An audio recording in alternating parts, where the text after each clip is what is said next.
script.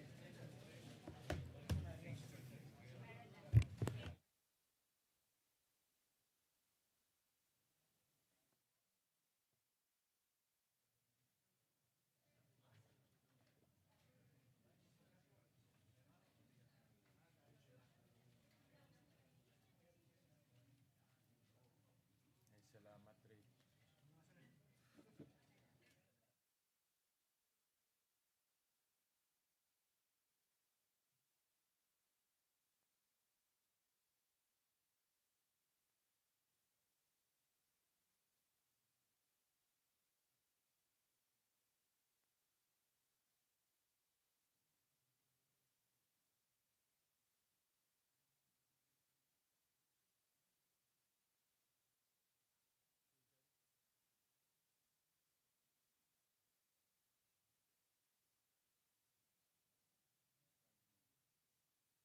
Budget season, so kailangan mo sila. Will Senator Joel be the 13th? Will Senator Joel be the 13th? Natin, But you have 13 already. You can confirm that. I would think so. Kasi marami na rin gusto magtama. Kaya ang apil ako ng last week sa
Pursuant to Proclamation 1318, issued by President Ferdinand Marcos Jr., the first session of the Senate in the first special session of the 20th Congress is hereby called to order. Let us pause for a minute of silent prayer.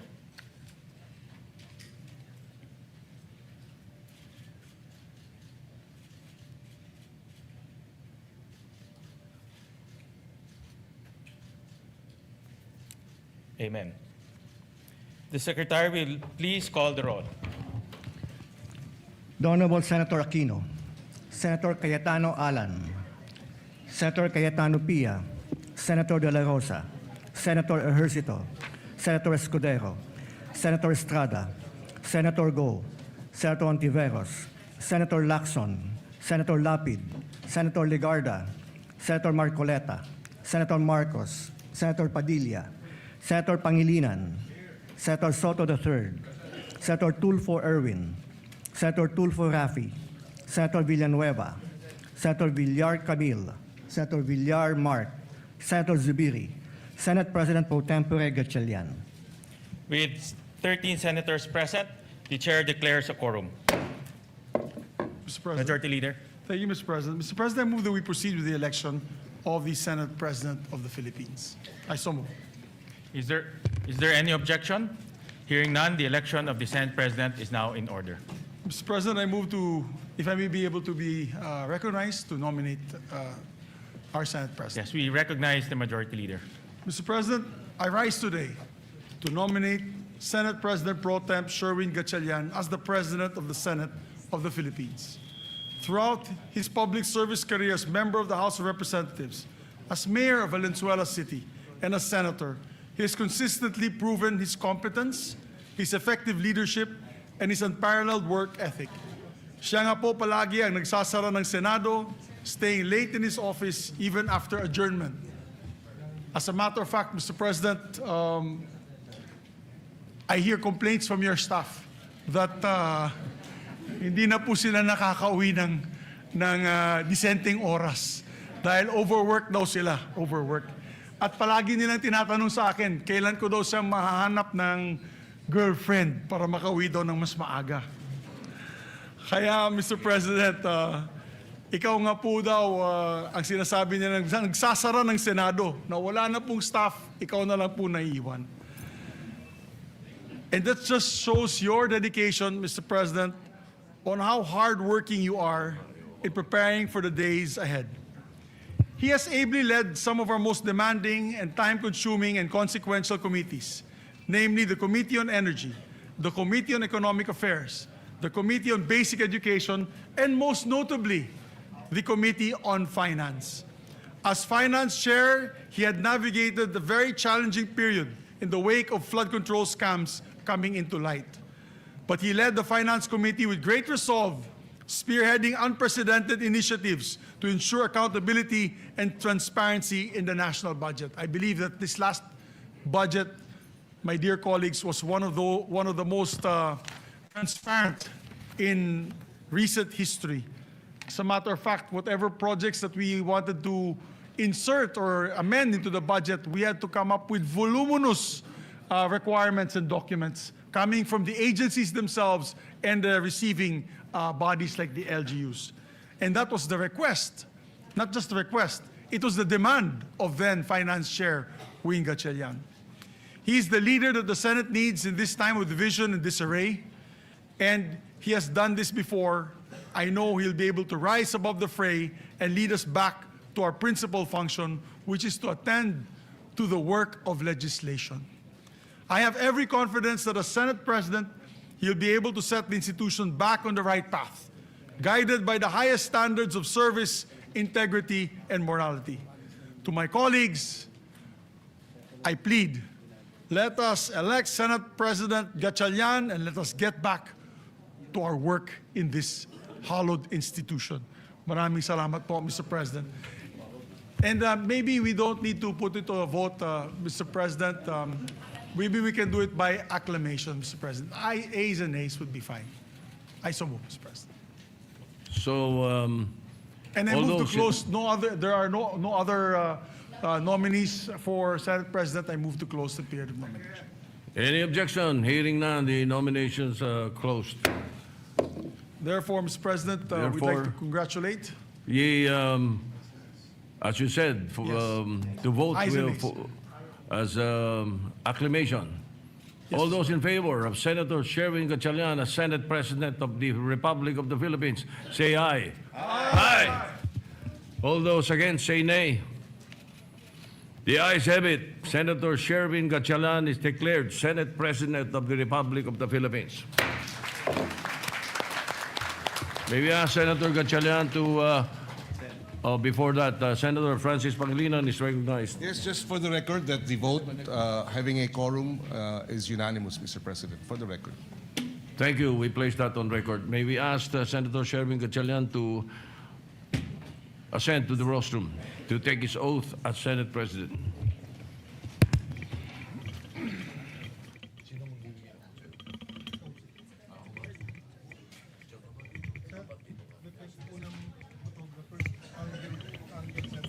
For the record, Mr. President.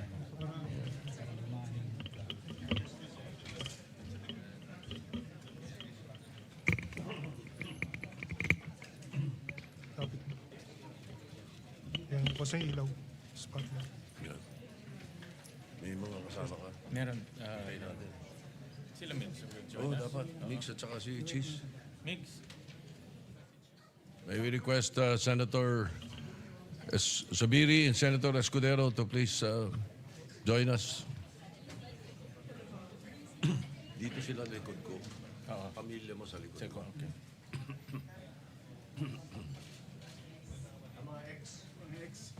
Mga Dito. X-Men. Yung kayo sa kabila. Yung kayo sa kabila. Dito kami, Dito, Dito. hindi yung family. Di ba dapat dito kayo? Dito kayo dalawa. Dito. Dito kayo. Yan. Yung may family. Alright. Sige. Pare, first, Tama ba? bachelor Senate President. Yung iba pretending. Oh, mami mo nandiyan naman. Diyan na. Leto na. Yeah, kompleto na. Okay. Please raise your right hand and repeat after me. I state your name. I, Sherwin Gatchalian, Having been elected to the position of Senate President, having been elected to the position of Senate President, do hereby solemnly swear do hereby solemnly swear that I will well and faithfully discharge that I will well and faithfully discharge to the best of my ability to the best of my ability the duties of my present the position duties of my present position and of all others I may hereafter hold and of all others I may hereafter hold under the Republic of the Philippines, under the Republic of the Philippines, that I will support and defend that I will support and defend the Constitution of the the Philippines, Constitution of the Philippines, that I will obey the laws, legal orders, and decrees that I will obey the laws, legal orders, and decrees promulgated by the duly constituted authorities promulgated by the duly constituted authorities and maintain true faith and allegiance and maintain true faith and allegiance to the Republic of the to Philippines, the Republic of the Philippines, and that I impose this obligation upon myself voluntarily and that I impose this obligation upon myself voluntarily without mental reservation without mental reservation or purpose of evasion. or purpose of evasion. So help me God. So help me God. Congratulations, sir. Thank you. Thank you. Thank you.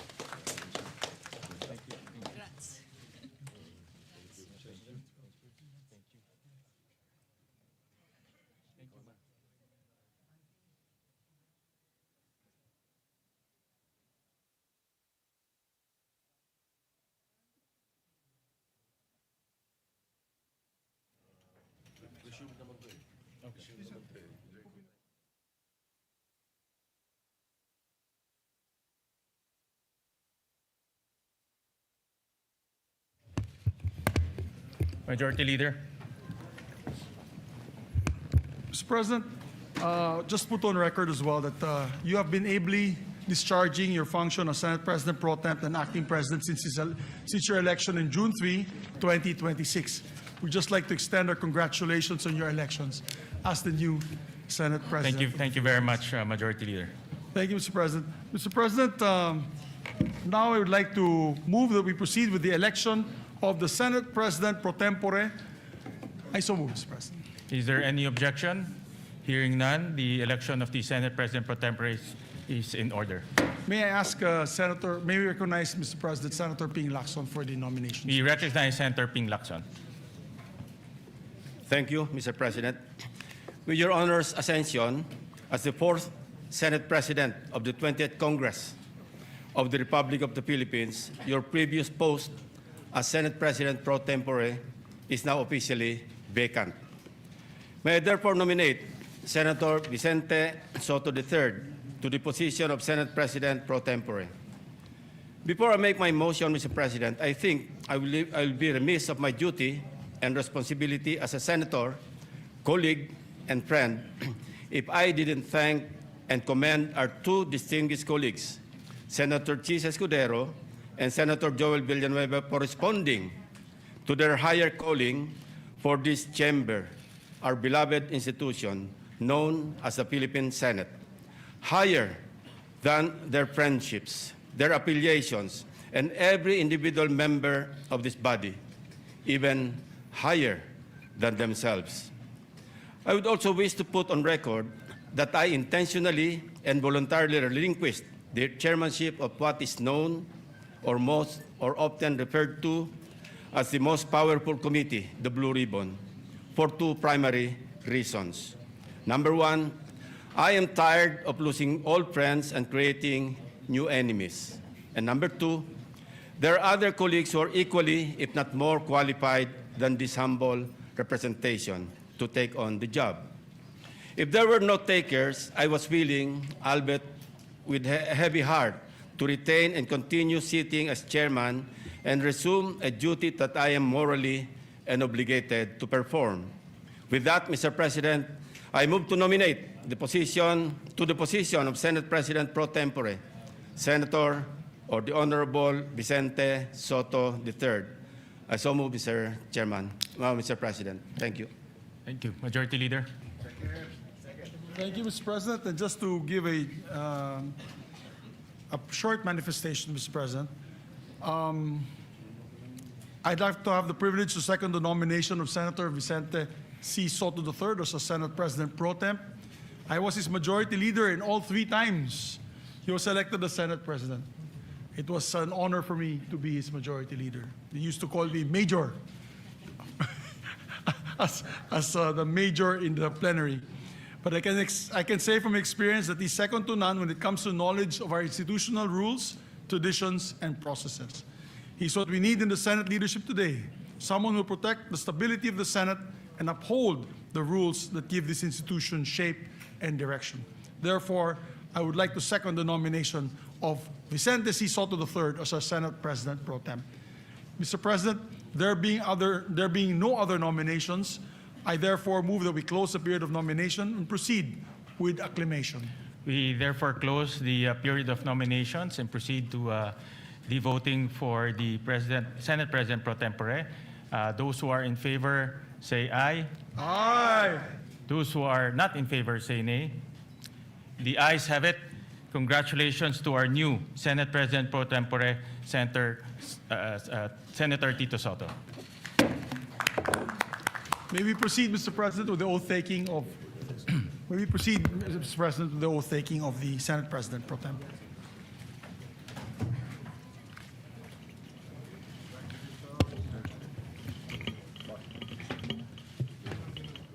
Sabi daw pang-retirement position ni Senate President.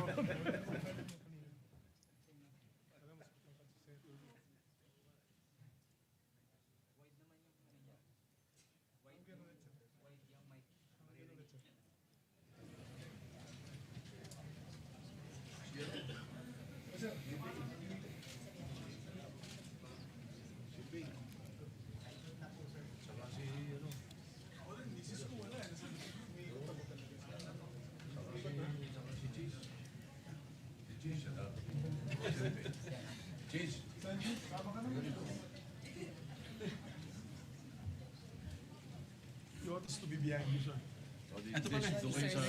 Ayan pala. Congratulations, sir. Thank you. So, dito na kami dumaan, sir. Yeah, si Cheese. Ito ka, cheese. Sa kabila. Yan. Sa tabi ko. Mamaya. Ako lang mag-isa eh. Okay. Oath of office, please repeat after me. I state your name. I, Vicente Soto III, Having been elected Senate President pro tempore, having been elected to the position of Senate President pro tempore, do hereby solemnly swear do hereby solemnly swear that I will well and faithfully discharge, that I will well and faithfully to discharge, the best of my abilities, to the best of my the abilities, duties of my present position, the duties of my present position, and of all others I may hereafter and hold, of all others I may hereafter hold, under the Republic of the Philippines, under the Republic of the Philippines, that I will support and defend the Constitution of the Philippines, that I will support and defend the Constitution of the Philippines, that I will obey the laws, legal orders, and decrees that I will obey the laws, legal orders, and decrees promulgated by the duly constituted authorities, promulgated by the duly constituted authorities, and maintain true faith and allegiance and maintain true faith and allegiance to the Republic of the to Philippines, the Republic of the Philippines, and that I impose this obligation upon myself voluntarily, and that I impose this obligation upon myself voluntarily, without mental reservation without mental reservation or purpose of evasion. or purpose of evasion. So help me God. So help me God. Congratulations, sir. Thank you, sir. Congratulations.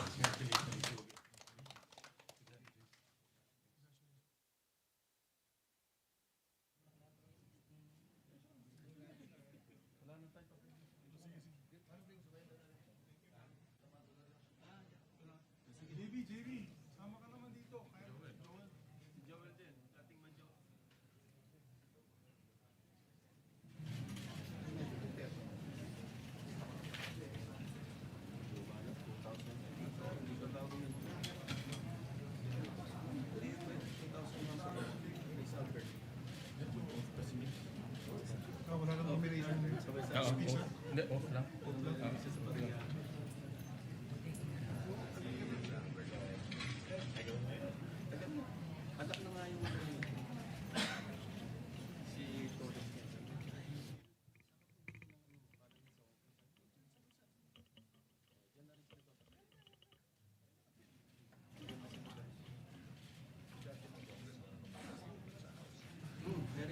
Mr. President, if I may be able to take my oath as well as Majority Leader, although I have been elected as the Chairman of the Rules Committee, but I was not able to take my oath the last June 3 meeting. Yes, we will administer the oath to Thank you the very much, Mr. Majority Leader.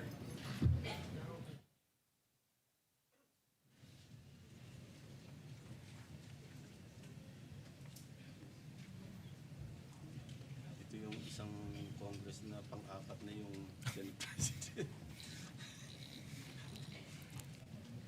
Oath of office, please repeat after me. I state your name.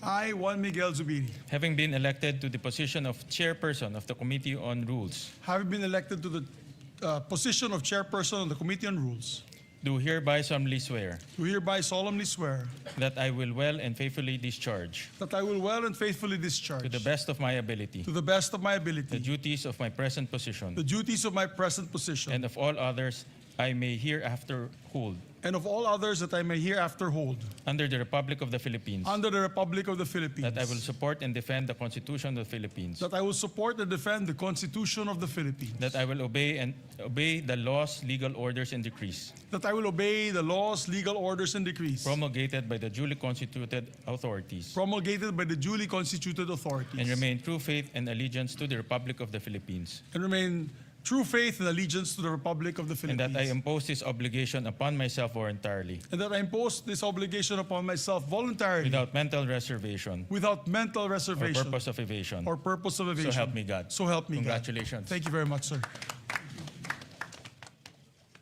Thank you, sir.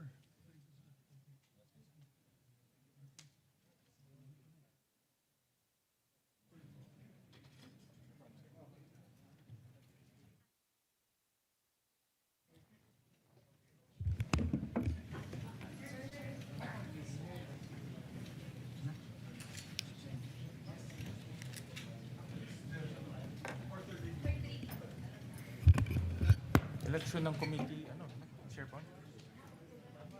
Election ng committee chairperson.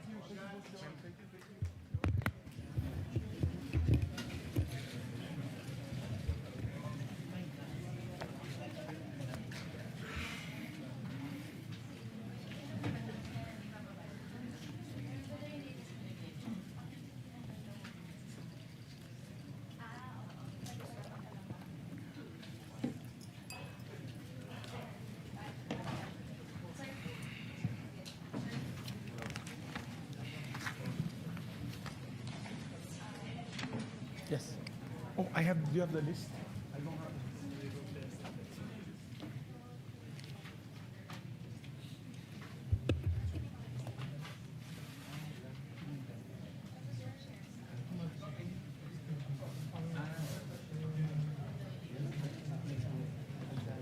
Majority Leader. Yes, Mr. President, we're about to elect the members of the different committees so that we can buckle down to work, Mr. Correct. President. But I need just a 1-minute suspension to get the list from the staff. 1 minute suspension.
Ready to resume, Mr. President. Session resumed. Mr. President, while our secretariat is still printing out the names of the other members of the committees, I'd just like to put on record the chairpersons of some of the committees have already been elected in June 3, 2026 to complete the committee chairmanships and memberships. I now move to elect the following senators as chairpersons and members of the following committees. If I may, Mr. President. Go ahead, Majority Leader. Mr. President, I move for the constitution of the Committee on Accountability and Public Officers and Investigations, or the Blue Ribbon Committee, to be composed of 17 regular members and 3 ex officio members, reflecting an 11-9 majority-minority ratio. With the chairperson being elected, which is Senator Erwin Tulfo, and with 3 ex officio members taken into account, I move that all majority members, with the exception of one, which is Senator Chis Escudero, he requested to be the one not as a member of the committee, be elected as members of the said committee. I further move that all remaining senators who are currently in active discharge of their senatorial functions and who are not otherwise designated as ex officio members be elected as regular members, subject to the prescribed membership limit under the rules. So moved, Mr. President. Is there any objection? Hearing none, the motion is approved. Yes, just to explain to the public that's listening, all members, actually 17 members po ang membership ng Committee on Accountability and That's three. Public Officers and Investigations, the Blue Ribbon Committee. Ibig po sabihin yan, 17 members plus yung ex officio members, which is the Senate President Pro Temp, the Majority Leader, the deputies, the two Deputy Majority Leaders, the Minority Leader, and also the Deputy Minority Leader. So halos lahat po, sa lahat na nakikinig po sa atin na yung araw na ito, halos lahat ng members ng Senado, except for one, ay magiging membro ng Blue Ribbon. So we just move today, Mr. President, to state that fact and put on the record. So noted. Thank you very much, Mr. President. And upon the instruction of the chairperson, Senator Erwin Tulfo, I manifest the designation of Senator Kiko Pangilinan as vice chairperson of the said committee. Is there any objection? Hearing none, manifestation is noted. Mr. President, I'd like to also move on the election of members of the Committee on Social Justice on the part of the majority. The chairperson is Senator Erwin Tulfo. The vice chairperson is Senator Risa Ontiveros. And the members are Senator Kiko Pangilinan, Senator Manuel Lito Lapid, and Senator Rafi Tulfo. Is there any objection? Hearing none, the motion is approved. Mr. President, I move to elect the members of the Committee on Energy. The chairperson being Senator Erwin Tulfo, Vice Chairperson Senator J.V. Ejercito, members Senator Risa Ontiveros, Senator Bam Aquino, Senator Lito Lapid, and Senator Rafi Tulfo. We still need two members of the majority. I'll wait for the chairperson to give me the names of the two additional members. I so move, Mr. President. Is there any objection? Hearing none, the motion is approved. Thank you, Mr. President. Mr. President, I move that we elect the members of the Committee on Trade, Commerce, and Entrepreneurship. As chairperson, Senator Bam Aquino, and as members, Senator J.V. Ejercito, Senator Cheese Escudero, Senator Manuel Lito Lapid, Senator Kiko Pangilinan, and Senator Rafi Tulfo. Is there any objection? Hearing none, the motion is approved. Mr. President, I move that we elect the members of the Committee on Constitutional Amendments and Revision of Codes. The chairperson being Senator Francis Kiko Pangilinan, and members Senators Risa Ontiveros, Senator Ping Lacson, Senator J.V. Ejercito, Senator Bam Aquino, Senator Lito Lapid, and Senator Cheese Escudero. I so move. Is there any objection? Hearing none, the motion is approved.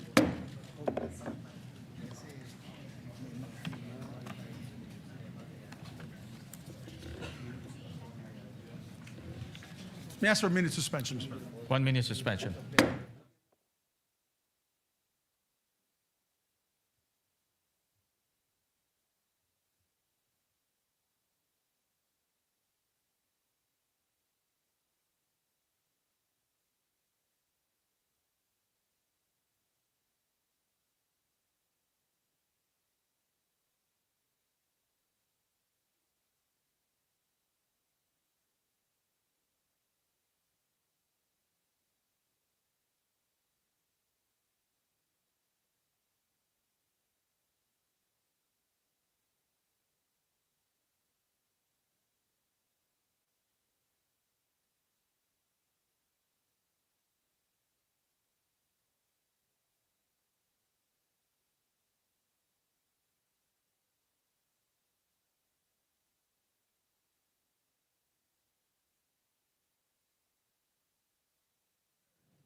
Yeah. Yes, sir. Mr. President, may I continue, Mr. President? Session resumed. Thank you, Mr. President. We'd like to elect also the members of the Committee on Agriculture, Food, and Agrarian Reform. The chairperson being Senator Francis Kiko Pangilinan, the the Vice Chairperson being Senator J.V. Ejercito, members Senator Risa Ontiveros, Senator Bam Aquino, Senator Lito Lapid, Senator Erwin Tulfo, Senator Raffy Tulfo, Senator Chis Escudero, and Senator Joel Villanueva. I so move. Is there any objection? Hearing none, the motion is approved.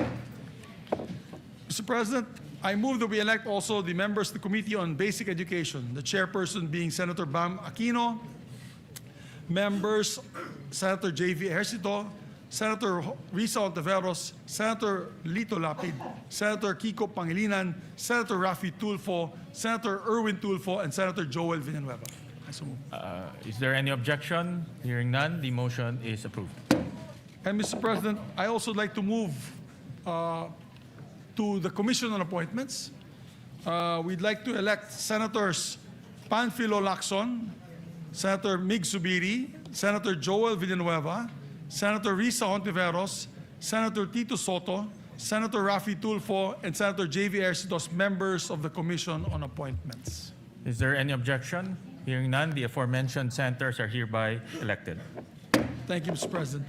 I would like to also move to elect Senators Bam Aquino, Senators Kiko Pangilinan, Senator Lapid, and Senator Escudero as members of the Senate Electoral Tribunal. Is there any objection? Hearing none, the aforementioned senators are hereby elected.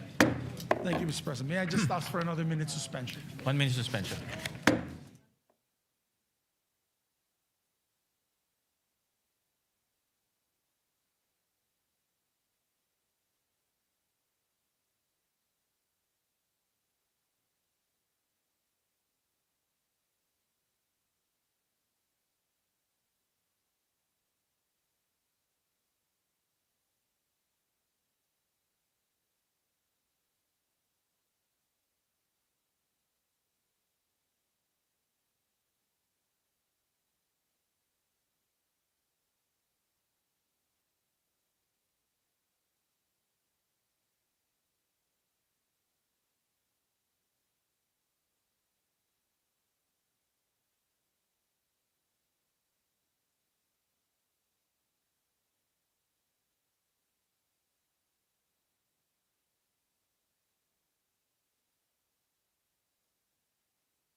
Anong next committee? Sabi, anong next na?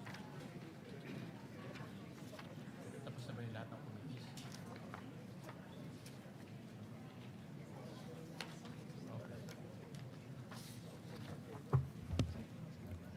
Okay. Designation ng vice chair.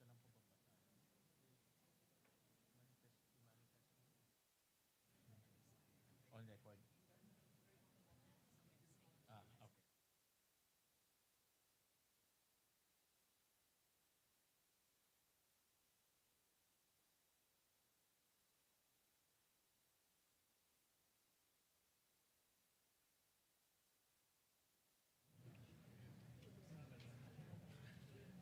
Ready to resume, Mr. President. Session resumed. Thank you, Mr. President. Mr. President, the same situation is on the Committee on Foreign Relations, where there are 17 members of the Senate who are members of this committee. I move, and me being the chairperson, Mr. President, that was elected last June 3, that I have attained the position as chairperson of the Committee on Foreign Relations, and that all members be made as members of the Foreign Relations, except for one on our part, Mr. President, with the permission of Senator Lito Lapid. Does the committee have 17 members as well? Yes. Okay. So the same So situation same as the Blue situation Ribbon. as Blue Ribbon? Yes, Mr. All right. President. So we elect all members except for Senator Lapid as member of the Committee on Foreign Relations. So moved, Mr. President. Is there any objection? Hearing none, the motion is approved. Thank you, Mr. President. Mr. President, also for the Committee on Science and Technology, I move that we elect the members, the chairperson being Senator Bam Aquino, the members being Senator J.V. Ejercito, Senator Kiko Pangilinan, and Senator Orisa Ontiveros. I so move, Mr. President. Is there any objection? Hearing none, the motion is approved. Mr. President, I'd like to also move to elect the members of the Committee on Justice, the chairperson being Senator Francis Kiko Pangilinan, Vice Chairperson Senator Ping Lacson, and members Senator Risa Ontiveros, Senator Bam Aquino, and Senator Joel Villanueva. Is there any objection? Hearing none, motion is approved. And also like to designate, for the record, Senator Ping Lacson as one of the Vice Chairpersons of the Blue Ribbon Committee. I forgot to mention earlier. So noted. May I ask for a minute suspension, Mr. President? 1 minute suspension.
Ready to resume, Mr. President? Session resumed.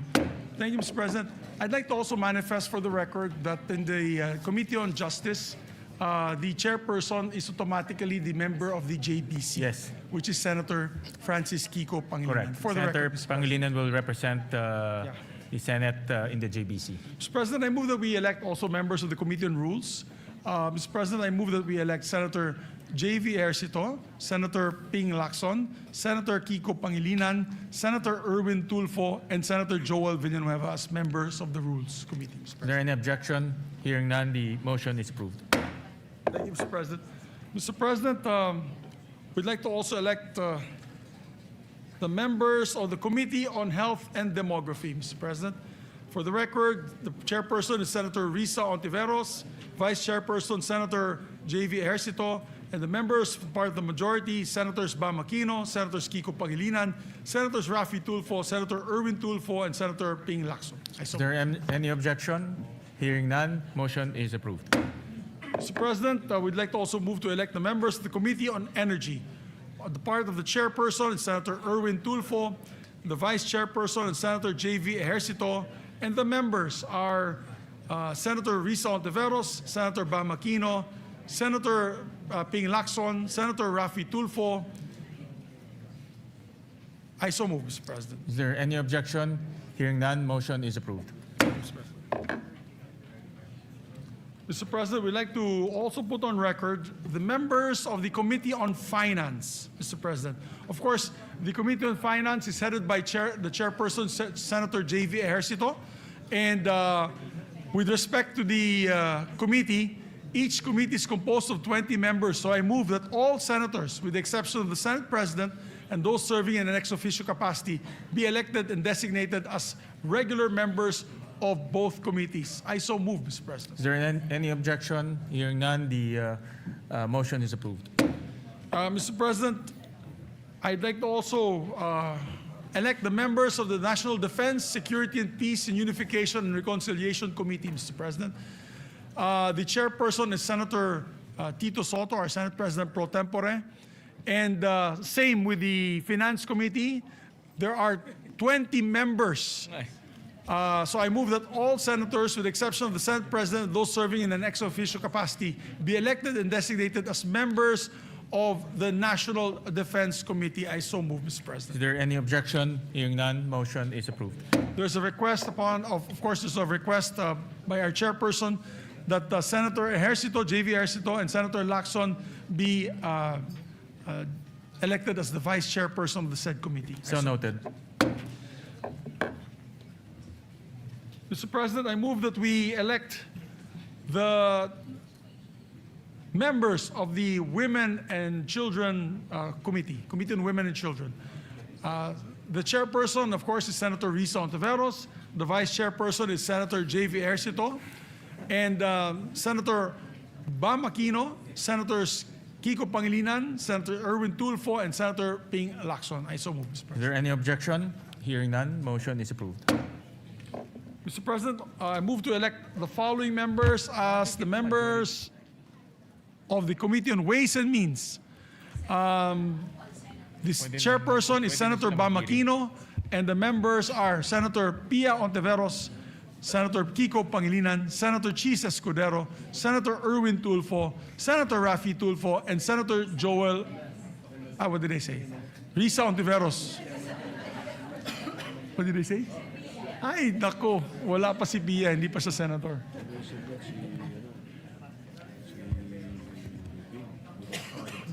Senator Pia. Okay, my apologies, Mr. President. My apologies. The chairperson of the Ways and Means Committee is Senator Ping Lacson, Mr. President. And vice chair will be Senator Bam Aquino, Senator Risa Ontiveros, Senator Kiko Pangilinan, Senator Francis Escudero, Senator Erwin Tulfo, Senator Rafi Tulfo, and Senator Joel Villanueva. So moved. Is there any objection? Hearing none, motion is carried. May I ask for another minute suspension? Session suspended.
Ready to resume, Mr. President.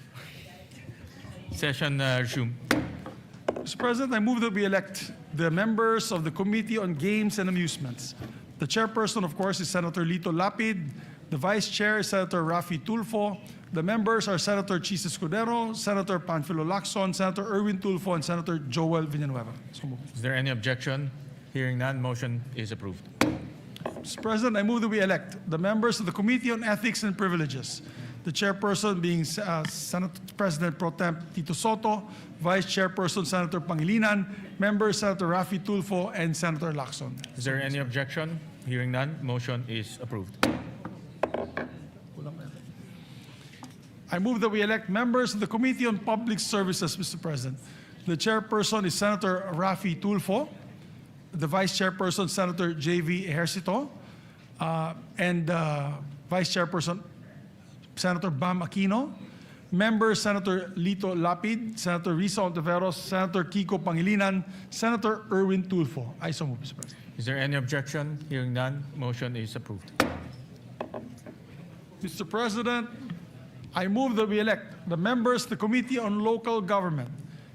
It is headed by their chairperson, Senator J.V. Ejercito, vice chairperson, Senator Ping Lacson, members Senator Raffy Tulfo, Senator Francis Kiko Pangilinan, Senator Risa Ontiveros, Senator Joel Villanueva, Senator Lito Lapid, and Senator Bam Aquino. I so move. Is there any objection? Hearing none, motion is approved.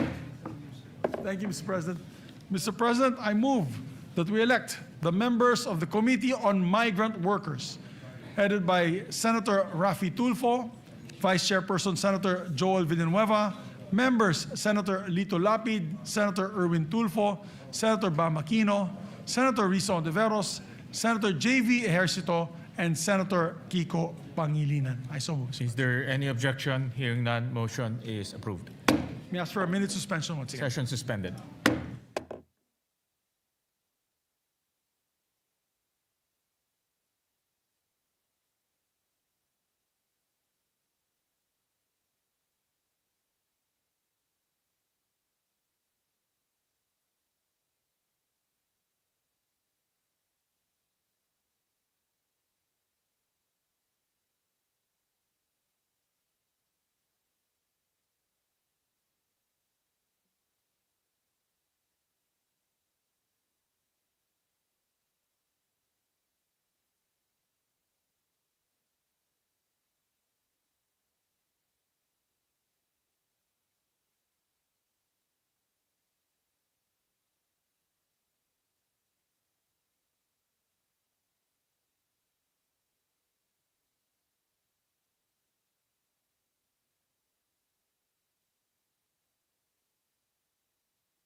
Session resumed.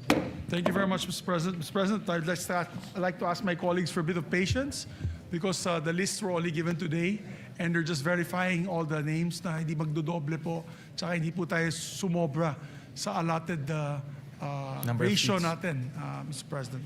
So, and I'd just like to reiterate the election of the JBC representatives pursuant to Article 8, Section 8 of the Constitution. I move to elect Senator Francis Pangilinan as the Senate representative to the Judicial and Bar Council. Vice Sen. Rodante Marcoleta. I so move, Mr. President. Is there any objection? Hearing none, Senator Francis Pangilinan is hereby elected to the JBC. Mr. President, I move that we elect, or rather, I move that we retain Senator Joel Villanueva as chairperson of the Committee on Higher Education. And his vice chairman will be Senator Ejercito, members Senator Bam Aquino, Senator Kiko Pangilinan, Senator Raffy Tulfo, and Senator Escudero. I so move, Mr. President. Is there any objection? Hearing none, motion is approved. And I'd like to make a correction. In the Committee on Games, it's not Senator Raffy Tulfo who's the vice chairperson. It is Senator Erwin Tulfo. So noted. My apologies to the chairperson. As regards to the CA membership, Mr. President, for the record, that this representation and that of Senator Soto are vice. We replace Senators Lito Lapid and Senator Mark Villar, respectively, for the record, Mr. President. Yeah, so noted. Mr. President, we'd like to also elect the members of the Committee on Labor. Chairperson, Senator Joel Villanueva. Vice Chairperson, Senator J.V. Ejercito. And members, Senator Raffy Tulfo, Senator Erwin Tulfo, Senator Bam Aquino, Senator Risa Ontiveros, Senator Pangilinan, and Senator Escudero, Mr. President. Is there any objection? Hearing none, motion is approved. And Mr. President, I move to formally elect as well my deputy majority floor leaders. We'd like to elect and move to elect Senators J.V. Ejercito as my senior deputy majority leader, who one day in the near future will become the majority leader, I hope, after his job in the Finance Committee, and this representation will just retire. We'd like to also elect, Mr. President, our former majority leader, Senator Joel Villanueva, as deputy majority floor leader. Is there any objection? Hearing none, motion is approved. Thank you very much, Mr. President. May I ask for another minute suspension? Session suspended.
Session resumed.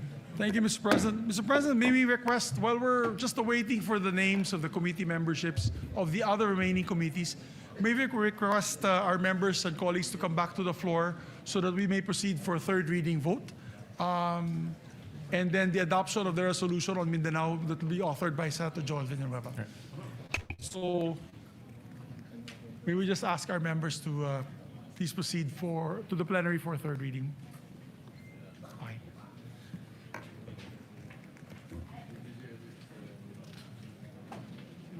Erwin and Senator Newton. Okay. Senator Erwin.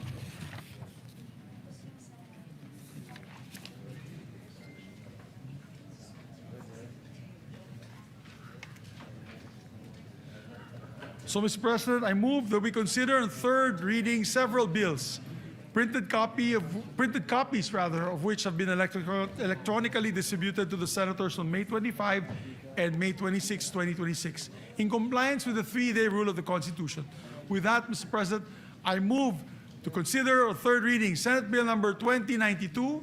This is the bill declaring waling-waling as our national orchid, Mr. President. I so move. Is there any objection? Hearing none, the consideration of Senate Bill number 2092 on third reading is in order. The Secretary is directed to read the title of the bill. An act declaring the waling-waling Vanda sanderiana as the national orchid of the Philippines. And proceed with the roll call vote. Roll call vote. Senator Aquino, Senator Cayetano Alan, Senator Cayetano Pia, Senator De La Rosa, Senator Ejercito, Senator Escudero, Senator Estrada, Senator Go, Senator Ontiveros, Senator Lacson, Senator Lapid, Senator Legarda, Senator Marcoleta, Senator Marcos, Senator Padilla, Senator Pangilinan, Senator Soto, Senator Tulfo Erwin, Senator Tulfo Rafi, Senator Villanueva, Senator Villar Camil, Senator Villar Mark, Senator Zubiri, Yes. Senate President Gatchalian. Yes. With 13 affirmative votes, 0 negative votes, 0 abstention, SB number 2092 is approved on third reading. Thank you, Mr. President. Mr. President, I move to consider third reading House Bill number 6639. This is the bill granting Philippine citizenship to Benny Boatwright III. I so move, Mr. President. Is there any objection? Consideration of House Bill number 6639 on third reading is in order. The Secretary is And directed. before we proceed with the voting, Mr. President, I would just like to put on record, they were here 3 days straight in the last, before we ended the session, and I think they're back onto training, so I think it's okay that we elect them in absentia, because they deserve it, Mr. President. They were here 3 days before we ended session. Correct. In fairness to them, they were here present Yes, physically both- for 3 both, days. members, it's not both, their fault that gentlemen. their citizenship was not considered last time, and I understand that they're now undergoing training Yes. and representing the country. Yes. Senator Kiko Pangilinan is recognized. That is correct, Mr. President. They were here as sponsor of the measure. They were here every day and witnessed the proceedings or the lack of proceedings. But then we will make arrangements, Mr. President, that when we when we convene for the SONA, or perhaps that week of the SONA, that they come and visit us here in plenary, Mr. President. Both Benny Boatwright and Matt Ramos, Mr. President. for We the take note of that. So we move to proceed with the roll call vote, Mr. President. The Secretary is directed to read the title of the bill and proceed with the roll call vote. An act granting Philippine citizenship to Benny Francois Boatwright III.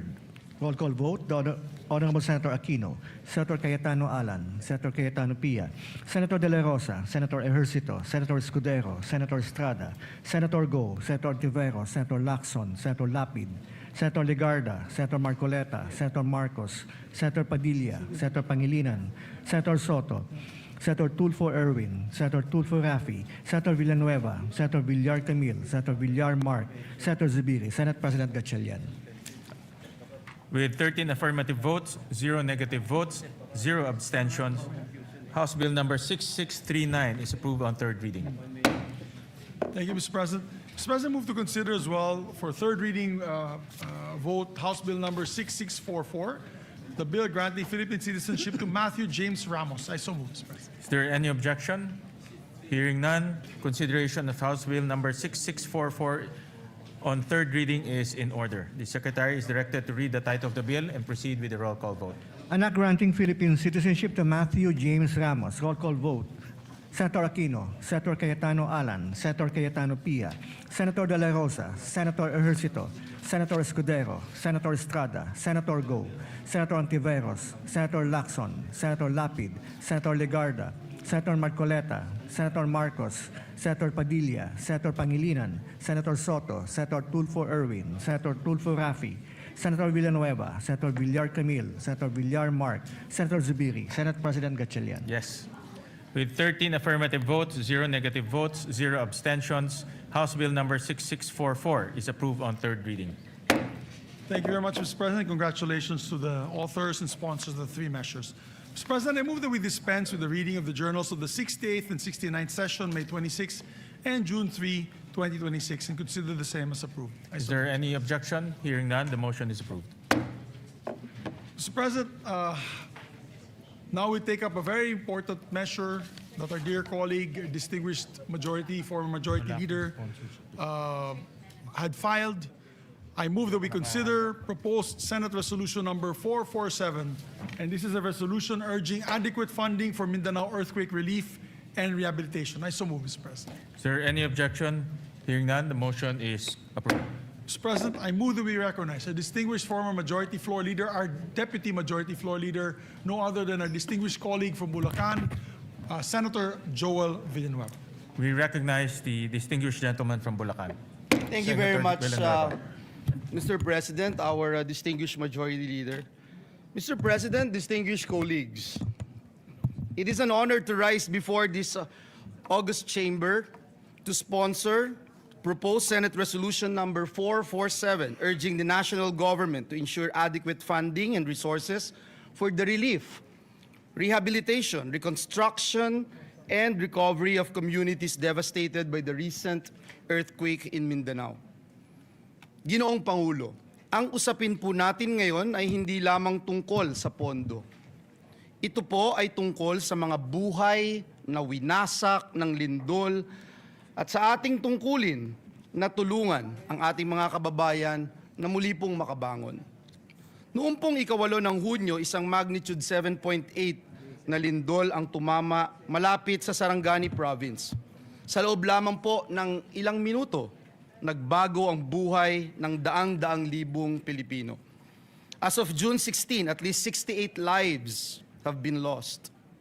More than 1,000 have been injured, and over 30 remain missing.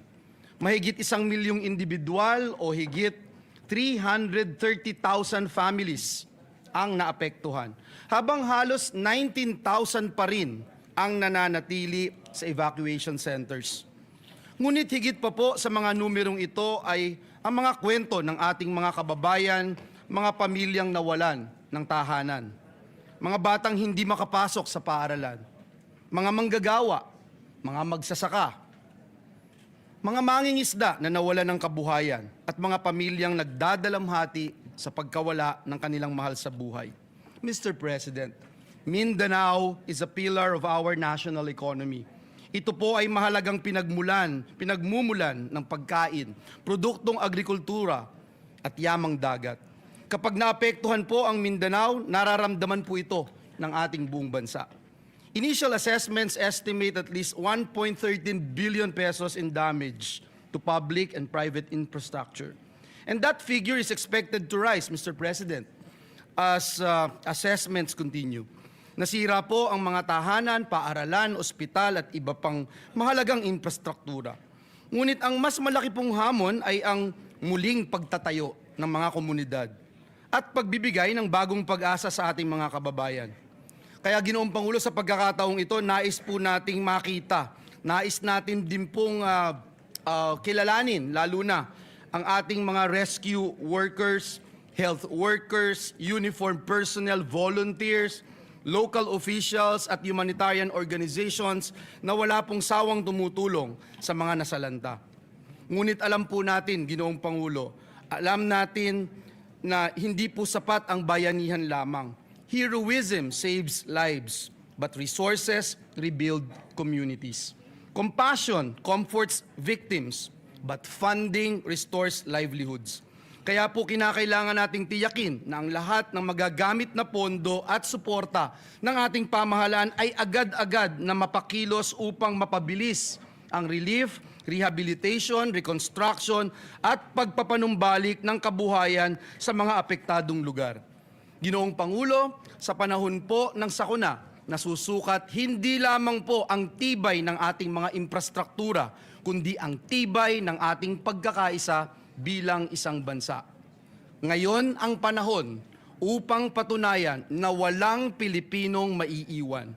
And for these reasons, Mr. President, I respectfully seek the support of our esteemed colleagues for the immediate adoption of this resolution. Marami pong salamat at pagpalain tayong lahat ng ating Panginoong Diyos. Senator Erwin Tulfo is recognized, then Senator Kiko Pangilinan. May we recognize as well Senator J.V. Ejercito to And sponsor. Senator, we And then recognize, after which, sorry. yeah, we recognize Senator JV first for his Yes, I have the co-sponsorship. list. It's Senator J.V. Ejercito, Mr. President. After that, Senator Kiko Pangilinan and Senator Erwin Tulfo. And Senator Raffy Tulfo after. So we first recognize Senator JV Ejercito. Thank you, Mr. President. Ginang Pangulo, mga kasamahan sa Senado at sa mga kababayan natin sa Mindanao, magandang umaga po. I rise today to co-sponsor proposed Senate Resolution number 447, a resolution urging the national government to take all necessary measures to ensure the availability of adequate funding and resources for the relief, rehabilitation, reconstruction, and recovery of communities affected by the recent devastating earthquake in Mindanao.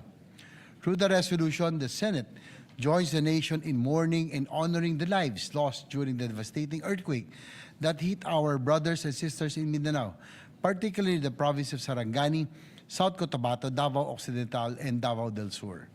68 deaths were reported by the National Disaster Risk Reduction and Management Council, while 33 remain missing according to the latest reports made by the NDRRMC last Tuesday. Mr. President, ang mga buhay pong ito ay hindi numero lamang. These are lives and futures that were abruptly cut short by this disaster. Ang bawat isa sa kanila ay may pangalan, mayroong kwento, mayroong pangarap, at may mga mahal sa buhay na naiwan. Sila ay mga anak, asawa, kapatid, kaibigan, at mga mahal nating mga kababayan. Nakapanlulumo po ang mga larawan at video na nakita natin online. Ano pa kaya ang aktwal na pakiramdam at sitwasyon na dinadanas ng ating mga kababayan? Bilang magulang, nakakatakot isipin na malagay sa parehong sitwasyon ang aking mga anak.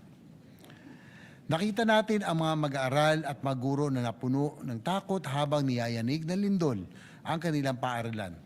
Nakita natin ang ilan nating kababayan na wala nang magawa kung hindi tignan na lamang ang pagguho ng mga gusali at negosyo na kanilang pinagtrabahuhan at ipinundar. Bukod sa mga buhay na nasayang, maraming bahay ang nasira at maraming kabuhayan ang naapektuhan at nawala.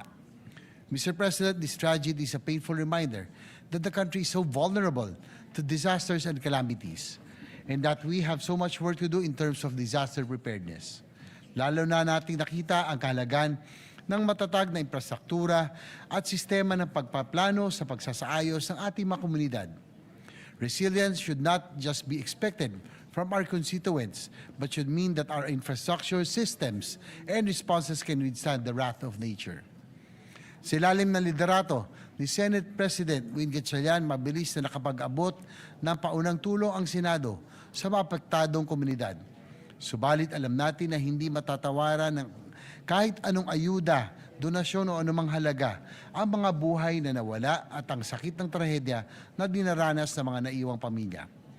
Kaya naman, nakikiisa ko sa panawagan na sa pamamagitan ng Senate Resolution na ito ay tiyakin ng ating pamahalaan ang agaran at pangmatagalang suporta para sa rehabilitasyon at pagbangon ng Mindanao. Bigyan natin ng malalim na kahulugan ang mga nawalang buhay sa pamamagitan ng pagtiyak na ang naiwan ay muling makapagsisimula. Ginoong Pangulo, gagawin natin ang ating tungkulin dito sa Senado. Bilang inyong bagong halal na Chairman ng Committee on Finance, titiyakin natin na mayroong nakalaang suporta upang maibalik ang kaayusan, seguridad at dignidad ng pamumuhay ng mga kapatid natin sa Mindanao na lubhang naapektuhan ng sakuna. Maraming pagsubok na ang dinaanan ng ating bansa, maraming bagyo, lindol at iba pang kalamidad. At pandemya ang sumubok sa tibay ng sambayanang Pilipino. Sa mga panahong mahirap para sa ating mga kababayan, ang pagbangon, ipakita natin na mayroon silang maasahan na gobyerno at mga namumuno. Lubos po tayo nakikiramay sa mga pamilyang nawalan at nakikisa tayo sa buong Mindanao sa panahong ito ng pagdadalamhati at pagbangon Mindanao. Maraming salamat po. Maraming salamat, Senator JV. We recognize Senator Erwin, Kiko Pangilinan.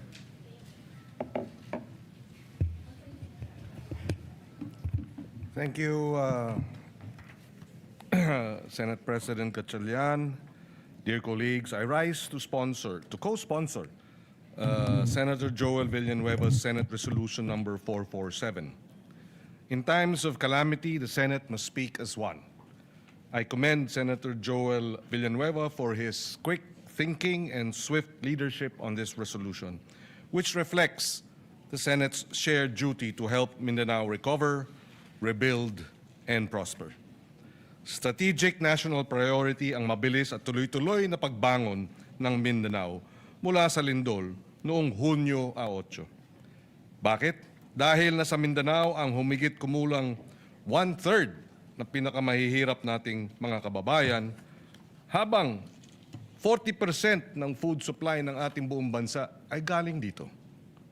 Pinakamalawak na produkto ng nyug, pinakamalawak na coconut farm sa buong Pilipinas ay nasa Mindanao. 40%, 30% of the national food trade comes from Mindanao. Food basket ng Pilipinas ang Mindanao. It is also one of our most dynamic growth frontiers. Maraming mga tahanan, paaralan, ospital, kalsada, tulay, mga sistema ng kuryente at tubig at iba pang mahalagang infrastruktura ang nasira sa Davao Region at Soc-Sargen.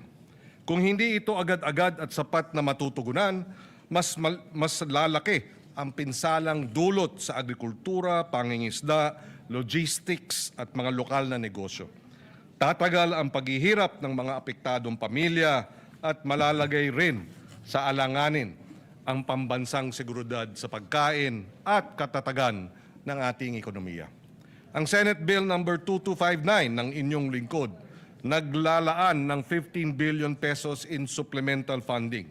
Nilalayon nito na maibalik ang mahahalagang serbisyong pampubliko, maisaayos at mapatatag ang mga kritikal na pasilidad at maibangon ang kabuhayan ng ating mga magsasaka, mangingisda, manggagawa, maliliit na negosyo, lahat lubhang apektado ng lindol.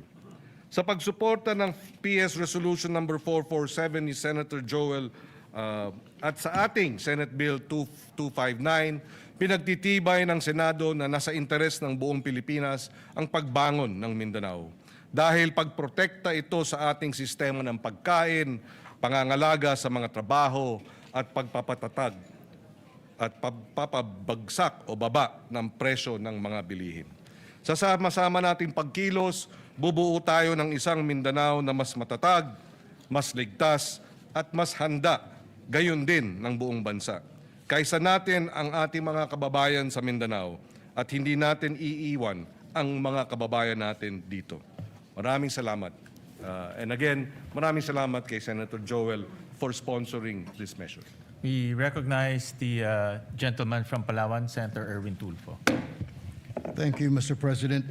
I rise today to express my full support and to formally manifest my co-sponsorship of the Senate Resolution number 447, which urges the government to take all necessary measures to assist the people of Mindanao following the recent earthquake that has caused significant damage to lives, homes, infrastructure, and livelihoods. In times of calamity, it is our duty as public servants to ensure that affected communities receive immediate, adequate assistance. The earthquake has brought hardship and uncertainty to many families, underscoring the need for a swift, coordinated, and comprehensive response from all concerned agencies. Through this resolution, we reaffirm our commitment to mobilizing relief efforts, providing emergency assistance, restoring essential services, and supporting the long-term recovery and rehabilitation affected areas. We also recognize the resilience of the people of Mindanao and stand in solidarity with them as they rebuild their communities. It is imperative that the national government, together with local government units and relevant stakeholders, work closely to address the urgent needs of those affected and to strengthen disaster preparedness and response mechanism to mitigate the impact of future calamities. Ginong Pangulo at mga kasamahan, ito po yung sinasabi ko noon pa at paulit-ulit ko na sinasabi. Isang tabi po natin ang ating mga personal or group interest. Alang-alang po sa mas nakakarami sa atin. We commend Senator Joel Villanueva for coming in today to file this resolution for the victims of the Mindanao quake. Thank you, Senator Joel Villanueva, for this resolution. For this reason, I wholeheartedly support and co-sponsor Senate Resolution Number 447, Mr. President, and urge its immediate adoption. Thank you and good morning. Any more, Majority Leader? Any more, Senator Rafi? Yeah. While waiting for Senator Rafi, let me commend the resolution filed by Senator Joel Villanueva, PS Resolution 447. Ito po ay napapanahon dahil po yung naranasan ng Mindanao, particularly Sarangani and Jensan, ay isa sa pinakamalakas na lindol na naranasan po ng ating bansa. At marami pong infrastruktura na nasira doon. Nakita ho namin ni Senator Erwin, Senator JV at Senator Migs. At marami rin pong nasawi na buhay. At kami po ay nakikiramay at nakikiisa po sa mga kababayan ho natin sa Jensan, Sarangani at sa lahat pong ng lugar na tinamaan po ng lindol. At kaya po nagbibigay-pugay ho kami kay Senator Joel dahil ito pong resolusyon ay nagdedirekta ng mabilis na action at mabilis po na pag-release ng pondo para po makatulong po sa mga kababayan natin sa Mindanao. With that, we recognize Senator Rafi Tulfo. Mr. President, colleagues, I rise today to express my strong support for Senator Joel Villanueva, Senate Resolution 447 and 452 concerning the recent 7.8 earthquakes which struck Mindanao last June 8, 2026. Hindi basta numero mga biktima ng lindol o anumang kalamidad. Sila po ay mga pamilyang nawalan ng mga mahal sa buhay, tahanan at kabuhayan. The people of Mindanao have shown remarkable resilience in the face of adversity. Ngunit hindi sapat ang katatagan lamang. Hindi natin maaaring iasa sa tibay ng loob ng ating mga kababayan ang kanilang pagbangon.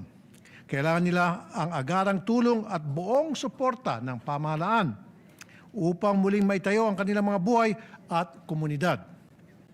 These resolutions recognize the urgent need to assess the full extent of the damage, ensure the relief and rehabilitation efforts are delivered efficiently, and identify measures that will strengthen the preparedness of our community against future disasters. Kasabay po nito, kinikilala natin rin ang kabayanihan ng ating mga rescue workers, medical teams at frontliners na nagbuwis ng oras at lakas upang pangunahan ang ating recovery efforts.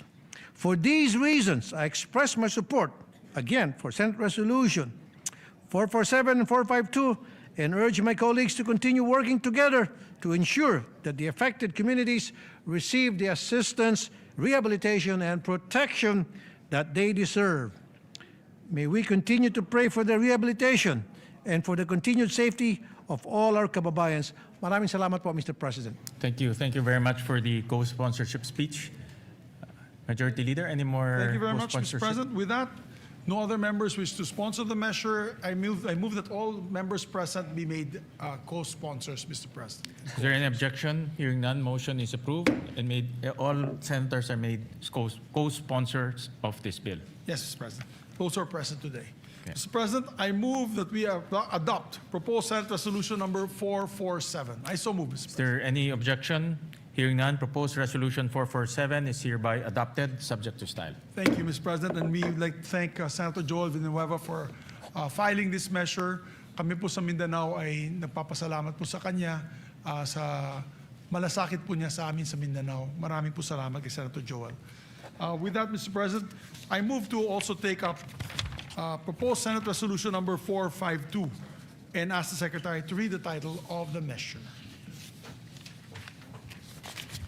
Resolution expressing the profound gratitude of the Senate of the Philippines to the rescue workers, social welfare and healthcare personnel, local government units, uniformed services, civil volunteer groups, and all humanitarian responders for providing swift life-saving assistance to affected communities in the aftermath of the magnitude 7.8 earthquake that struck Mindanao. Health workers. Thank you, Mr. President. You are the sponsor Yes, of the Mr. measure, Pre- Mr. President. Do you wish to? Yes, Mr. sponsor President, or- I will just, Majority Leader, I will just insert my sponsorship speech for this resolution. Pero ito po ay simpleng pasasalamat sa ating mga frontliners, sa DSWD, in particular the Armed Forces of the Philippines who provided logistical support sa mga sinalanta po ng lindol. Kaya po ito ay isang pasasalamat sa lahat po ng frontliners natin. Kasama na rin po yung LGU na talagang kaagad rumisponde sa pinsala ng lindol. Thank you, Mr. President. Pero meron na po tayong mga kasamahan. Mr. President, with your permission and permission of the body, we would like to give short sponsorship speeches. Yes. May we recognize Senator J.V. Ejercito? He'll also insert to the records his sponsorship speech. And we'd like to recognize Senator Erwin Tulfo. We recognize Senator Erwin Tulfo for his co-sponsorship speech. Mr. President, colleagues, I rise today to manifest my support and co-sponsorship on Senate Resolution number 452, expressing the profound gratitude of the Senate to rescue workers, social welfare, healthcare personnel, local government units, uniformed services, civil volunteer groups, at sa lahat po ng humanitarian responders sa government man o sa pribadong kumpanya. Marami po akong nabalitaan na may mga private companies po. Yung iba po galing sa mga mining corporations na nagpadala po ng kanilang workers para tumulong po sa paghahanap sa mga natabunan ng mga gumuhong gusali. Therefore, Mr. President, this resolution would like to express my support to thank all those involved, including the local government units who were there at the very first instance, the first responders to go around to check their constituents. Maraming salamat po sa inyo. Thank you, Mr. President. Muli, nagpapasalamat ho kami sa ngalan po ng Senado. Nagpapasalamat ho kami sa ating mga rescue workers, social welfare and healthcare personnel, local government units, uniformed services, kasama na po ang Armed Forces of the Philippines, civil volunteer groups, and all humanitarian responders. Maraming salamat po. Yes, maraming salamat po, Mr. President. Some, of course, special mention po yung Red Cross, Philippine Yes, Red Cross, kung of saan po course. tayo ay membro bilang governors, Board of Governors of the Philippine Red Na Cross. pinangungunahan po ni And, Chairman Dick Gordon. Chairman Dick Gordon for his speedy action, always ready, always there, always first, always ready, always there, na Red Cross, headed by Senator Dick Gordon. We'd like to thank them. So with that, Mr. President, I move that we adopt proposed Senate Resolution number 452. I so move, Mr. Is President. there any objection? Hearing none, proposed resolution 452 is hereby adopted, subject to style. Thank you very much, Mr. President. Mr. President, we have a few bills that we can take up on the floor. Maybe we can just take this up already. We have to show our kababayans that we are working. We are going to pass several measures today. Mr. President, I move that we resume consideration on Senate Bill number 1990 under Committee Report number 52. I so move, Mr. President. This is for a period of, it's in the period of amendments, this measure. Is there any objection? Hearing none, the motion is approved. The measure is sponsored by our chairman, the Committee on Agriculture, Senator Francis Kiko Pangilinan. This is an act ensuring the development and promotion and protection of agricultural and fisheries cooperatives. Magandang panukala po ito, Mr. President. I move that we recognize the sponsor and we'll also recognize Senator I will introduce his. He already gave the amendment? Yes. So the amendments of Senator Joel are already with Senator Pangilinan. May we recognize the good sponsor, Mr. President? We recognize the gentleman from Pampanga, Senator Kiko Pangilinan. Thank you, Mr. President. Thank you, Majority Leader. Mr. President, as earlier manifested, we are in the period of amendments. Only Senator Joel Villanueva has introduced amendments, and therefore we can proceed on Section 11, other benefits and privileges of agriculture co-ops. This is on page 9. Between lines 9 and 10, we insert the following proviso. Provided that the continued enjoyment of tax and fiscal incentives shall be subject to compliance with the assessment and rating system established under Section 21 of this Act, including standards on governance, financial transparency, member benefit distribution, and actual productive agriculture activity. So moved, Mr. President. Is there any objection? Hearing none, amendment is carried. Thank you, Mr. President.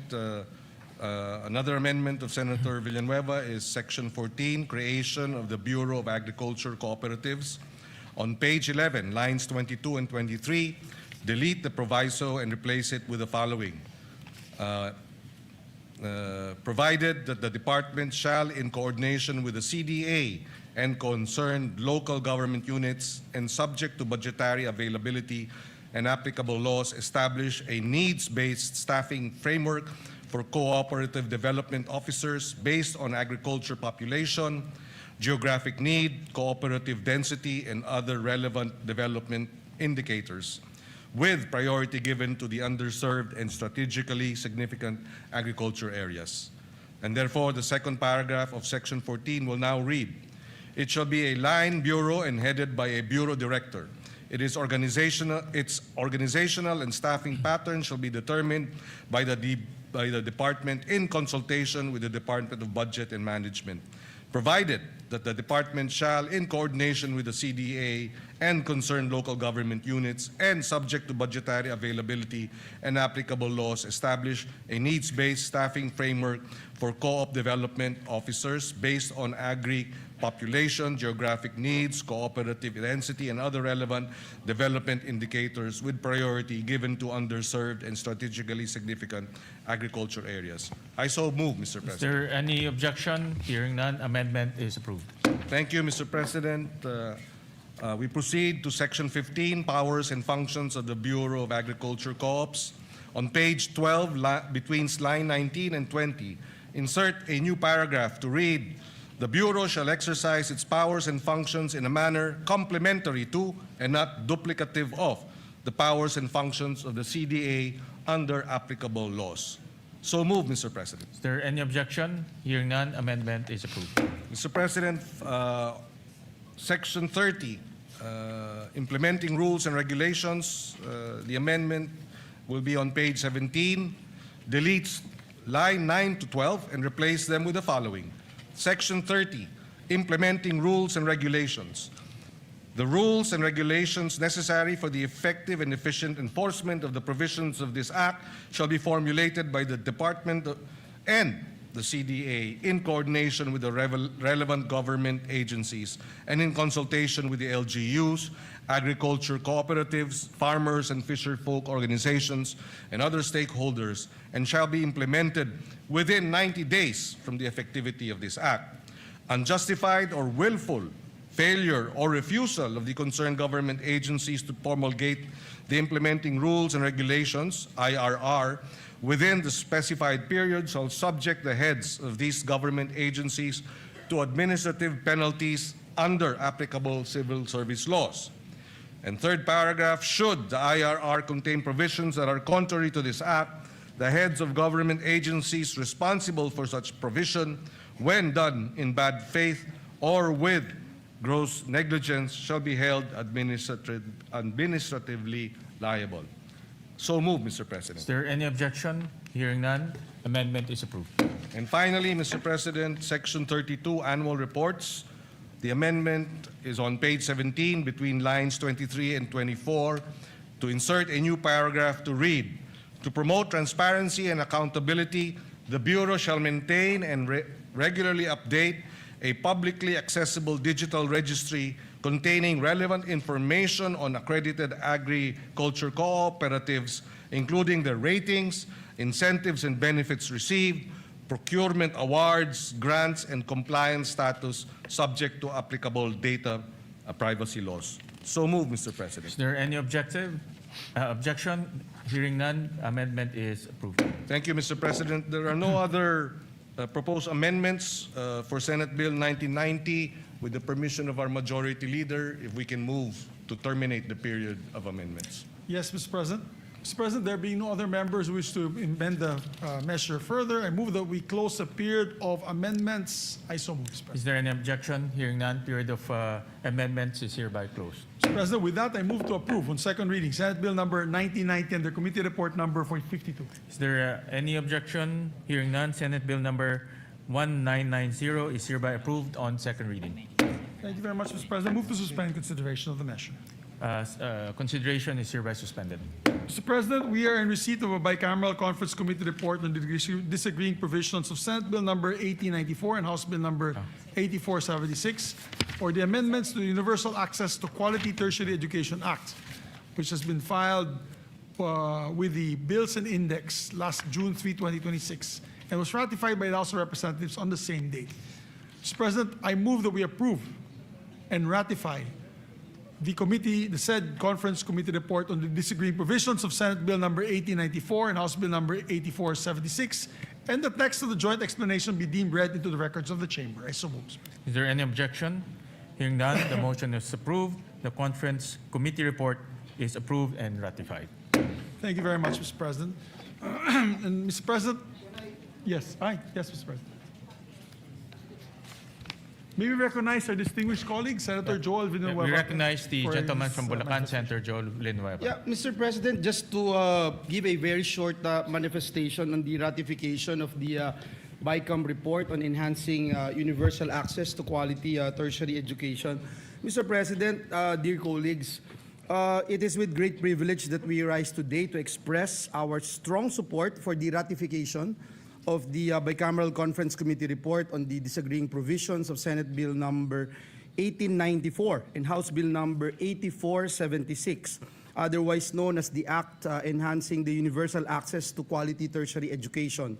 We again extend our warmest gratitude to our fellow conferees in the Senate and our counterparts in the House of Representatives, especially Chairperson Lauren Legarda. As one of the co-authors one of the authors and co-sponsors of this particular measure, Mr. President, we welcome the improvements introduced to this legislation and remain hopeful that these amendments will further strengthen RA number 10931, or the Universal Access to Quality Tertiary Education Act. More importantly, we trust that these reforms will remain faithful to the original spirit and intent of the law, a landmark measure that we, together with some of our colleagues here, including our Senate President, envisioned during its passage to make higher education more accessible to every deserving Filipino learner, especially those who face the greatest economic barriers. This measure responds directly, Mr. President, to that challenge by granting prioritization of eligibility to the tertiary education subsidy for enrolled students from the 4Ps or Pantawid Pamilyang Pilipino program households in recognized higher education institutions and technical vocational institutions. We are helping, Mr. President, ensure that financial hardship does not stand in the way of educational opportunity. So ultimately, Mr. President, this measure advances our collective goal of building a more equitable and inclusive education system. It strengthens the country's commitment to supporting learners not only in gaining access to tertiary education, but also in successfully completing it and realizing their full potential. Again, Mr. President, for these reasons, we wholeheartedly support the ratification of this BICAM report. Maraming salamat, Ginoong Pangulo. At, Thank you, Senator Joel Villanueva. Thank you very much, sir, Deputy Majority Floor Leader. Thank you, sir. With that, I move to consider Senate Bill number 1991 and the committee report number 53. I so move, Mr. Is President. there objection?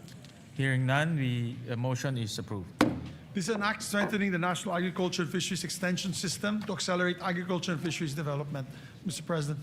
The sponsor of this measure is Senator Kiko Pangilinan, and may we recognize the sponsor and to amend Senator Joel Villanueva. Yeah, we recognize the sponsor, Senator Kiko Pangilinan, and Senator Joel for his amendments. Thank you, Mr. President. If I may, Mr. President, with the permission of our chairperson, on page 5, this representation would like to propose that we delete lines 24 and 25 and replace them with the following. The roadmap shall contain, among others, measurable performance indicators, annual implementation targets, monitoring and evaluation mechanisms, periodic review provisions, and annual projected budgetary requirements, including the establishment of the local development hub. The rationale, Mr. President, is that this proposed amendment strengthens the second paragraph of Section 6 by expanding the required contents of the roadmap to promote accountability, guide implementation, and ensure measurable outcomes in the delivery of agricultural and fisheries extension programs. I submit to the wisdom of our chairperson. Your What Honor. does the sponsor say? Accepted, Mr. you. President. Is there any objection? Hearing none, amendment is approved. Thank you, Mr. President. On page 6, line 9, after the word act and before the period, insert the following: and other applicable laws, and without diminution of vested rights, benefits, and security of tenure of affected personnel. So the paragraph, Mr. President, will now read as follows. The Secretary is also authorized to reorganize the department's internal offices to determine if existing ones, in the interest of economy and efficiency, need to be integrated into the establishment of the BAX, subject to the provisions of Republic Act number 12231 or the Government Optimization Act and other applicable laws, and without diminution of vested rights, benefits, and security of tenure of affected personnel. I so move, Mr. President, if it is acceptable to our What dear does the colleagues. sponsor say? Wholeheartedly accepted, Mr. President. Is there any objection? Hearing none, amendment is approved. Thank you, Mr. President. Mr. President, on page 7, between lines 10 and 11, insert a new paragraph. The Technical Education and Skills Development Authority, or TESDA, shall assist the BAEX in the development and implementation of technical, vocational, competency-based, and certification programs for AEWs, farmers, and fisher folk, consistent with its mandate and subject to existing laws, rules, and regulations. I so move, Mr. President. Is there any objection? What does the sponsor say? If it is accepted. Yes, being the testament, Mr. President, we accept fully and wholeheartedly this amendment. Any objection? Hearing none, the amendment is approved. Thank you again, Mr. President, to our sponsor. On page 10, line 14, after the period, insert the following sentence. For this purpose, the BAEX shall submit to the COCAFAM an annual report on the implementation of this act, including fund utilization, performance outcomes, progress in achieving the targets under the roadmap, and key implementation challenges. I submit to the wisdom of the chairperson. What does the sponsor say? Accepted, Mr. President. Thank you again, Mr. Any objection? Hearing none, amendment is approved. Mr. President, last but not the least, on page 10, delete lines 15 to 21 and replace them with the following. Section 19, implementing rules and regulations.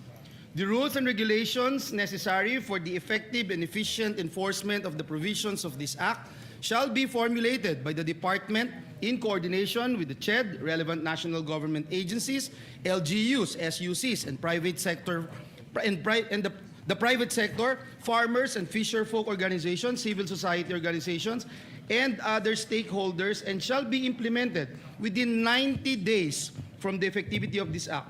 The IRR shall include, among others, the phased implementation of the transition from the ATI to the BAEX, personal transition mechanisms, asset and resource transfer procedures, institutional coordination protocols, qualification standards, and safeguards to ensure the uninterrupted delivery of agricultural and fisheries extension services.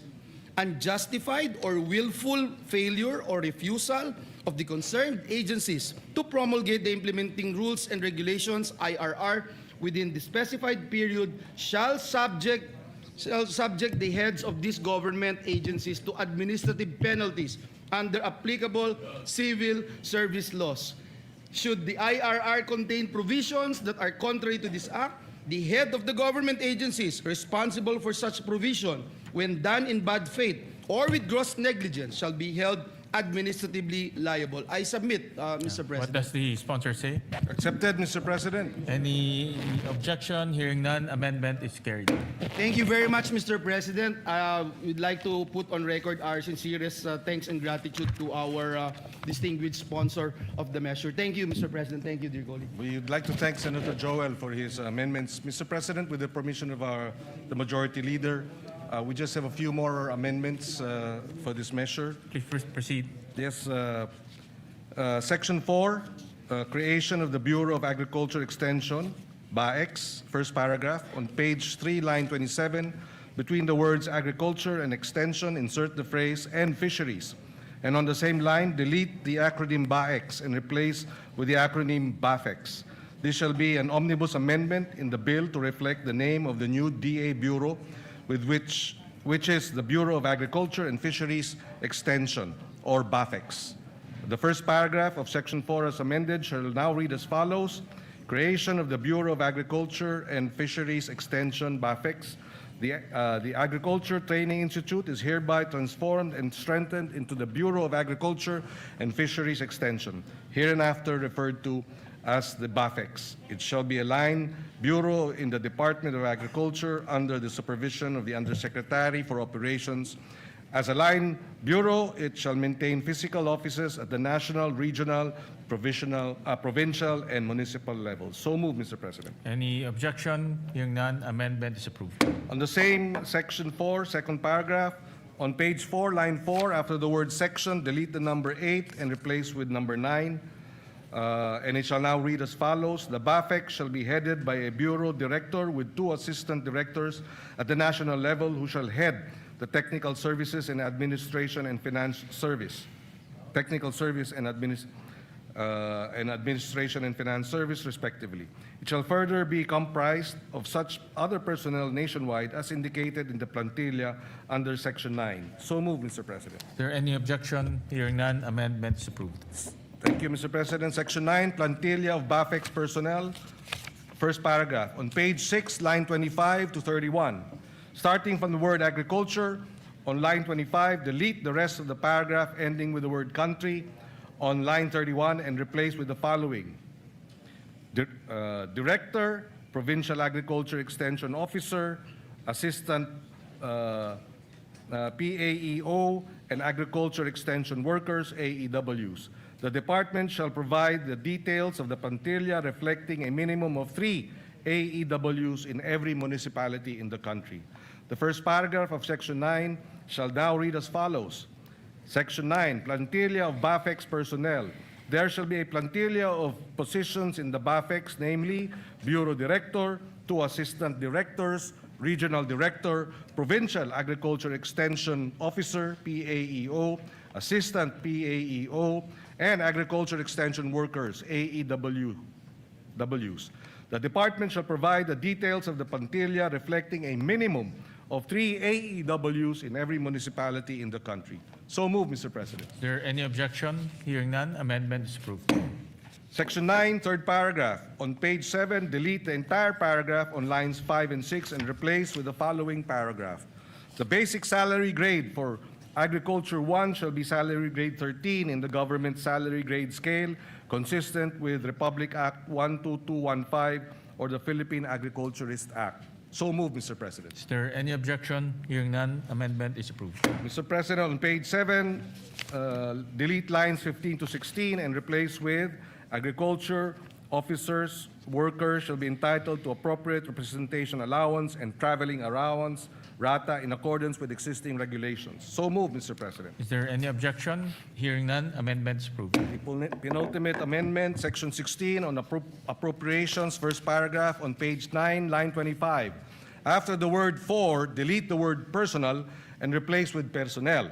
The first paragraph of Section 16 shall now read as follows. Section 16, appropriation for the first year of implementation of this act. The amount of 10 billion pesos shall be appropriated for personnel services and operation and capital budget requirements of BAFEX. It shall be sourced out of the total budget of the department. So moved, Mr. President. Is there any objection? Hearing none, amendment is approved. And finally, on the title of the bill, The following, the omnibus amendment approved earlier. The title shall now read as follows. An act strengthening the national agriculture and fisheries extension system to accelerate agriculture and fisheries development, creating the Bureau of Agriculture and Fisheries Extension, BAFEX, and appropriating funds therefore.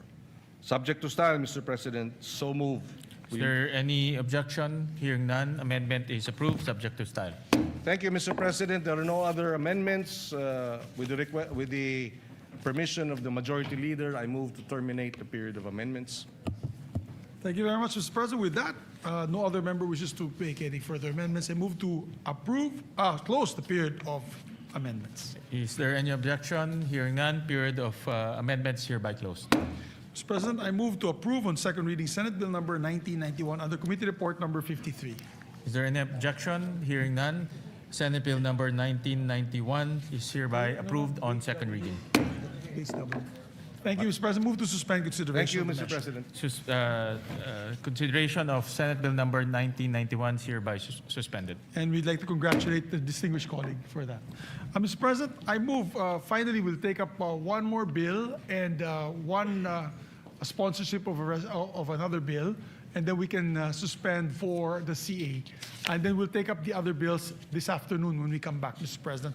Mr. President, I move that we resume consideration of Senate Bill number 1905 under Committee Report number 35. I so move, Mr. President. Is there any objection?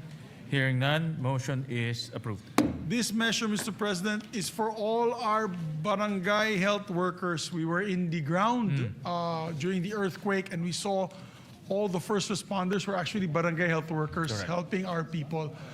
We promised them, Mr. President, we will pass this, and therefore I would like to recognize, sponsor Senator Risa Ontiveros for their finalizing our amendments on this measure, Mr. President. By the way, for the record, Mr. President, we passed this already in the last Congress. So it's just a matter of passing this once again in this Congress. Thank you, Mr. President. Majority Leader. We recognize the gentle lady from Panay, Senator Risa Ontiveros. Salamat po, Mr. President. Mr. President, there are no more committee amendments, and no colleague has submitted individual amendments for proposal today. So, with the indulgence of the body, Mr. President, if the body will kindly allow, and in the light also of what the Majority Leader has said, na actually round 2 na po ito ng mga barangay health workers sa buong Pilipinas since the previous or 19th Congress. If the body will allow, Mr. President, I respectfully move with the indulgence of the Majority Leader that the body closes the period of amendment on Senate Bill number 1905, Mr. President. Yes. This is actually the second time around this bill Yes, came Mr. to the floor. President. Yes, Mr. And President. last time we actually approved it. Unfortunately, hindi ho siya natuloy. No? So Yes. with that, Senator Erwin is raising his hands. We recognize Senator Erwin Tulfo. Just a short manifestation, Mr. President, Madam Chair, our sponsor. Kailangan na po siguro talaga nating ipasaho ito. Kailangan po dahil ito po ay ang ating po mga barangay health workers, ang mga first responders. Ito po nakita natin nung nagdaang earthquake sa Mindanao, sila po ang nauna. Ang mga barangay health workers po natin, ginagamot po yung may mga sugat at nag-iikot po sa iba't ibang barangay, doon po sa Sarangani, doon po sa General Santos City. At hindi lang po sa lugar na yan, kundi sa iba't ibang panig ng ating bansa, na kapag tinamaan po ng mga unos, kalamidad, sila po ang unang-unang mga rumiresponde sa mga bahay-bahay. So, ika nga, I believe it is high time that we must pass this Senate bill alang-alang po sa kanila. And it is our way of saying thank you for your service. Maraming salamat, Mr. President. Thank you for that. Maraming salamat, Madam Sponsor. Thank you for that manifestation, Senator Erwin. I believe last night was Senator JV who sponsored this bill. No, kaya ho, That's dumaan right, na ho Mr. to sa maraming debate at sa wakas, nandito tayo ulit para aprobahan.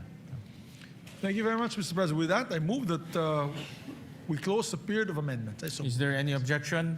Hearing none, the period of amendments hereby closed. Salamat, Move- Mr. President. Thank you, Mr. President. Mr. President, move to approve on second reading Senate Bill number 1905 under Committee Report number 35. So Is there any objection?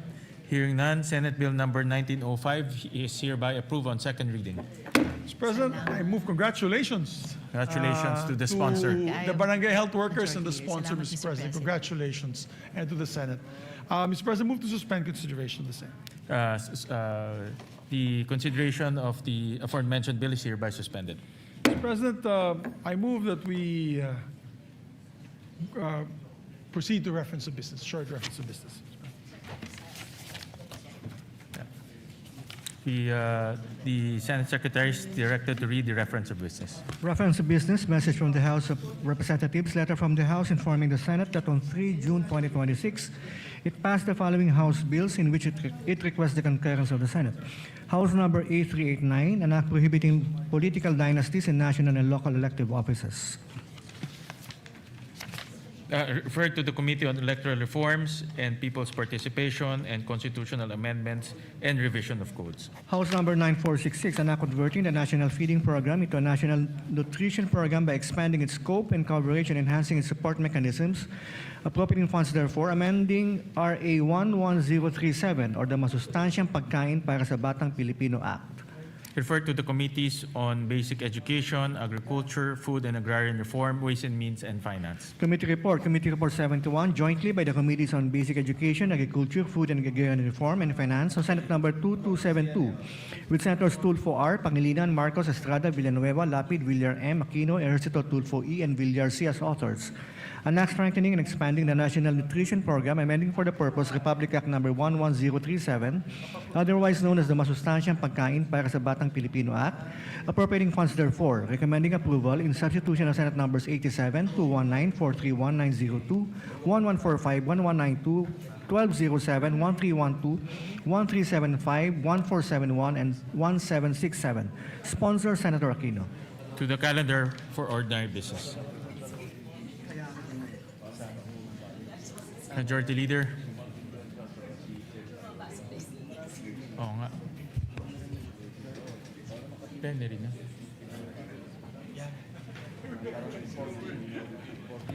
Thank you very much, Mr. President. Mr. President, before we recognize our distinguished sponsors of the measure, we'd just like to welcome also to the plenary our dear colleagues from the House of Representatives, members of the Commission on Appointments. We welcome our colleagues from the Commission on Appointments, Excited na po particularly sila. our Excited na po sila. counterparts from the House of Representatives. Yes, thank you, Mr. President. We welcome them with open arms to their House of the Senate, Mr. President. Mr. President, I move that we transfer to the calendar ordinary business special orders. Senate Bill number, it's not in my list, 2272. 2272, Mr. President. I so move. Is there any objection? Hearing none, the motion is approved. Mr. President, I move that we consider Senate Bill number 2272 and ask the Secretary to read the title of the measure. Is there any objection? Hearing none, the motion is approved. Consideration of Senate Bill number 2272 is in order. Under Committee Report number 71, Mr. President. Under Committee Report 71, the Secretary is directed to read only the title of the bill without prejudice to inserting into the records the whole text thereof. An act strengthening, expanding the National Nutrition Program, amending for the purpose Republic Act number 11037, otherwise known as the Masustansyang Pagkain para sa Batang Pilipino Act, appropriating funds therefore. Mr. President, we recognize the sponsor, Senator Bam Aquino, to sponsor the We measure. recognize the gentleman from Tarlac, Senator Bam Aquino. Mr. President, mga kasama, magandang araw po sa ating lahat.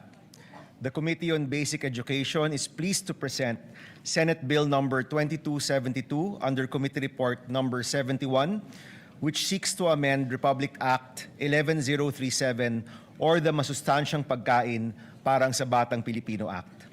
Nais po natin pasalamatan ang ating mga kasamahan sa komite, ang EDCOM 2 at ang iba't ibang ahensya na katuwang natin sa pagsulong ng panukalang ito. Sa lahat po ng mga pangyayari sa Senado sa nakaraang buwan, ang reformang ito na para sa kabataang nangangailangan at para sa kabataang nagugutom, ang isa po sa nakapanghihinayang po talaga na naantala ng ilang linggo. Mr. President, mahalagang tugunan po ang matagal ng issue ng stunting sa kabataang Pilipino. Ayon po sa ulat ng EDCOM-2, sa loob ng 20 taon, mula year 2000 hanggang 2020, nananatili ang problema ng stunting sa ating kabataan. Currently, 26.7% of Filipino children under 5 years old are stunted. Ibig sabihin po, isa sa bawat 4 na kabataan ay hindi naaabot ang kanilang tunay na potensyal. They will carry the lifelong burden of undernutrition. Hindi po natin malulutas ang krisis sa edukasyon kung hindi po natin tututukan ang isa sa mga ugat nito, ang kakulangan sa nutrisyon na nagsisilbing hadlang upang epektibong matuto ang mga estudyanteng Pilipino. Ang ating pong panukala ngayon ay hindi lamang isang feeding program. Ito po ay reforma sa edukasyon, isa pong public health strategy at isa pong hakbang sa pagpapaunlad ng human capital ng ating bansa. Meron pong matatag na ugnayan sa pagitan ng nutrisyon at edukasyon. Ang isang gutom na bata ay hindi makakapag-focus. Ang isang malnourished na utak ay nahihirapan na maalala ang pinag-aralan sa eskwelahan. Ang expanded National Nutrition Program na ito ay tutugon sa isa sa pinakamalaking reformang kinakailangan ng ating sistema sa edukasyon. Noong ating pong unang termino, tayo rin po yung nag-sponsor ng RA 11037. Ngunit sa halos isang dekada ng implementasyon, nakita rin po natin ang mga gap o puwang sa sistema. Our goal today is to bridge those gaps through 3 major reforms. Una po, sa ilalim ng ating bagong expanded National Nutrition Program, magkakaroon ng life stage approach mula sa tamang nutrisyon ng buntis na mga nanay hanggang sa mga sanggol, sa mga toddler, hanggang sa mga school-age children, hanggang sa mga kabataan sa high school. Ibig sabihin po, sa lahat ng essential developmental stages ng ating kabataan, meron pong masustansyang pagkain para sa mga nangangailangan. Ginagawa rin po nating universal ang feeding para sa lahat ng batang nasa kinder to grade 3. Ibig sabihin po, lahat ng mga bata sa kinder to grade 3 sa ating public school ay makakakuha ng masustansyang pagkain. Isa po ito sa pinakamahalagang hakbang at pinakamalaking reforma para tugunan ang krisis sa nutrisyon at sisiguraduhin po natin na tuloy-tuloy ang pag-aalaga. Pangalawa, malinaw na accountability at data governance. Nililinaw rin po ng panukalang ito ang mga tungkulin ng DOH, DSWD, DepEd, NNC, DILG at iba't iba pang mga ahensyang patungo sa nutrisyon ng ating kabataan. Sa pamamagitan po nito, may iwasan ng overlap at masisigurado na may nakatutok sa nutrisyon ng bata sa bawat edad. Sisimulan din po ang isang Universal Health Record or UHR. Sa pamamagitan ng tama at updated na data tungkol sa nutrisyon, mas madali rin pong matututukan at mababantayan ang paglaki ng bawat bata mula barangay hanggang sa paaralan. Pangatlo po, ang pag-uugnay sa lokal na produksyon. Isa pong pinaglaban din po ni Senator Kiko Pangilinan. Ang pagtugon sa malnutrition ay tugon din po sa kahirapan ng ating mga magsasaka at mangingisda, ang ating food producers. Bibigyan natin ng prioridad ang freshly prepared hot meals at local procurement. Sa pamamagitan po ng diretsong pagbili sa mga lokal na magsasaka at mangingisda, sisiguro rin po natin ang kanilang kabuhayan. Kaya po yung budget para sa nutrition ay pwede rin pong magsilbing budget para sa ating lokal na agrikultura. Tulad din po ng ating Classroom Building Acceleration Program or CAP-ACT, maaaring bigyan ng suporta ang mga LGU na merong effective na feeding or nutrition programs. Sila po'y maaaring magkaroon ng bahagi ng pambansang pondo upang maipatupad ang mga nutrition program nila sa kanilang sariling lugar. Mga President, Mr. President, mga kasama, ang nutrition po ay isang long-term investment para sa ating human capital at ekonomiya. Ang mga batang malusog ay mas may pagkakataong magtagumpay sa paaralan, maging produktibong bahagi ng ating workforce at makapag-ambag sa pag-unlad ng ating bansa. Nagbibigay din ang batas na ito ng karagdagang suporta para sa mga vulnerable sectors tulad ng indigenous learners, mga nasa GAIDA or geographically isolated and disadvantaged areas, mga batang may kapansanan at mga buntis na mag-aaral. Gaya po ng iba nating mga reforma sa edukasyon, inaasahan ko po ang inyong suporta upang masiguro na wala ng batang Pilipino ang uuwi na gutom o mahihirapang mag-aral dahil sa kubukulong sikmura. Simulan po natin ang pag-unlad ng ating bansa sa pinakapundasyon, isang batang Pilipinong busog, malusog, at handang matuto. Maraming salamat, Mr. President, mga kasama. Magandang araw po sa inyong lahat. Maraming salamat, Senator Bam, at maraming salamat at meron tayong ganitong batas para pumalutas po natin ang malnutrisyon sa ating bansa. At maraming salamat at binibigyan mo ng importansya ang kalusugan ng ating mga mag-aaral. Thank you, Mr. President. One of our principal authors and sponsors would like to also sponsor. We recognize distinguished colleague Senator Joel Villanueva. Yeah, we recognize Senator Joel Villanueva. Thank you very much, Mr. President, distinguished Majority Leader.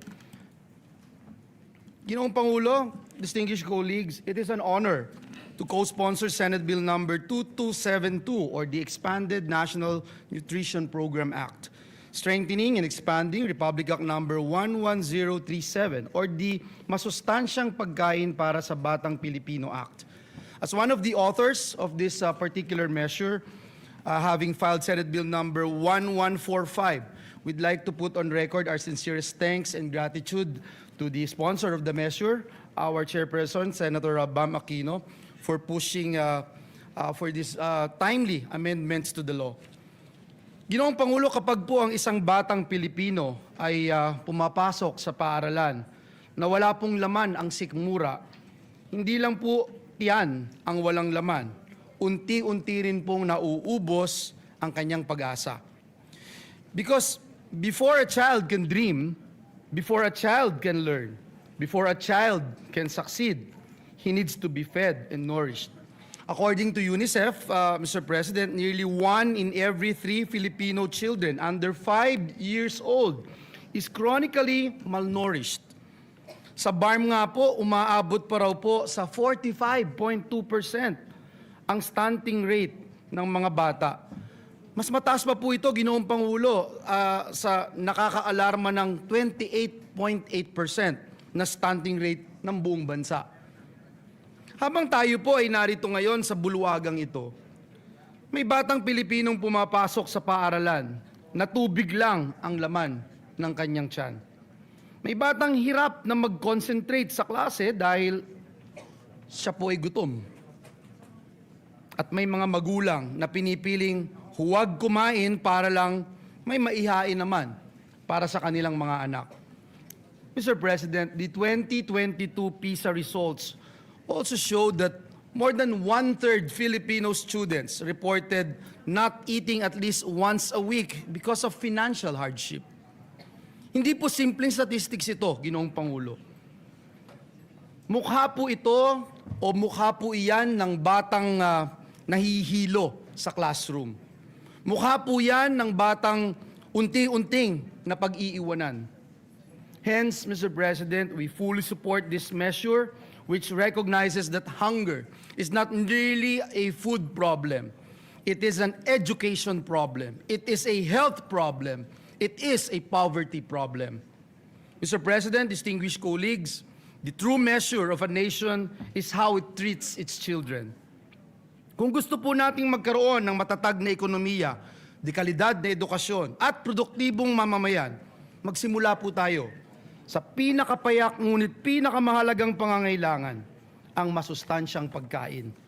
Kaya naman po sa panukalang batas na ito ay laban po ito sa kontragutom, laban kontra gutom, laban kontra stunting, laban kontra kahirapan at laban para sa kinabukasan ng bawat batang Pilipino. Naniniwala po tayo, Ginoong Pangulo, na kapag busog ang bata, mas malakas at mas ganado po siyang mangarap. Mas handa po siyang matuto at mas handa po siyang lumaban sa buhay. At kapag ang batang Pilipino ay lumaking malusog, ang buong bayan po ang aangat. Dahil walang batang Pilipino ang dapat matulog na gutom at walang batang Pilipino ang dapat mangarap ng walang laman ng tiyan. Muli, Ginoong Pangulo, maraming salamat at pagpalain po tayong lahat ng ating Panginoong Diyos. Maraming salamat, Senator Joel Villanueva. We recognize the gentleman from Pampanga, Senator Kiko Pangilinan. Maraming salamat, Mr. President. Just a quick manifestation.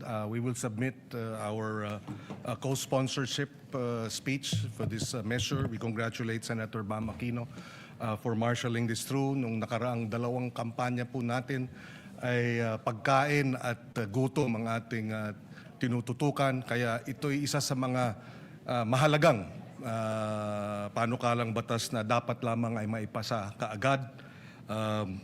Isang pondo, Mr. President, 4 ang tinutugunan.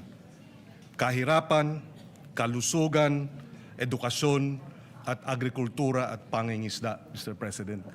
4 ang tinutugunan, 1 pondo, Mr. President. Hindi lang gutom ng ating mga kababayan, ang ating mga anak, pati ang gutom ng ating mga magsasaka at mangingisda na maibenta ng tama ang kanilang ani at huli para gumanda ang kanilang kita, matutugunan din ng panukalang ito.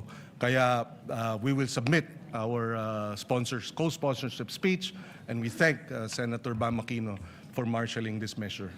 Maraming salamat, Mr. President. Thank you. very much. We also recognize the gentleman from Palawan, Senator Erwin Tulfo.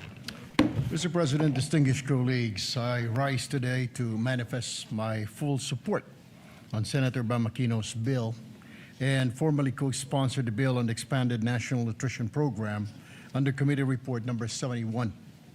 Section 15, Article 2 of our 1987 Constitution explicitly mandates that the state shall protect and promote the right to health of the people.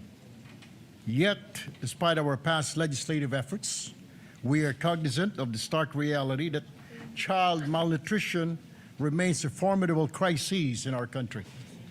Under Republic Act number 11037 or the Masustansyang Pagkain para sa Batang Pilipino Act, our national feeding program is currently limited to a period of 120 days.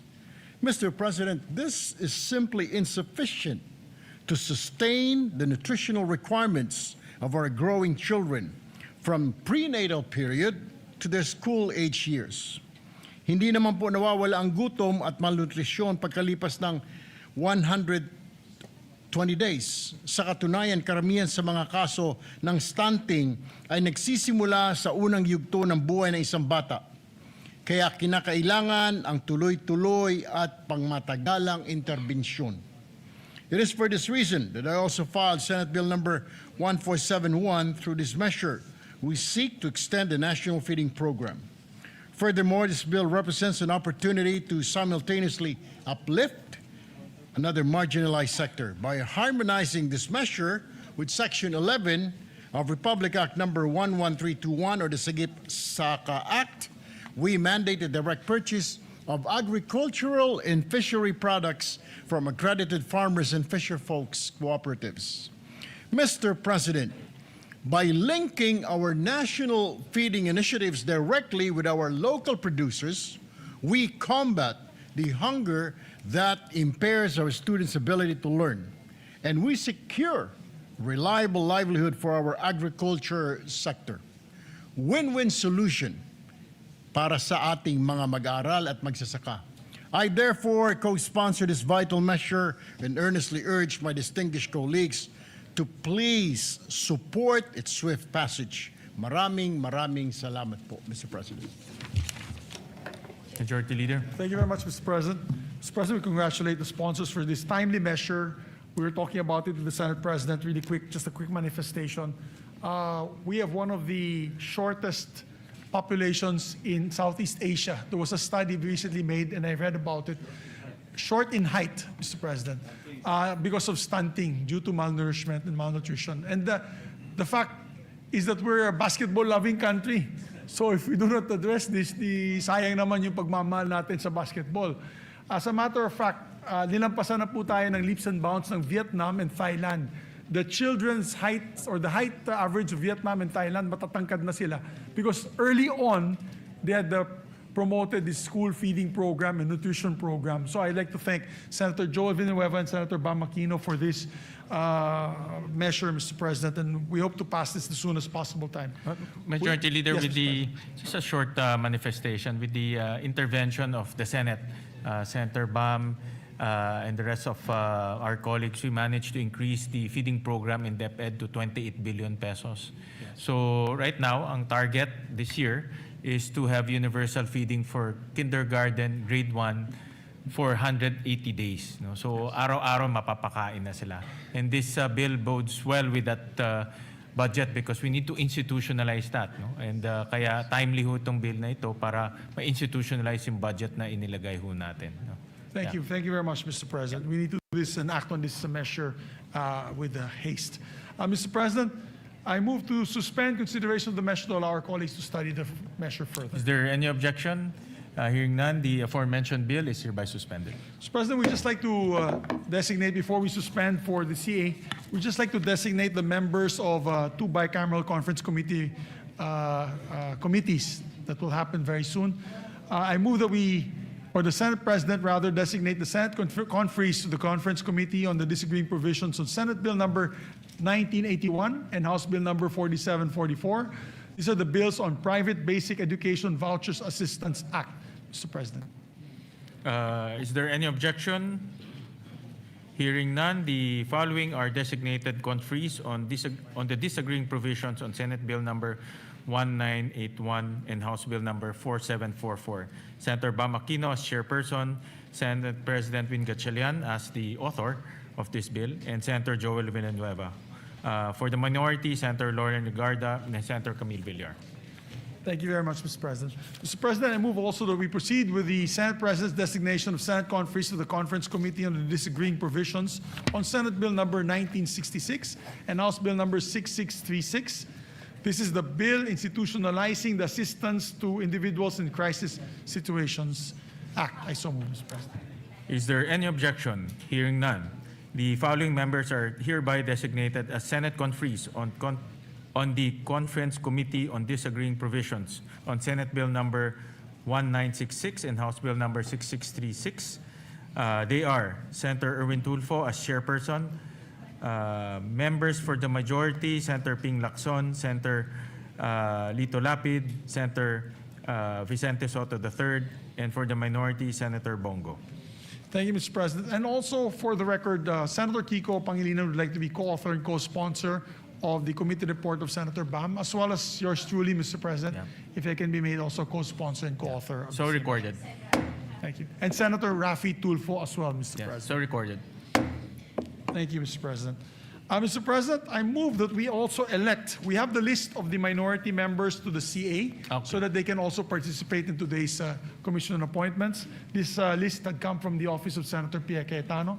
Mr. President, I move that we elect the following senators as members of the commission on appointments on the part of the minority: Senator Rodante Marcoleta, Senator Christopher Bongo, Senator Amy Marcos, Senator Lauren Legarda, and Senator Jinggoy Estrada. I so move. Is there any objection? Hearing none, the motion is approved. And also, Mr. President, pursuant to Article 6, Section 17 of the 1987 Constitution, I move to elect the following members to the Senate Electoral Tribunal on the part of the minority: Senators Pia Cayetano and Senator Robin Hood Padilla. I so move. Is there any objection? Hearing none, motion is approved. With that, Mr. President, I move to suspend session until 3 o'clock in the afternoon to allow us to have our Commission on Appointments hearings this afternoon, Mr. President. I so move. Session is suspended.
The plenary session of the Commission on Appointments is in special session of the 20th Congress is hereby called to order.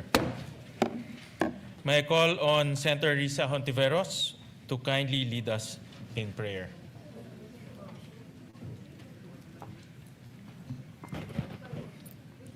Sa ngalan ng Ama at ng Anak at ng Espiritu Santo. Amen.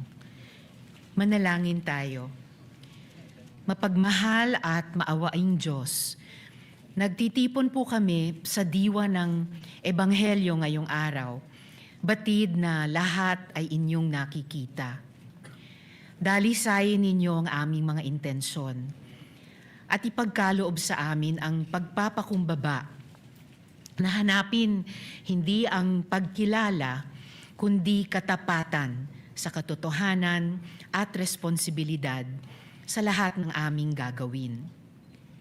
Habang tinutupad namin ang aming mga responsibilidad, gabayan niyo po kami ng karunungan at discernment sa lahat ng aming mga deliberasyon at desisyon na naglilingkod sa taong bayan.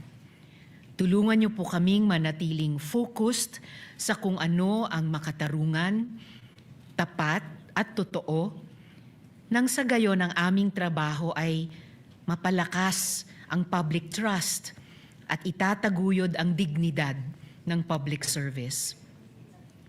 Palakasin niyo po kami na kumilos ng may sinseridad sa lahat ng bagay, na maging tapat sa aming mga responsibilidad, tapat din sa katotohanan at bukas palad sa serbisyo para sa common good ng aming bayan.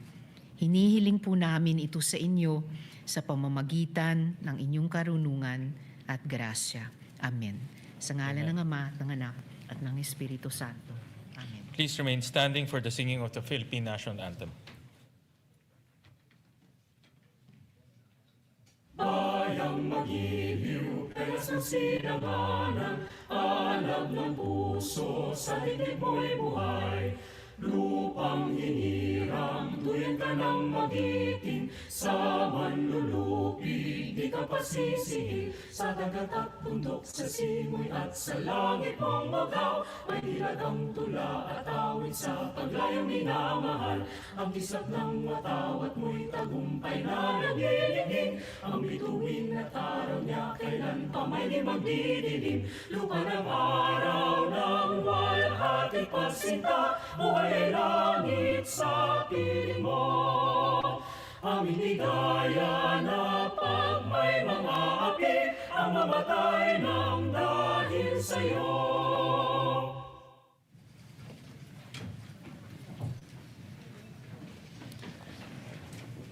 May I ask the Secretary to read the communication dated 17 June 2026 from the House of Representatives, Secretary General Cheloy Garafil, on the election of the House of Representatives members to the Commission on Appointments. June 17, 2026, the Honorable Senator Sherwin T. Gatchalian, Chairperson, Commission on Appointments. Dear Honorable Gatchalian, I have been directed to inform the Commission on Appointment that the House of Representatives on even date elected the following as members of the House of Representatives contingent to the Commission on Appointments. 1. Representative Francisco Paulo P. Ortega. The 5th, Vice Representative Jordin Jesus M. Romualdo. 2. Representative Jose Bong J. Teves Jr. Vice Representative Robert Raymond M. Estrella. 3. Representative Franz S. Pumaren. Vice Representative Eddie Bong G. Plaza. 4. Representative Wilfrido Mark M. Enverga. Vice Representative Roy M. Loyola. And 5. Representative Mercedes K. Alvarez. Vice Representative Arnie B. Fuentebella. Respectfully yours, signed Attorney Chelo E. Belicaria Garafil, Secretary General. The election of the named representatives as members to the Commission on Appointments is hereby noted.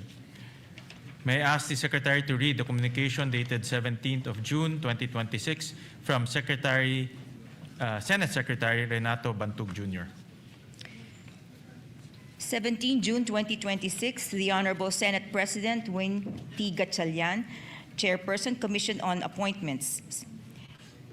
Sir, this is to respectfully inform Your Honor that the Senate, on even date, elected the following members of the Commission on Appointments effective on the same date.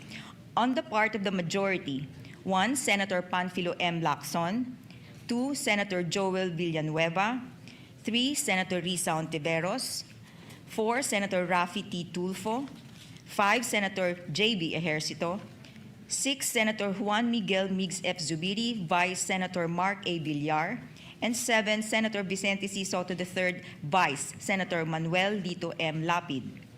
On the part of the minority, 1. Senator Rodante D. Marcoleta, 2. Senator Christopher Lawrence Bong Tigo, 3. Senator Amy R. Marcos, 4. Senator Loren Legarda, and 5. Senator Jinggoy Ejercito Estrada. This is pursuant to Section 18, Article 6 of the 1987 Constitution, signed Secretary Renato M. Bantug. The election of the named senators as members to the Commission on Appointments is hereby noted. May I request the elected members of the Commission on Appointments to please rise and take their respective oath of office. Mayra, merong yung oath.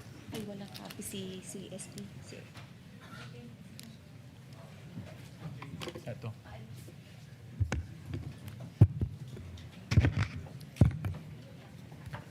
Oath of office. Please raise your right hand. I state your name. Off, state your address. Having been nominated and elected to the position of, state your position.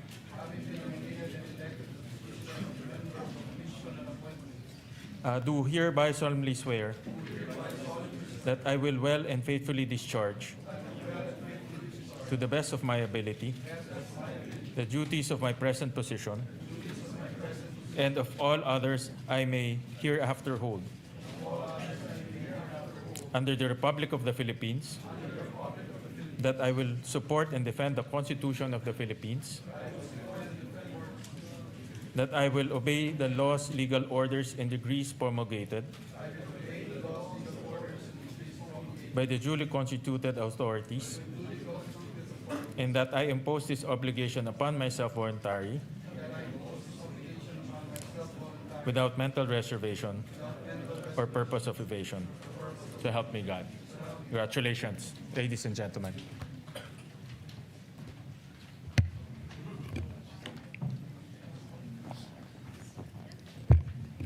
The Secretary will please call the roll.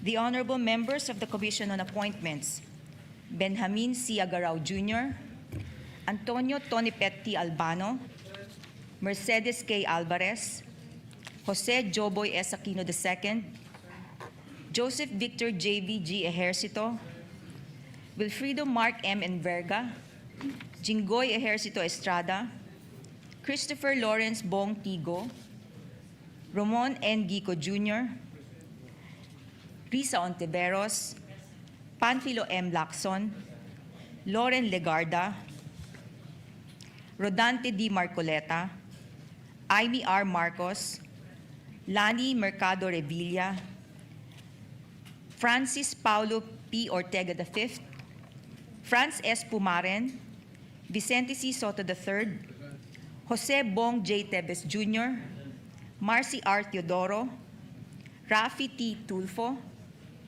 Alan U. T., Joel Villanueva, Juan Miguel Migs F. Zubiri. With 22 members present, the existence of a quorum is hereby declared.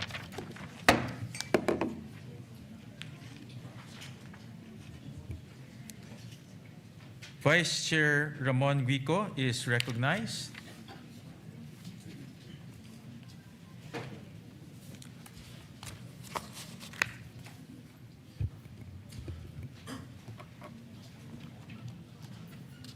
Thank you, Mr. Chair. The majority floor leader is unable to attend today's plenary session. On that note, I move that the body designate Assistant Majority Floor Leader Senator Joel Villanueva as acting majority floor leader only for today's session. Is there any objection? Hearing none, motion is approved.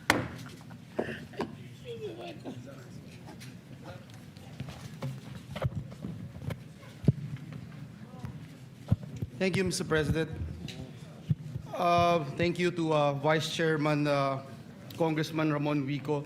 Mr. Chairman, in view of the special session convened by the President of the Philippines and considering the urgency of the matter before the body, the 5-day notice requirement for meetings prescribed under Chapter 3, Section 10 of the rule has not been complied with.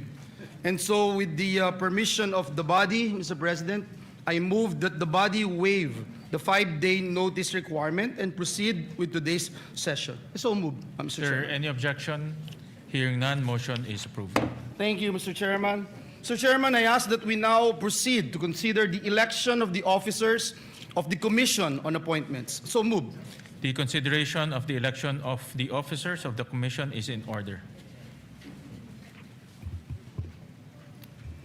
Mr. Chairman, I'd like to manifest that pursuant to Section 5, Chapter 2 of the new rules of the Commission, all members are deemed members of all standing committees of the Commission except in the Committees on Accounts, Ethics, and Rules and Resolutions. The manifestation of the Majority Leader is hereby noted. Mr. Chairman, I move to dispense with the reading of the journal of the plenary session held on the 17th of March 2026 and consider the same as approved. Is there any objection? Hearing none, the reading of the journal of the plenary session held on 17th March 2026 is hereby dispensed with, and the same is hereby approved. Thank you, Mr. Chairman. May I now request that the chairperson of the Committee on National Defense, Representative Jose Joboy S. Aquino, be recognized. So moved. The Congressman Joboy Aquino is hereby recognized. Thank you, Mr. Chair. Your Honors, I rise before this august body today for the officers of the Armed Forces of the Philippines whose appointments are awaiting action of the Commission.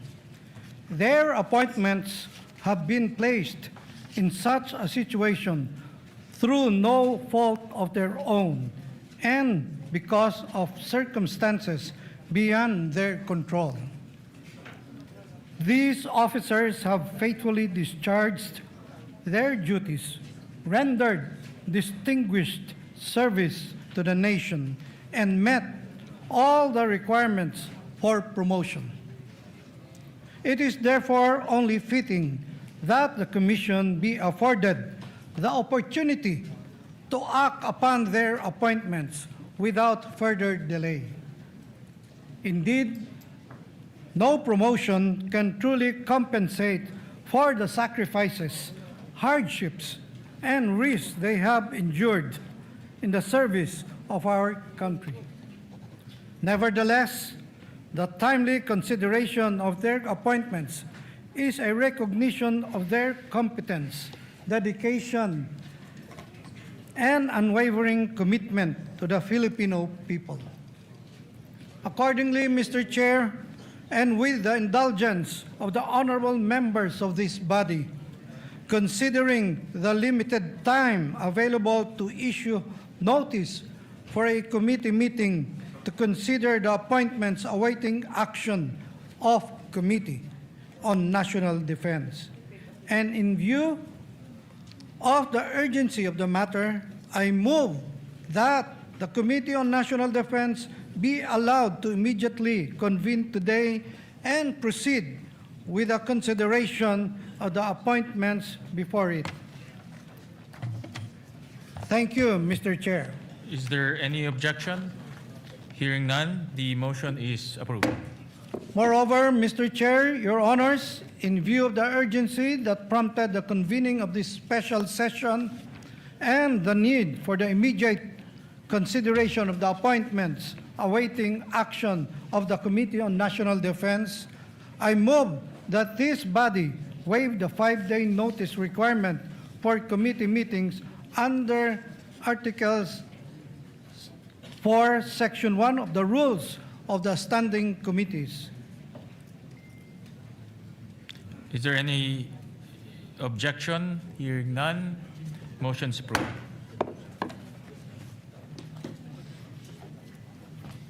Mr. Chairman, at this juncture, may I request that the chairperson of the Committee on Foreign Affairs, Senator Panfilo M. Lacson, be recognized. So moved, Mr. Chair. We recognize Senator Ping Lacson.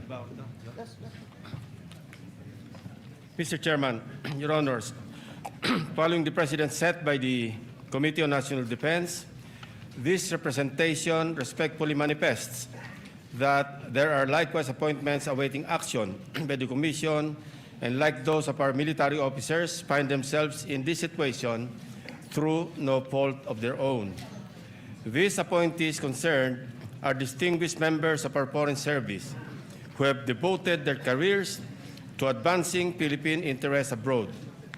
They have served with dedication, professionalism, and loyalty, often far from their families and loved ones, and frequently under demanding and challenging conditions in the service of our nation. In recognition of their sacrifices and faithful service, and considering the urgency that necessitated this convening of the special session of Congress today, this representation expresses the hope that these career diplomats may likewise be accorded the opportunity for timely action by the Commission. For the information of this august body, the request for the conduct of a meeting of the Committee on Foreign Affairs was transmitted to the Commission's Secretariat yesterday evening, and the corresponding notice was issued.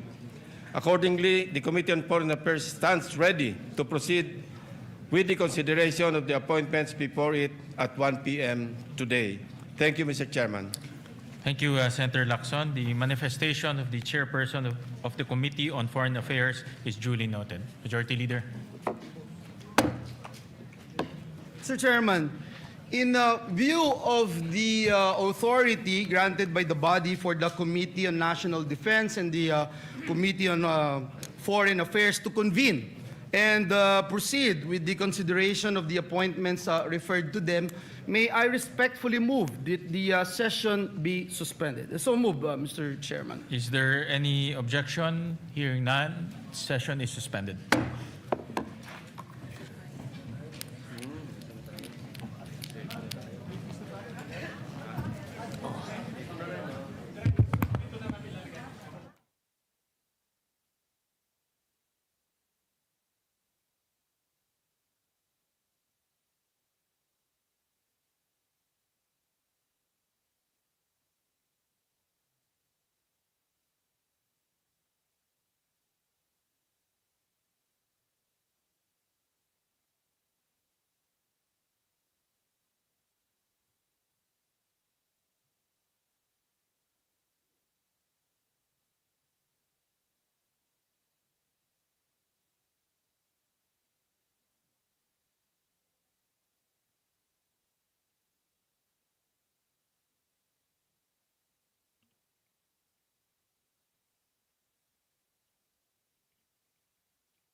Meron naman pala. Ilalong presto.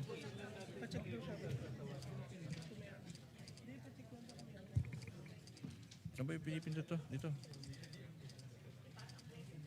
Ayun.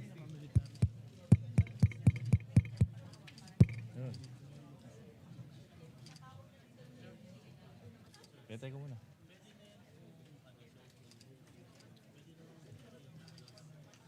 Abot ko lang to. Oo.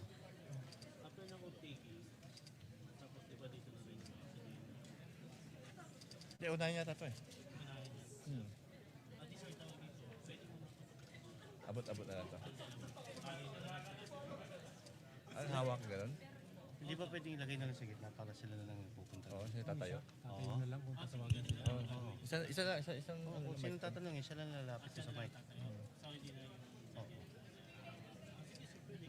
Saan itatayo ito paharap? Kahit isa lang, sir. Oo. Kahit isa lang. Isa lang. Sabi niya sir, kahit handheld lang daw eh. Handheld? Edi hawakan ko na. Bigay ko na lang sa kanila. Huwag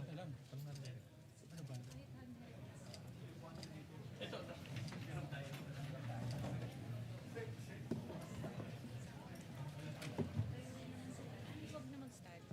Hawakan na lang. Hawakan ko na lang to. Kaya, bibigay ko sa kanila. Hindi, nakapatay ba? Nakapatay. Oo. Naka ano to, naka-sakto na to, no?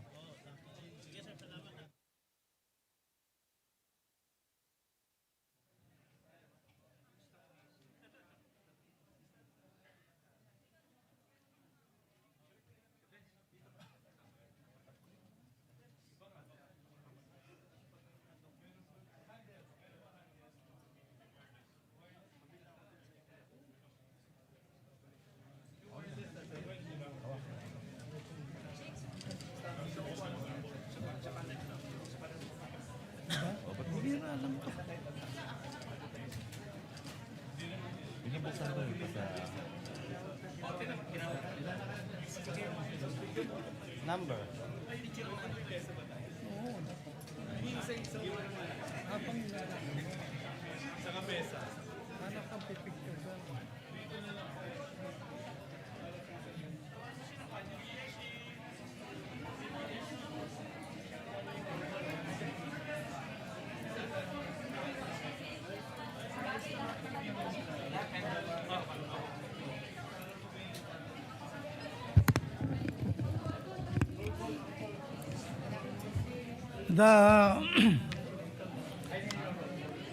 The meeting on the Committee on National Defense of the Commission on Appointments in the special session of Congress is hereby called to order.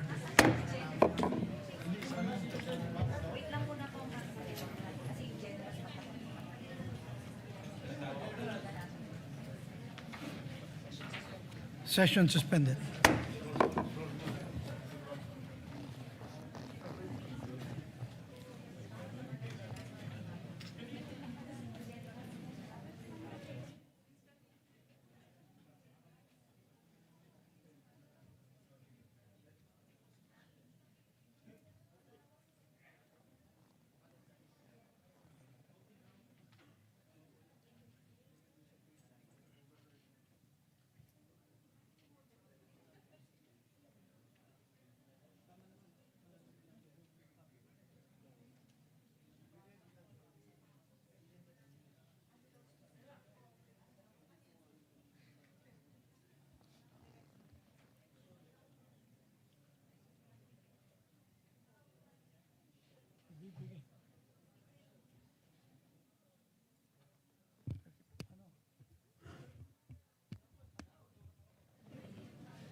Okay ka na?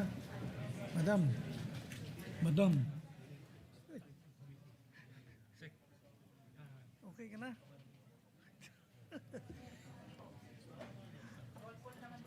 Yeah, okay. Hindi, kaya nga. Ikaw lang.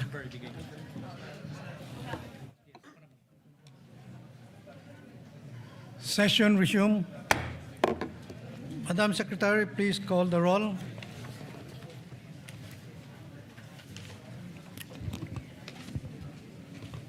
The honorable members of the Committee on National Defense, Benjamin C. Agaraw Jr., Antonio Tony Petit Albano, Mercedes K. Alvarez, Jose Joboy S. Aquino, Chairperson, Joseph Victor J.B. Ejercito, Wilfrido Mark M.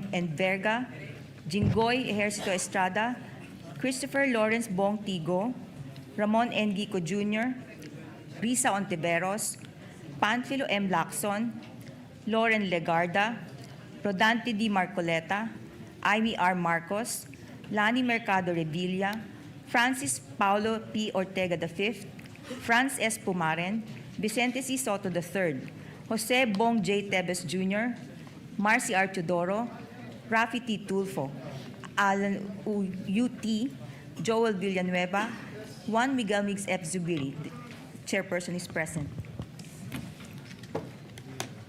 With 20 members present, including the chair, we have a quorum. Good morning, distinguished members of this committee, guests, ladies and gentlemen. As earlier manifested by this representation during the plenary session and pursuant to the authority granted by the body for the committee to immediately convene under special circumstances, the Committee on National Defense is meeting today to consider the ad interim appointments of the generals and flag officers of the Armed Forces of the Philippines. Before this committee today, please stand up as your name is called. Number 1, Edmond G. Peralta, Lieutenant General. Isagani O. Criste, Major General. Alan M. Avier, Vice Admiral. Naisforo M. Diaz Jr., Brigadier General. Rose Wati Remo, Brigadier General. The officers whose appointments are before the committee today find themselves in this situation through no fault of their own, but rather as consequence of circumstances beyond their control. Throughout their careers, they have faithfully discharged their duties, upheld the highest standards of military professionalism, and rendered distinguished service to the Republic. Having satisfied all the requirements prescribed under the rules, they are deserving of the Commission's timely consideration of their appointments. These officers have dedicated more than 3 decades of their lives to the service of our country, rising through the ranks through competence, discipline, integrity, and unwavering commitment to duty. Their careers reflect not only personal achievement, but also years of sacrifice, perseverance, and steadfast adherence to the values of the Armed Forces of the Philippines. Indeed, no promotion can fully compensate for the hardships they have endured, the risks they have taken, and the sacrifices they and their families have made in the service of the nation.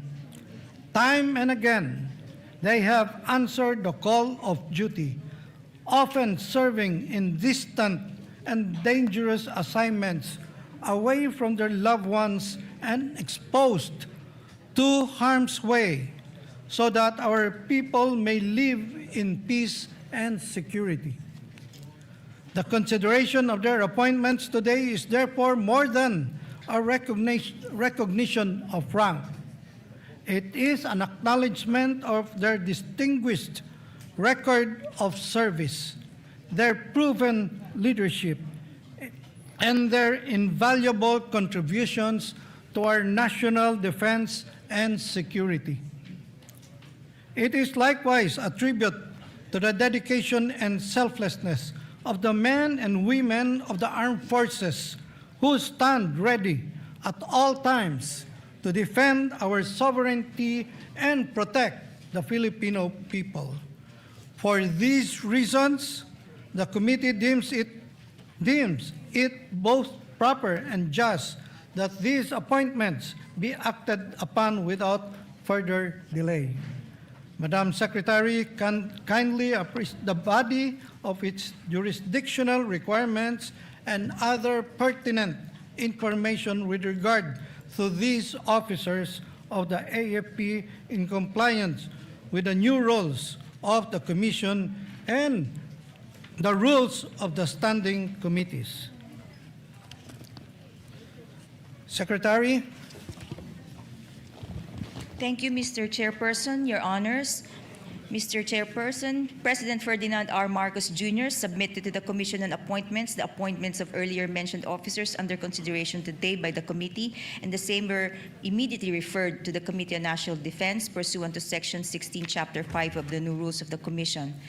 These appointments were published on various dates in 2 newspapers of general circulation, Manila Standard and Daily Tribune, and broadcast over PTV4 pursuant to Section 2, Article 2 of the Rules of the Standing Committees.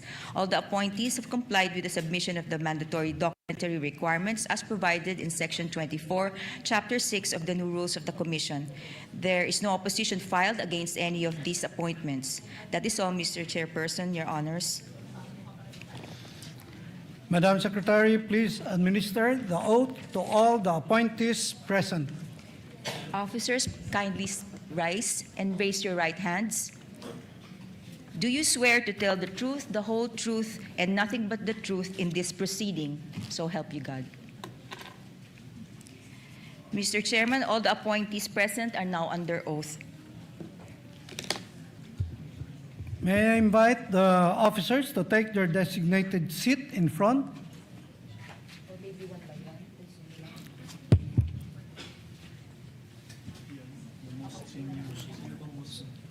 Session suspended.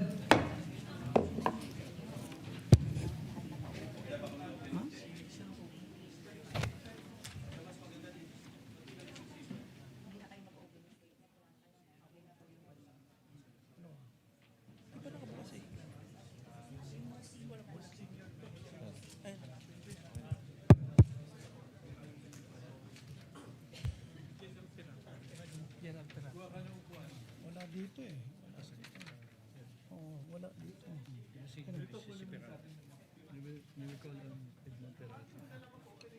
Session resume. The chair would now like to call to the most senior among the officials, Edmond G. Peralta, Lieutenant General. Take the seat. May ipon ba dyan? If, to deliver his opening statement. Sir, I am Lieutenant General Edmundo G. Peralta, sir. I am the Deputy Chief of Staff, Armed Forces of the Philippines. Appearing before you are 4 other officers. Here's our name before, sir. And we are here for the confirmation of we appear before the Commission appointments for our confirmation, sir.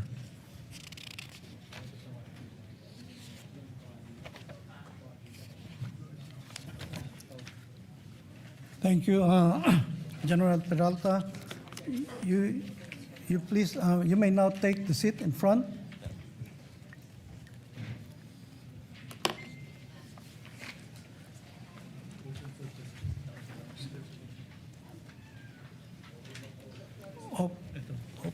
Open now for, oh yeah.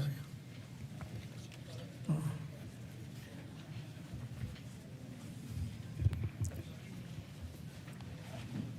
Thank you, sir. When I sit.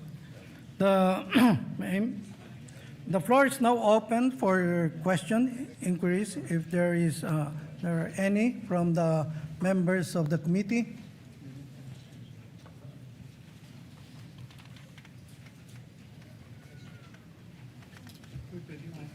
If Honorable Marcoleta is recognized.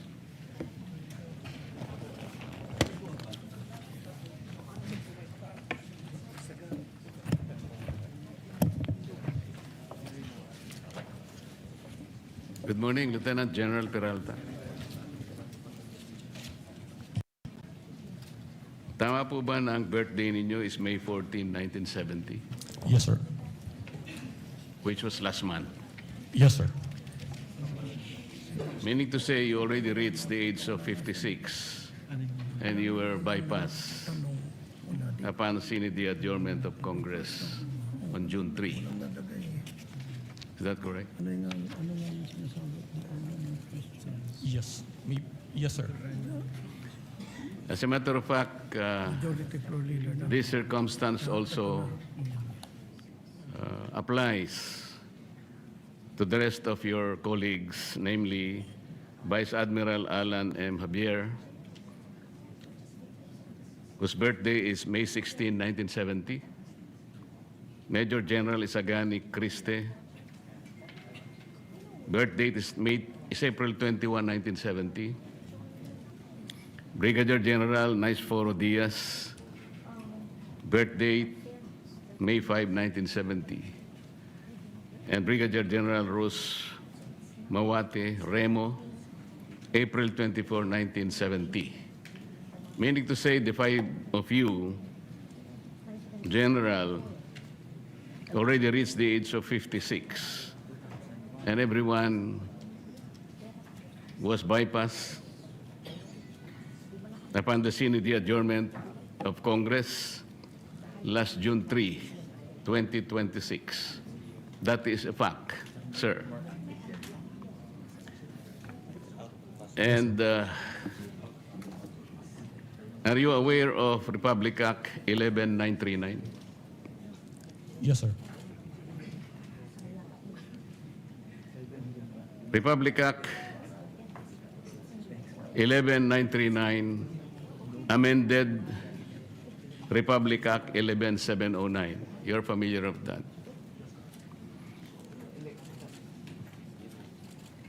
Do you know why I am citing this particular law, General?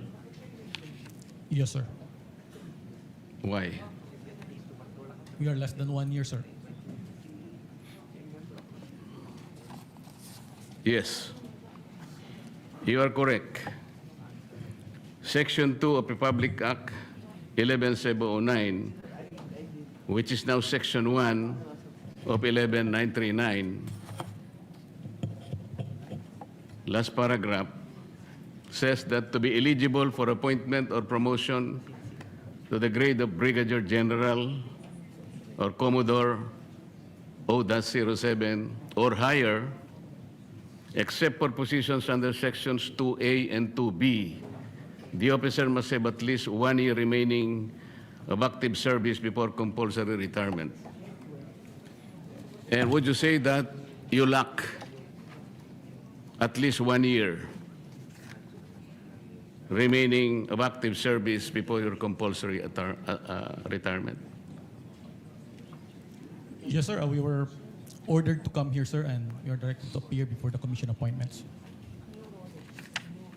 And so therefore, it only means that the five of you may no longer be eligible for reappointment in view of the prohibition under Section 1 of Republic Act 11939. Am I correct, sir? Yes, sir. Thank you. Thank you, Mr. Chair. Thank you, Honorable Marcos. Honorable Senator Ping Lacson is recognized. Yes, Mr. Chairman. Just for clarity, I believe, and I was told by the Secretary of the Commission on Appointments, that the ad interim appointments of this fine gentleman and lady is a mere resubmission of their previous ad interim appointments given before the resumption, the May 25, 2026 resumption of the first regular session. And since this is a special session, it is a continuation of the first regular session. Therefore, hindi pa po sila pasok do sa 1-year ban. Kasi hindi naman po nila kasalanan na nagkagulo-gulo kami dito sa Senado at hindi na take up yung kanilang confirmation. So with that manifestation, Mr. Chairman, I move that we recommend to the plenary the confirmation of the aforementioned gentleman and lady in plenary. I so move, Mr. Chairman. If there's, yes, Honorable Rizon Taveros. I second the motion, Mr. Chair. Any objection to the motion? Duly seconded. Mr. Chair. Yes, Honorable Albano is recognized. Mr. Chair, Your Honors, on the part of the minority, we place on record our full support for the confirmation of the 5 generals and flag officers of the Armed Forces of the Philippines, whose appointments are now under consideration. These officers have rendered long and distinguished service to the nation. As such, the minority supports the favorable confirmation of their appointments and commends their dedication and sacrifices in their service to the Filipino people. Mr. Chair, as the acting minority floor leader, on behalf of the minority and the Filipino people, we interpose no objection to their confirmation. Thank you, Mr. Chair. Thank you, Honorable Albano. Honorable Bongo is recognized.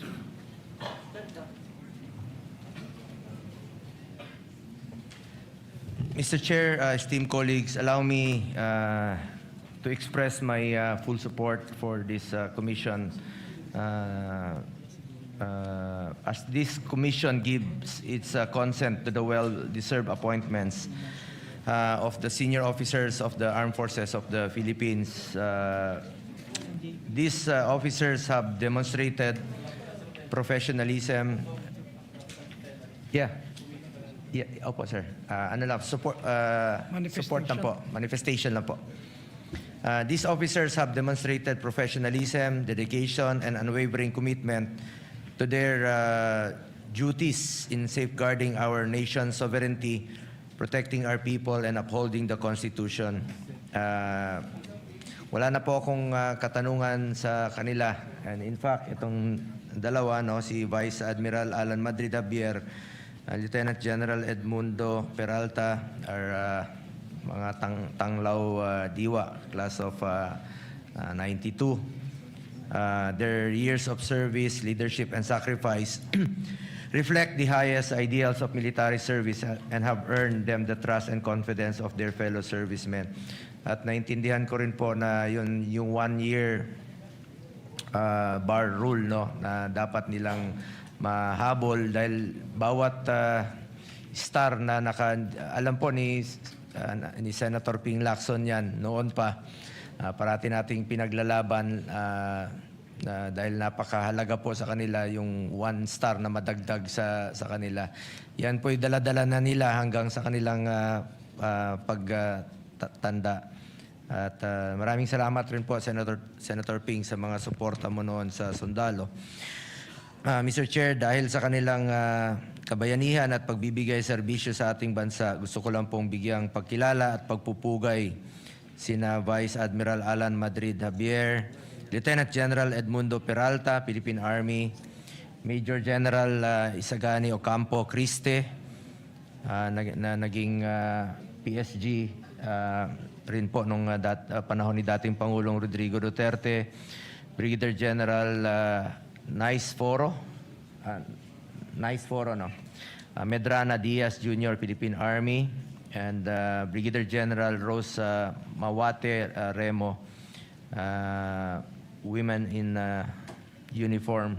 Ma'am, sa panahon ng banta sa seguridad, sakuna at iba't pang hamon sa kapayapaan at kaayusan, sila ay naninindigan at naglingkod ng buong katapatan sa iba't ibang tungkulin at responsibilidad na kanilang ginagampanan. Napatunayan ng mga opisyal nito ang kanilang kakayahang mamuno at maglingkod. Panahon ng pandemya, panahon ng giyera sa Marawi, bagyo, lindol, baha, patuloy kayo nagtatrabaho para sa ating mga kababayan. At maalala ko po, nung panahon ni dating Pangulong Rodrigo Duterte, pinaglaban natin na madoble po ang sahod ng entry position ng military at lahat po ng uniform personnel. Dahil po yan sa inyong sakripisyo para sa bayan at hindi po natin mararating itong kinaroroonan natin kung hindi po dahil sa inyo. As our first line of defense, your continued courage and commitment are vital to defending our country's honor, rights, and future. We also call on you to remain steadfast in protecting our sovereignty. Maraming salamat po sa inyong dedikasyon, sakripisyo at walang katulad na serbisyo sa ating mga kababayan.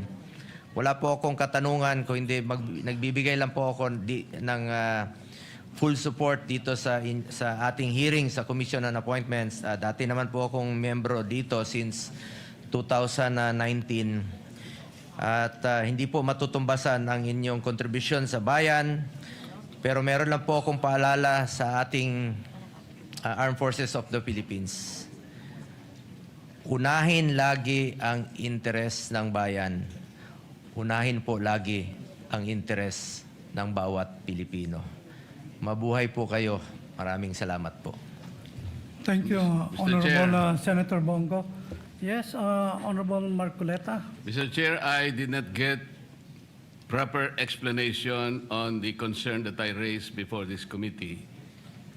I don't think we are in a position to violate an existing law.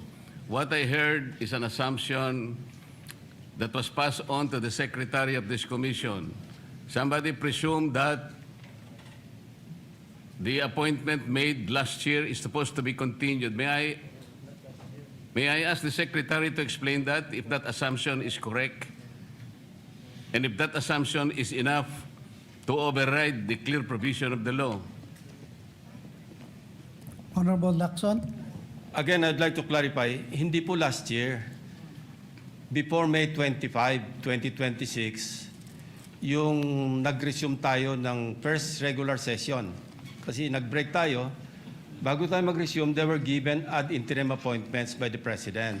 So yun po yung ina-apply natin because a special session that we are having today is a continuation of the first regular session, Mr. Chairman. So yung birthday nila fell after.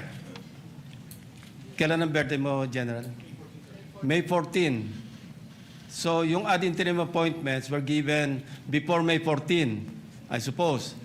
So you confirm that. So hindi ka covered ng 1-year ban. That's the clarification that I manifested earlier, Mr. Chairman. How about the others? Covered sila ng hindi sila covered ng 1-year ban when they were given their ad interim appointments before May 25, di ba?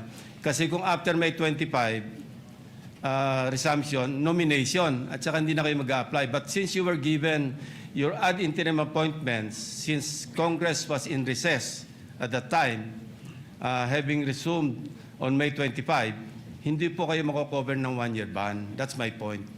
So I hope I satisfy the query posited by the Honorable Marcoleta. Thank you, Mr. Chairman. Well, Mr. Chair, that is an assumption. Somebody should explain from this committee if that assumption is correct. Because the law is the law.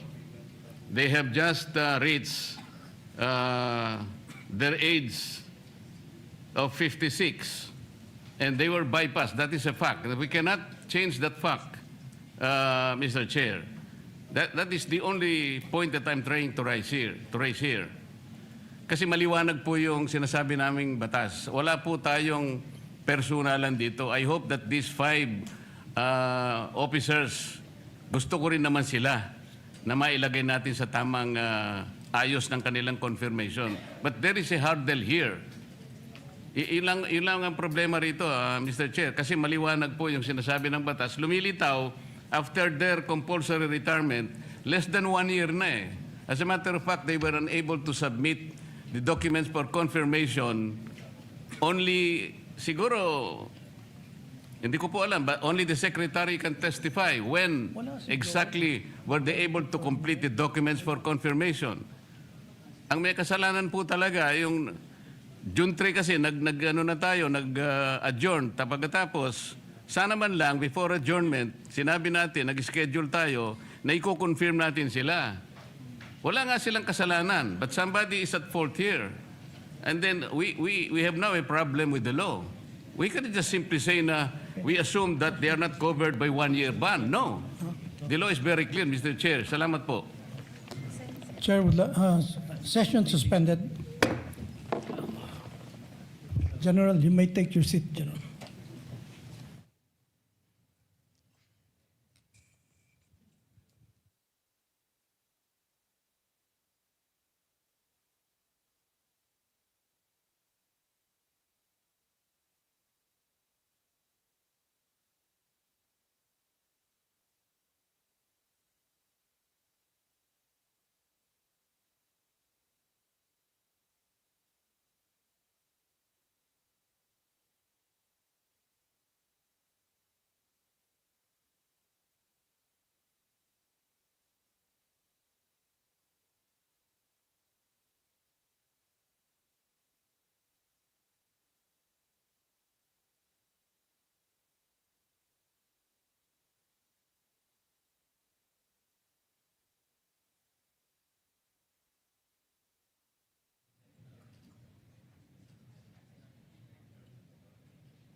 Balik ka.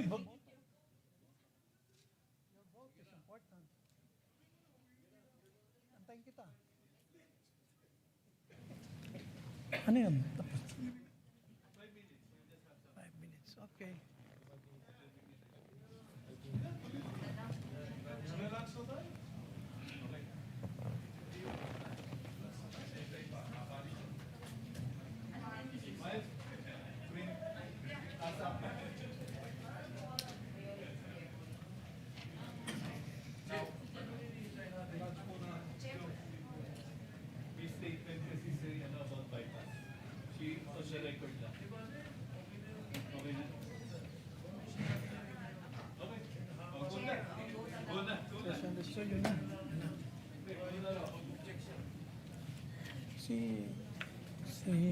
Sino nga yun? Tudoro. Marcy Tudoro.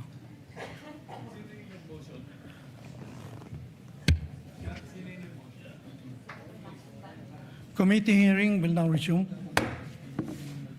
The chair also would like to stand corrected earlier. The chair has declared it was session suspended. It's a committee hearing suspended. So we now continue. I believe Honorable Marcy Teodoro.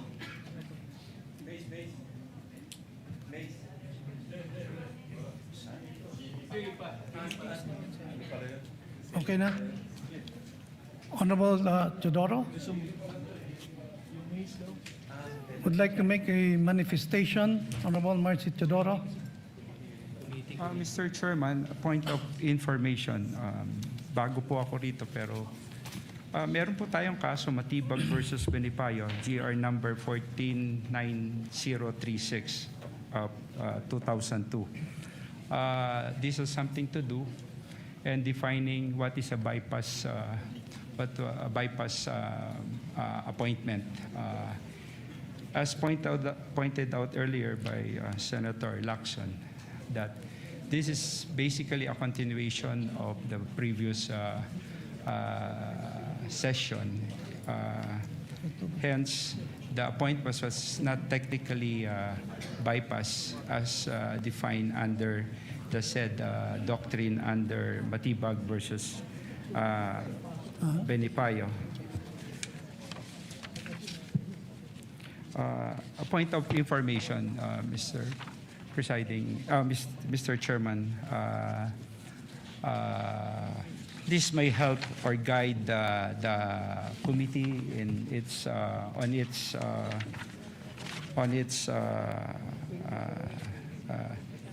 decision. As defined, a bypass appointment occurs only when upon the close of the session of Congress. It's true that the Congress was immediately adjourned, but a special session was called upon, so it's being considered a continuation this proceeding. So if June 17 of this year is considered a continuation of the same congressional session, and this is not a new session, that event triggers the bypass, but not yet occurred. Therefore, the appointment remained pending and subject to the CA action. This is my humble observation and opinion on the matter, Mr. Chair, that the appointments remain pending and subject to CA action. Thank you, Honorable Teodoro. Yes, Honorable Marcoleta. Mr. Chair, I think we should clearly clarify that this plenary session is not a continuation of the last session. This plenary session is not a continuation of the last session, simply because this is a clearly separate proceeding, given that Congress adjourned sine die on June 3. This is very clear. We should not explain it any further. And Matibag versus Benipayo was quoted, Mr. Chair. In this case, Mr. Chair, an ad interim appointment can be terminated for two causes specified in the Constitution. Article 7, Section 16, Paragraph 2. Ang sabi doon, the first cause is the disapproval of his ad interim appointment by the CA. The second one is the adjournment of Congress without the CA acting on his appointment. Ito yung Matibag versus Banipayo.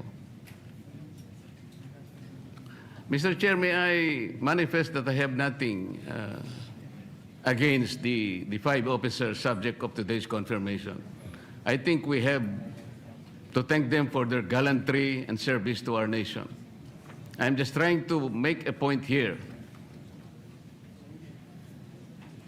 But I am not objecting, because we need to know and we need to articulate what is the law that must be the concern of this proceeding, Mr. Chair.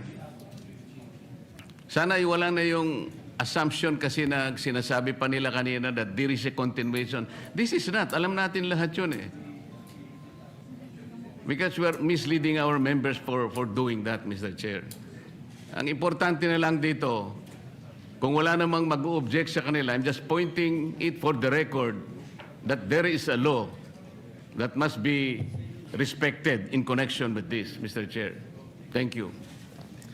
Thank you, Honorable Marcoleta. Considering that earlier there was a motion of Yes. Honorable Go ahead, Mr. Chairman. I was just going to yes, manifest considering that this is the manifestations of the gentlemen are actually debatable, because the Commission on Appointments is a different constitutional body than Congress itself kung tutuusin.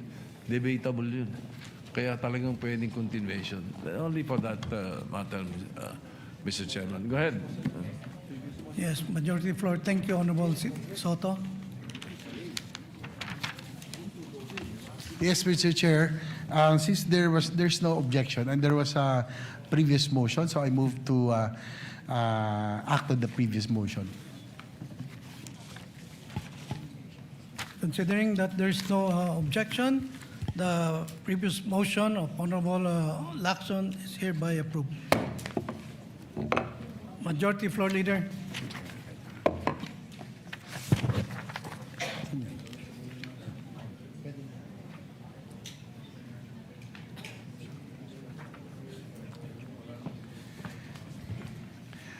Mr. Chair, since there are no more objections, I move to recommend to the plenary for the Commission to confirm the ad interim appointments of the 5 generals and flag officers of the AFP. So move, Mr. Chair.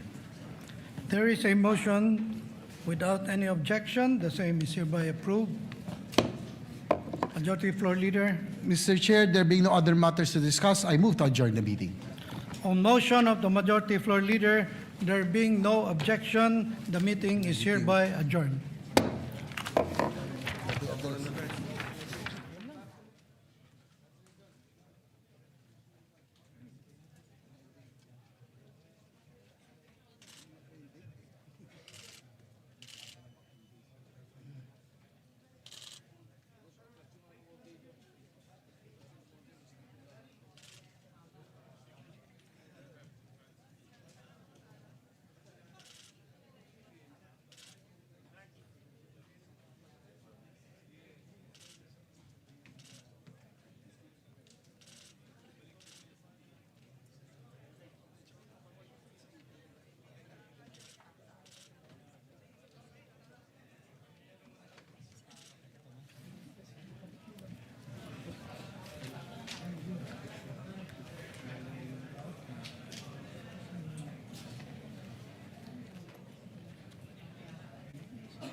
Ano, pwede na tayo? Mag-alas-dos na. Okay.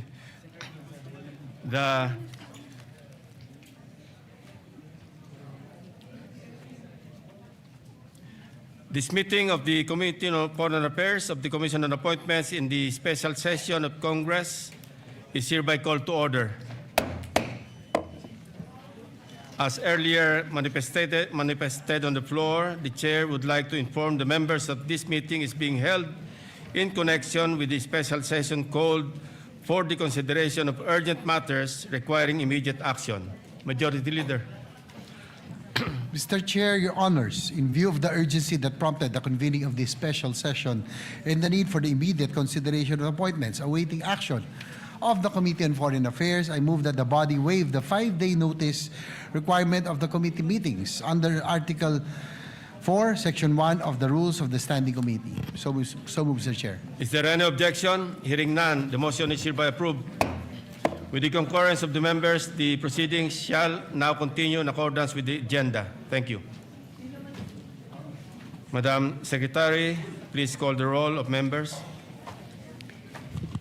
The honorable members of the Committee on Foreign Affairs, Benjamin C. Agarao Jr., Antonio Tony Petty Albano, Mercedes K. Alvarez, Jose Joboy S. Aquino II, Joseph Victor J.V.G. Ejercito, Wilfrido Mark M. Enverga, Jinggoy Ejercito Estrada, Christopher Lawrence Bong Tigo, Ramon N. Gico Jr., Risa Ontiveros, Lauren Legarda, Rodante D. Marcoleta, Amy R. Marcos, Lani Mercado Revilla, Francis Paulo P. Ortega V, Franz S. Pumaren, Vicente C. Soto III, Jose Bong J. Teves Jr., Marcy R. Teodoro, Rafi T. Tulfo, Alan U. T., Joel Villanueva, Juan Miguel Mix F. Zubiri. The committee chairperson is present. With 22 members present, the existence of a quorum is hereby declared. Majority Leader. Mr. Chair, we proceed already to the statement of to the enumeration of the different nominees, and likewise a statement of the chairperson. Yeah. Dispense ka na lang na ano. I move to this. Mr. Chair, sorry. I move to dispense with the reading of the minutes of the previous meeting held on March 11, 2020, and consider the same as approved. So move, Mr. Chair. Is there any objection? The Chair hears none. The motion is hereby approved. Good afternoon, esteemed members of the Commission on Appointments, distinguished guests, ladies and gentlemen. Today, your committee is tasked to consider the nominations and ad interim appointments of 85 officials in the Department of Foreign Affairs, namely, nominations. 1. Josel Francisco Ignacio, Chief of Mission Class 2, as non-resident ambassador to the Kingdom of Bhutan, in addition to being ambassador extraordinary and plenipotentiary to the Republic of India, concurrent jurisdiction over the Federal Democratic Republic of Nepal. 2. Senen Chemsen Mangalile, Chief of Mission Class 2, Ambassador Extraordinary and Plenipotentiary to the Kingdom of Cambodia. 3. Noel Mangawang Novicio, Chief of Mission Class 2 as non-resident ambassador to the Republic of Kiribati, the Republic of Nauru, the Independent State of Samoa, Kingdom of Tonga, Tuvalu, and the Republic of Vanuatu, in addition to being Ambassador Extraordinary and Plenipotentiary to the Republic of Fiji. Ad interim appointments. Edgar Barayro Badajos, Robespierre Libelo Bolivar, Emilio Torres Fernandez, Ann Halandoon Luis, Zaldi Bayanin Patron, Chief of Mission Class 2, Lea Victoria Trinidad Carada, Lena Aileen C. De Dios Sison, Noemi Tan Diaz, Maria Luela Chang Duarte, Ambrosio Brian Fruto Enciso III, Jesus Enrique Guanzon Garcia II, Emmanuel Donato Coach Guzman, Mary Lac Santos Hicarte, Brian Dexter Burgos Lao, Career Minister Rapunzel Aglipay Acop, Nomer Blevens Ado II, Azela G. Arumpak Marte, Brian Jess Tio Baguio, Lily Ann Chen Cheng, Ria Eugenio Gorospe, Christine Margaret Mendiola Malang, Mary Joy Balicer Ramirez, Annalyn De Leon Ratonel, Joylyn Espinosa Santos, Rodney Jonas Lucido Sumagi, Rogelio Estrada Villanueva Jr., Maylin Marquez, for Foreign Service Officer Class 1, Maylin Marqueses Acosta, Catherine Flores Alpay, Jacqueline Joan Santiago Arquiza, Mark Chodor Palacios Benigno, Marian Intal Bringas, Christian Sen Decolen Cabahug, Benjamin Alegado Celedio Jr., Jonathan Andrew Di Cinco Chua, Estefani Alexis Arejola Cruz, Jonel Jan Santos Domingo, Bon Ryan Saltin Pereira, Jan Michael Bansil Gomez, Ana Marie May Ramos Guerra, Charlson Carolino Hermosura, Anwar Makatembel Ito, Elaine May Laruan Hernandez, Andrea Lynn Nicolas Lazaro, Lemuel Cusi Lopez, Nadine Rosario Mineke Morales, Jet Serra Olfato, Elizabeth Picar Ramos, Judy Boydon Razon, Noel Loreto Rodriguez, John Paul Tapia Samonte, Foreign Service Officer Class 2, Maria Pilonila T. Alcaraz Arguelles, Bien Janine Balocating Alparo, is it Janine or Janine anyway, Sheila Marie Gonzalo Andales, Bea Habilinar Antonio, Jorge Philip Arcilla Arjona, Jeremiah Picasso Atento, Jeffrey Dairit Batak, Ana Clarisa Perez Briones, Lisel Jane Obra Kaasi, Miko Degamo Kabatingan, Roel Garcia Casaclang, Christy P. Cablin Conta, Paula Bel de Guzman Ebora, Jaquilu Mary Nulud Gan, Lee Damagen Gano, Emile Joseph Batoon Garcia, Maria Tanya Blanco Gaurano, Hannah Eloise Bego Go, Ramona R. Jose Buluser,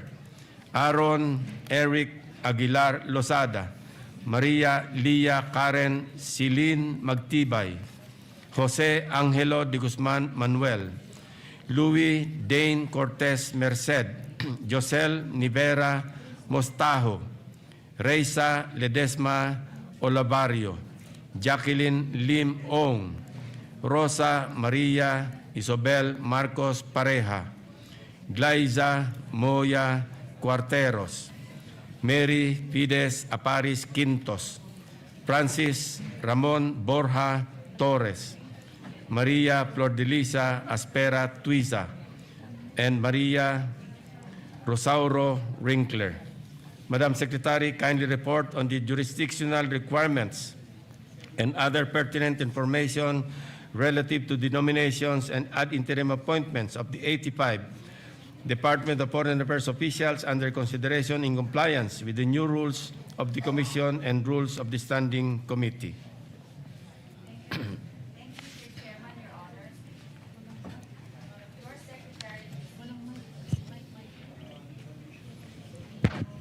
Thank you, Mr. Chairman, Your Honors.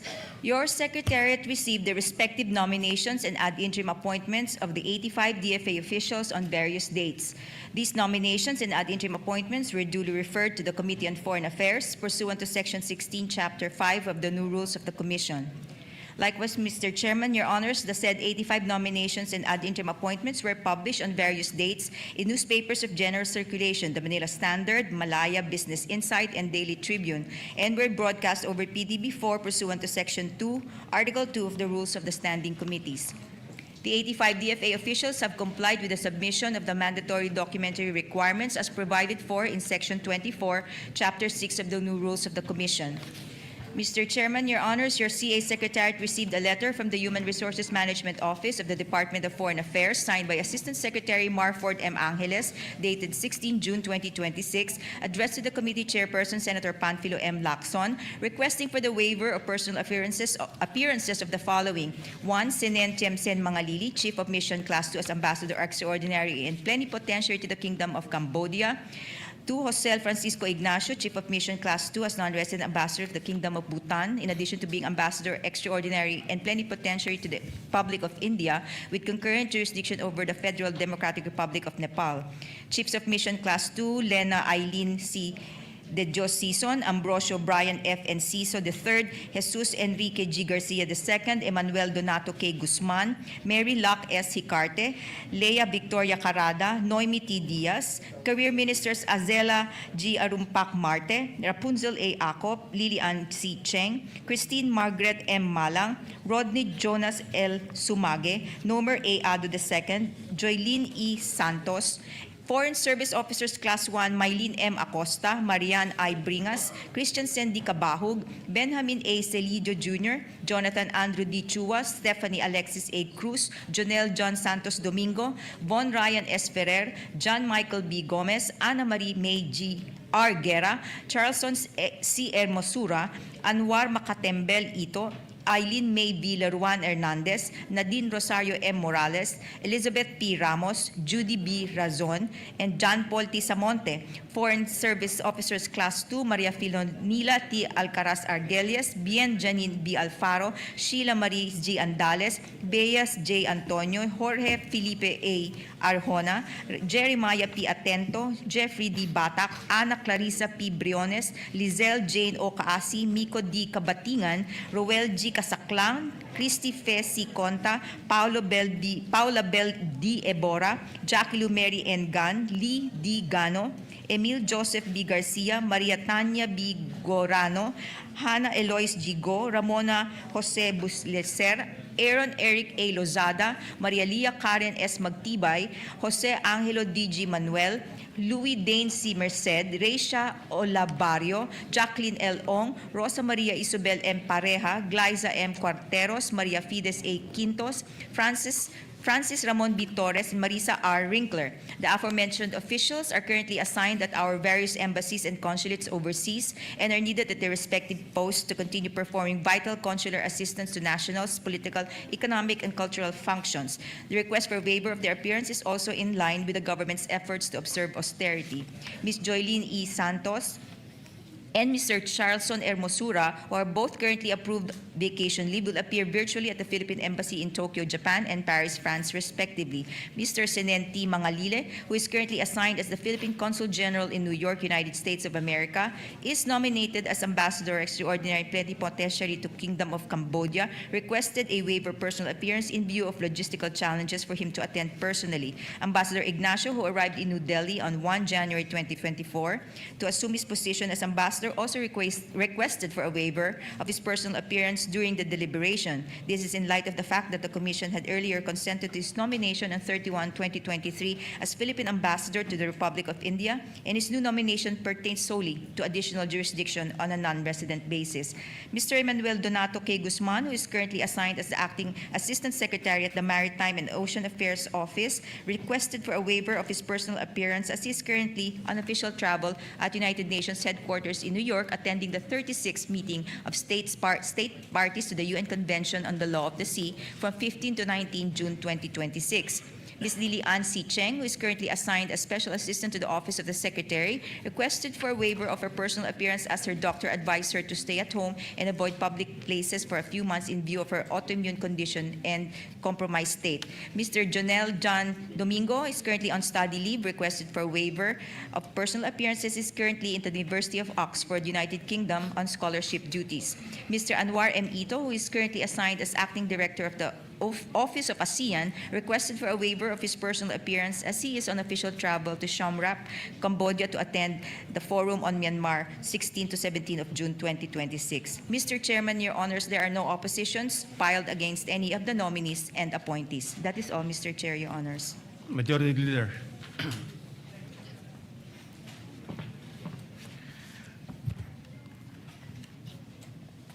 Mr. Chair, I move that committee recommend to the plenary for the commission to give Not yet. Letter request. Letter request.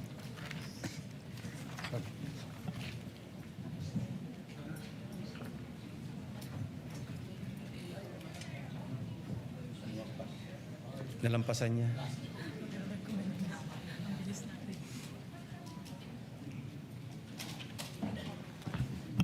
Mr. Chair, Your Honors, I move that the letter request for the waiver of personal appearances of the aforementioned DFA officials be approved. I so move, Mr. Chair.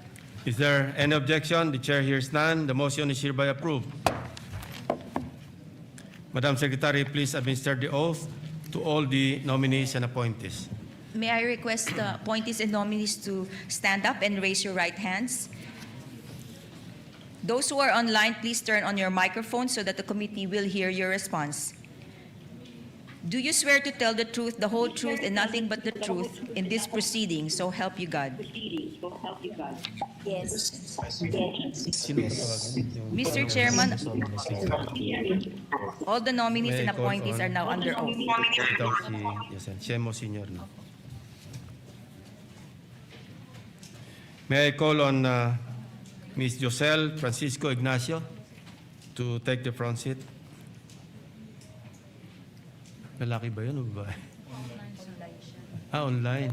So, who is the most senior present physically? May we invite him or her in front?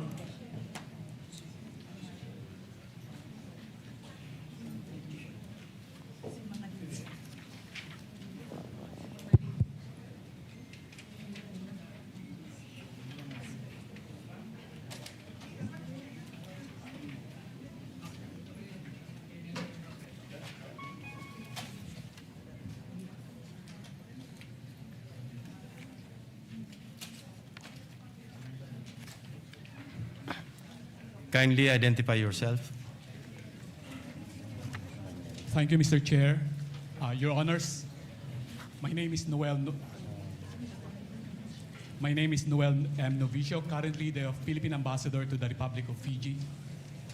Your Honors, Mr. Chair, may I first express my sincerest gratitude to the President, His Excellency Ferdinand R. Marcos Jr., for appointing me last year as the first resident ambassador of the Philippines to the Republic of Fiji, which the Commission on Appointments approved last year in September.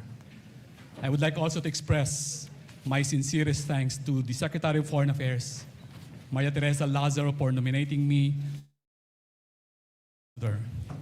and for her trust and confidence in me. My appointment as ambassador remains one of the highest honors that I had received as a Foreign Service officer. Your Honors, with concurrence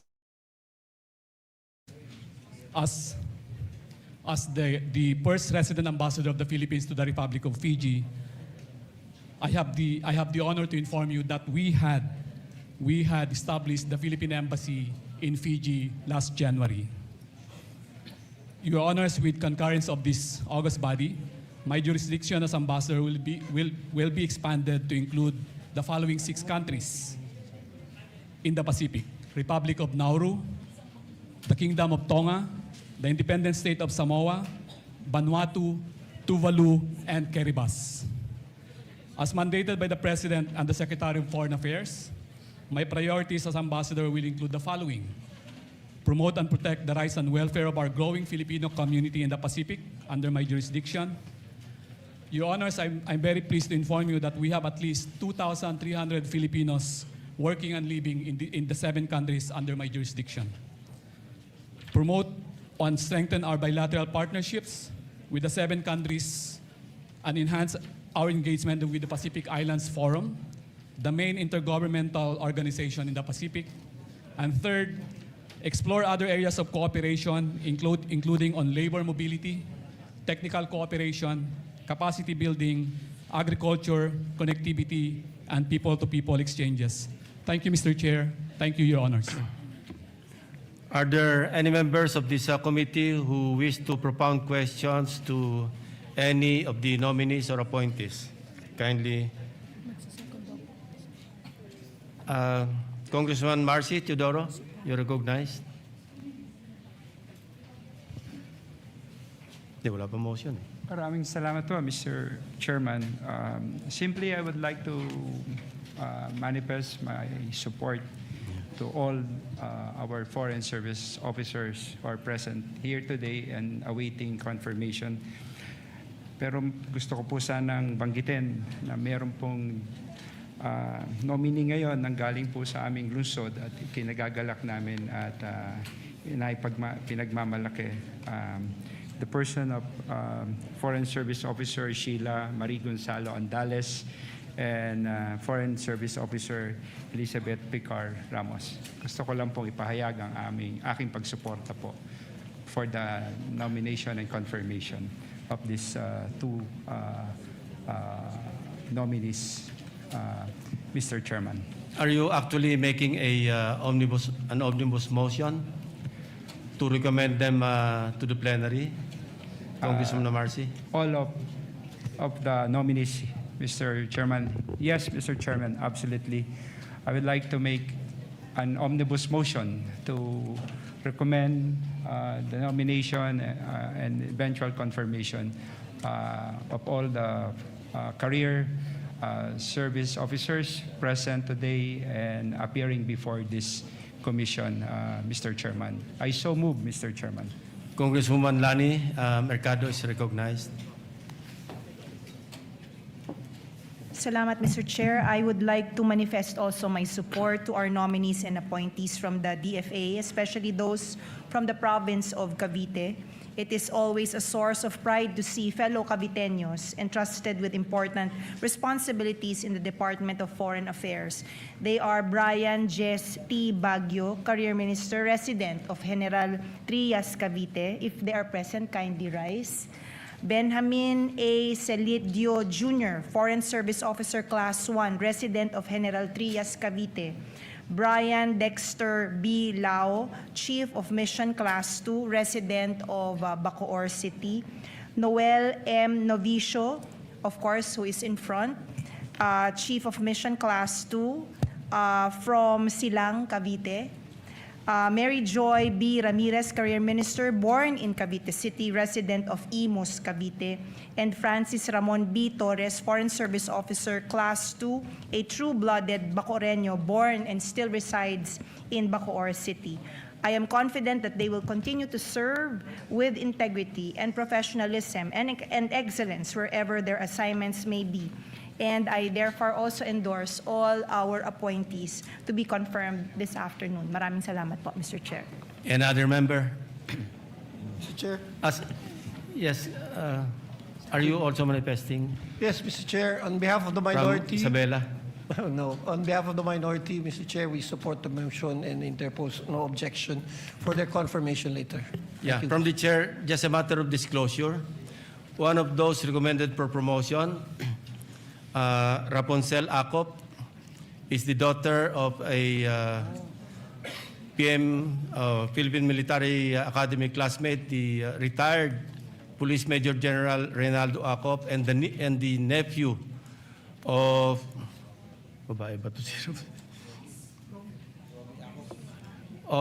your late colleague, Congressman Romy Acop. So, as a matter of disclosure, but I'm also supporting the nomination or the promotion.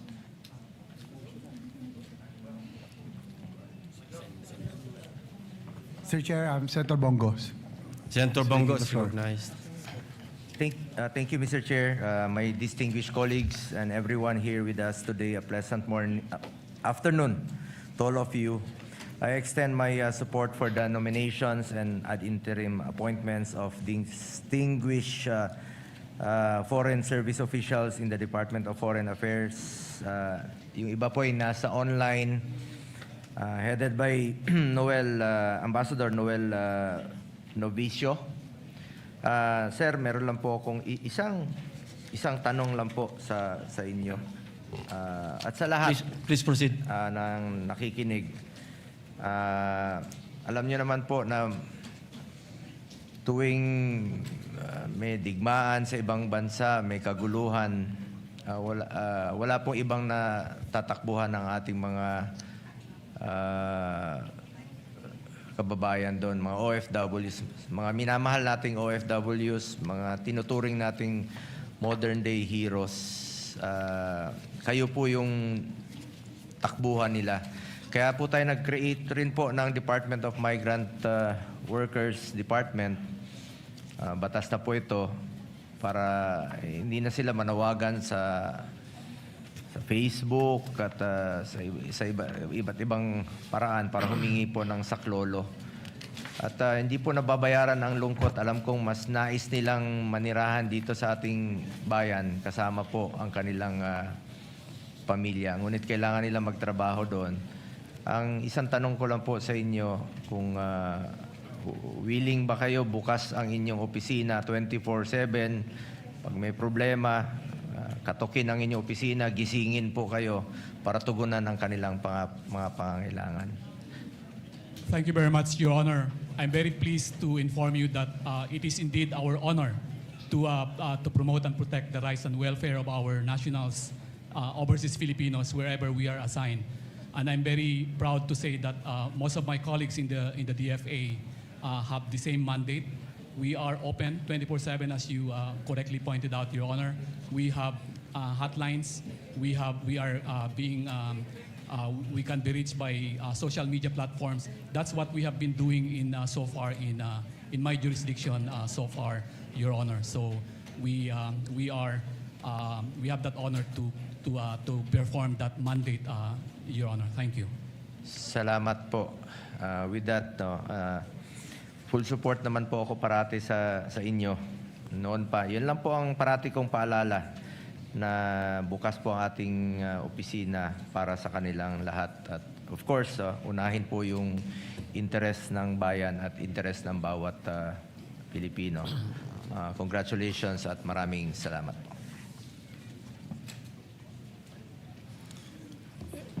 If there are no more inquiries or clarifications from the members, the majority leader is recognized. Senator Risa Hontiveros is recognized. Sorry.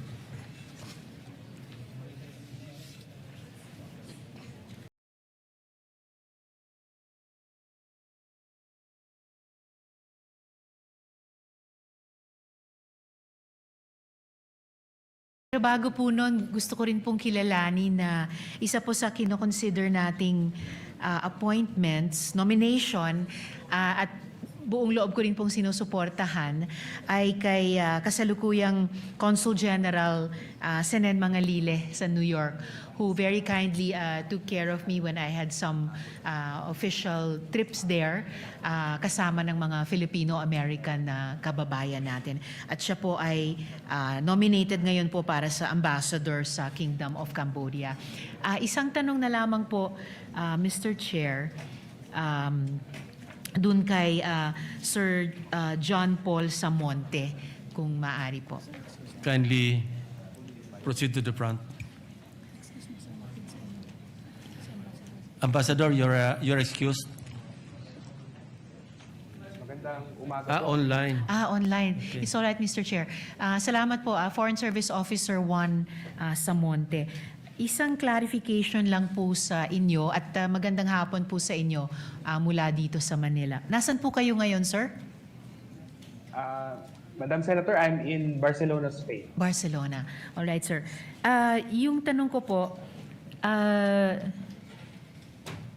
ayon dito sa information na nabasa po namin, noong 2017 na admonish po kayo for your alleged failure to supervise a subordinate who was involved in the illegal issuance of Philippine Hajj passports to 177 Indonesians. Pwede nyo lang po bang bigyan ng linaw ito sa aming komite? Para din kung malinaw na, at least it can form part of the record at hindi na muling kailangang itanong sa inyo, Mr. Chair. Apo, salamat po, Madam Senator, for the opportunity to clarify the matter. Ako po, ang una ko pong trabaho sa Department of Foreign Affairs ay Principal Assistant sa Passport Division sa Office of Consular Affairs. Nung panahon po na yon, 2015, alam din po ng lahat na nagpalit po tayo ng passport system. Sa ilalim po ng aming opisina, meron pong 300 po mahigit, more or less, na mga empleyado.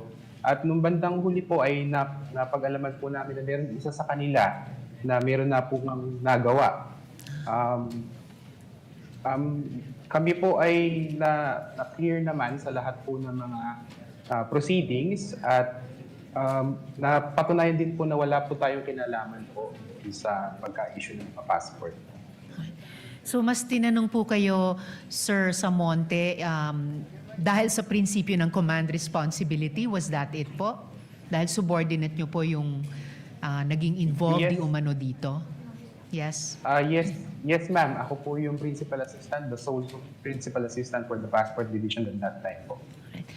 So sir, at least lastly, for the record, nagkaroon po ba ng recurrence ng ganyang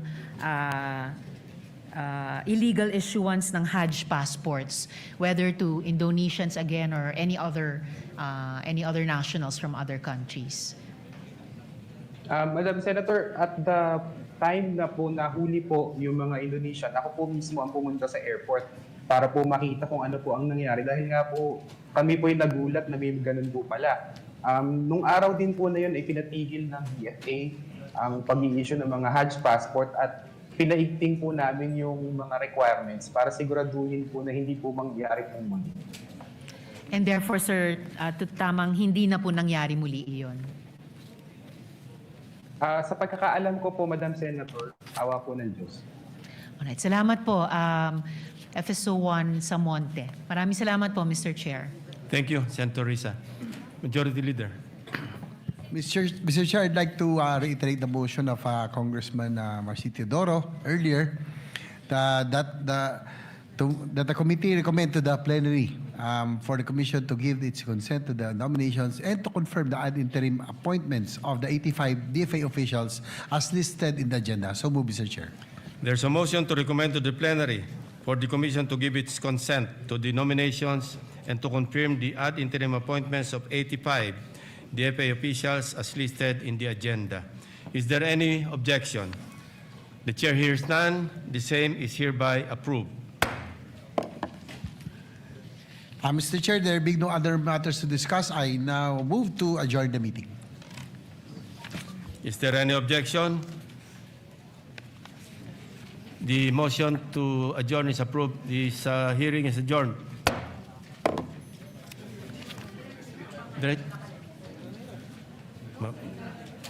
Tanong natin sila.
Plenary na po.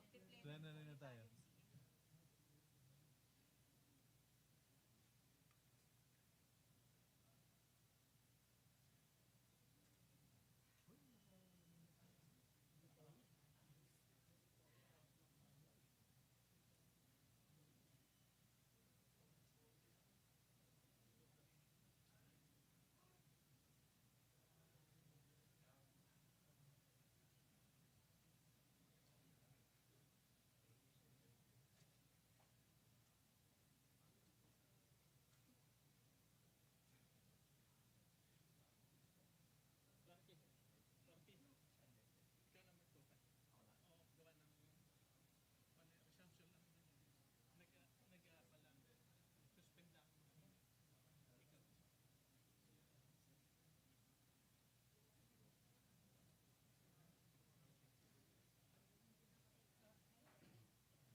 Ano lang pala yung manifestation?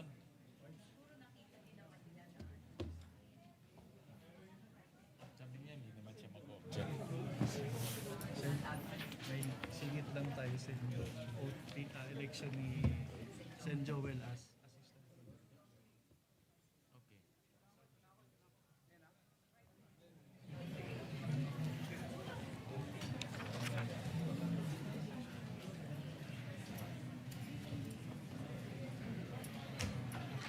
Naka-approach po si Sen. Joel sa Mag-oath siya.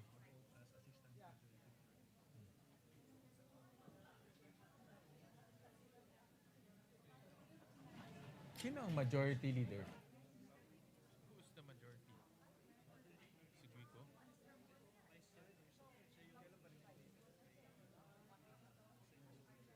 But who is the majority leader?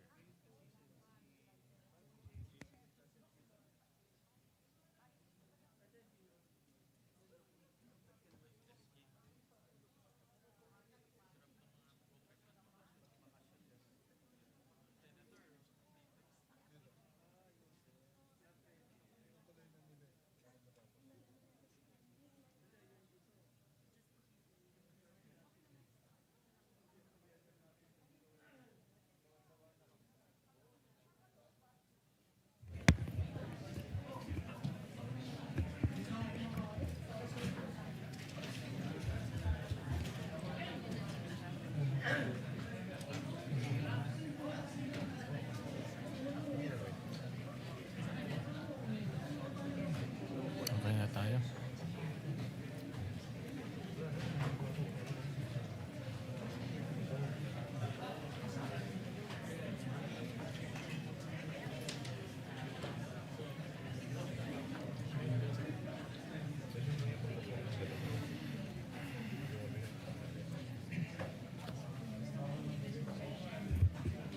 Kompleto na. Kompleto na.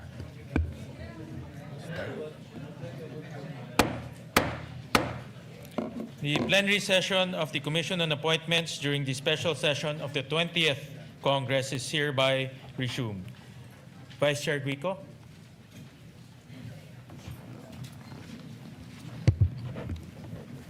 Mr. Chair, I ask that we now proceed to consider the election of the Assistant Majority Floor Leader of the Commission on Appointments. The consideration of the election of the Assistant Majority Floor Leader of the Commission on Appointments is in order. Sir Chair, I move to elect Senator Joel Villanueva as the Assistant Majority Floor Leader of the Commission on Appointments. Is there any objection? Hearing none, the Chair, Senator Joel Villanueva is hereby elected as the Assistant Majority Floor Leader of the Commission on Appointments. Mr. Chair, may we request Senator Joel Villanueva to approach the rostrum to take his oath as the Assistant Majority Floor Leader of the Commission on Appointments.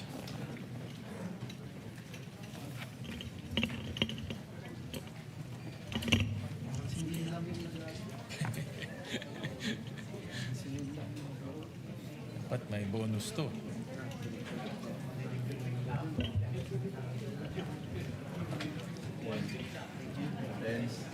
Okay tayo.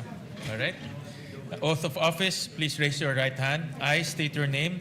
I, Joel Villanueva, Of state your address. of Bukawe, Bulacan, Having nominated and elected to the position, state your position. having been nominated and elected to the position of Assistant Majority Floor Leader Of the Commission on of Appointments. the Commission on Appointments, Do hereby solemnly swear do hereby solemnly swear that I will well and faithfully discharge that I will well and faithfully discharge, to the best of my to ability, the best of my ability, the duties of my present position the duties of my present position, and of all others I may hereafter hold and of all others I may hereafter hold, under the Republic of the Philippines, under the Republic of the Philippines, that I will support and defend the Constitution of the Philippines, that I will support and defend the Constitution of the Philippines, that I will obey the laws, legal orders, and decrees promulgated that I will obey the laws, legal orders, and decrees promulgated by the duly constituted authorities, by the duly constituted authorities, and that I impose this obligation upon myself voluntarily, and that I impose this obligation upon myself voluntarily,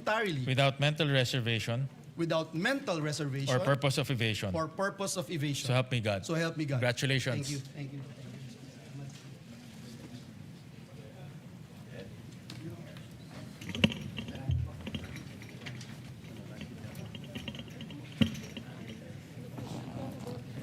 Majority Floor Leader.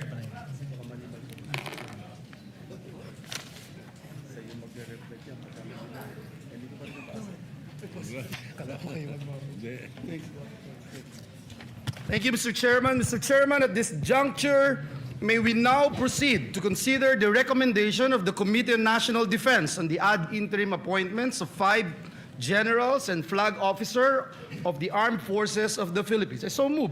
Is there any objection? Hearing none, the consideration of the recommendation of the Committee on National Defense is in order. Mr. Chairman, I move that we recognize the chairperson of the Committee on National Defense, Representative Jose Joboy Aquino II. So moved.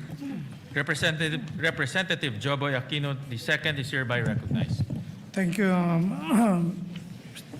Mr. Chair.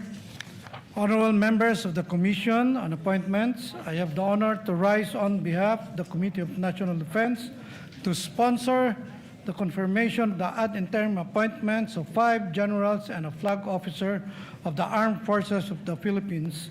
Following thorough deliberation, the committee found these appointees eminently qualified.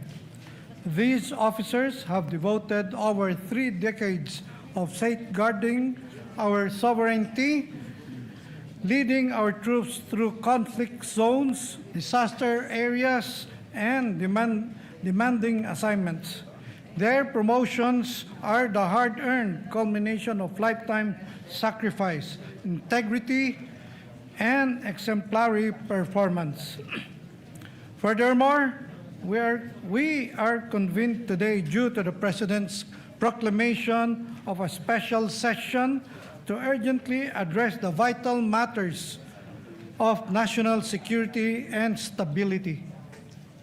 I want to take a special moment to commend these 5 generals for having the patience and unwavering professionalism through this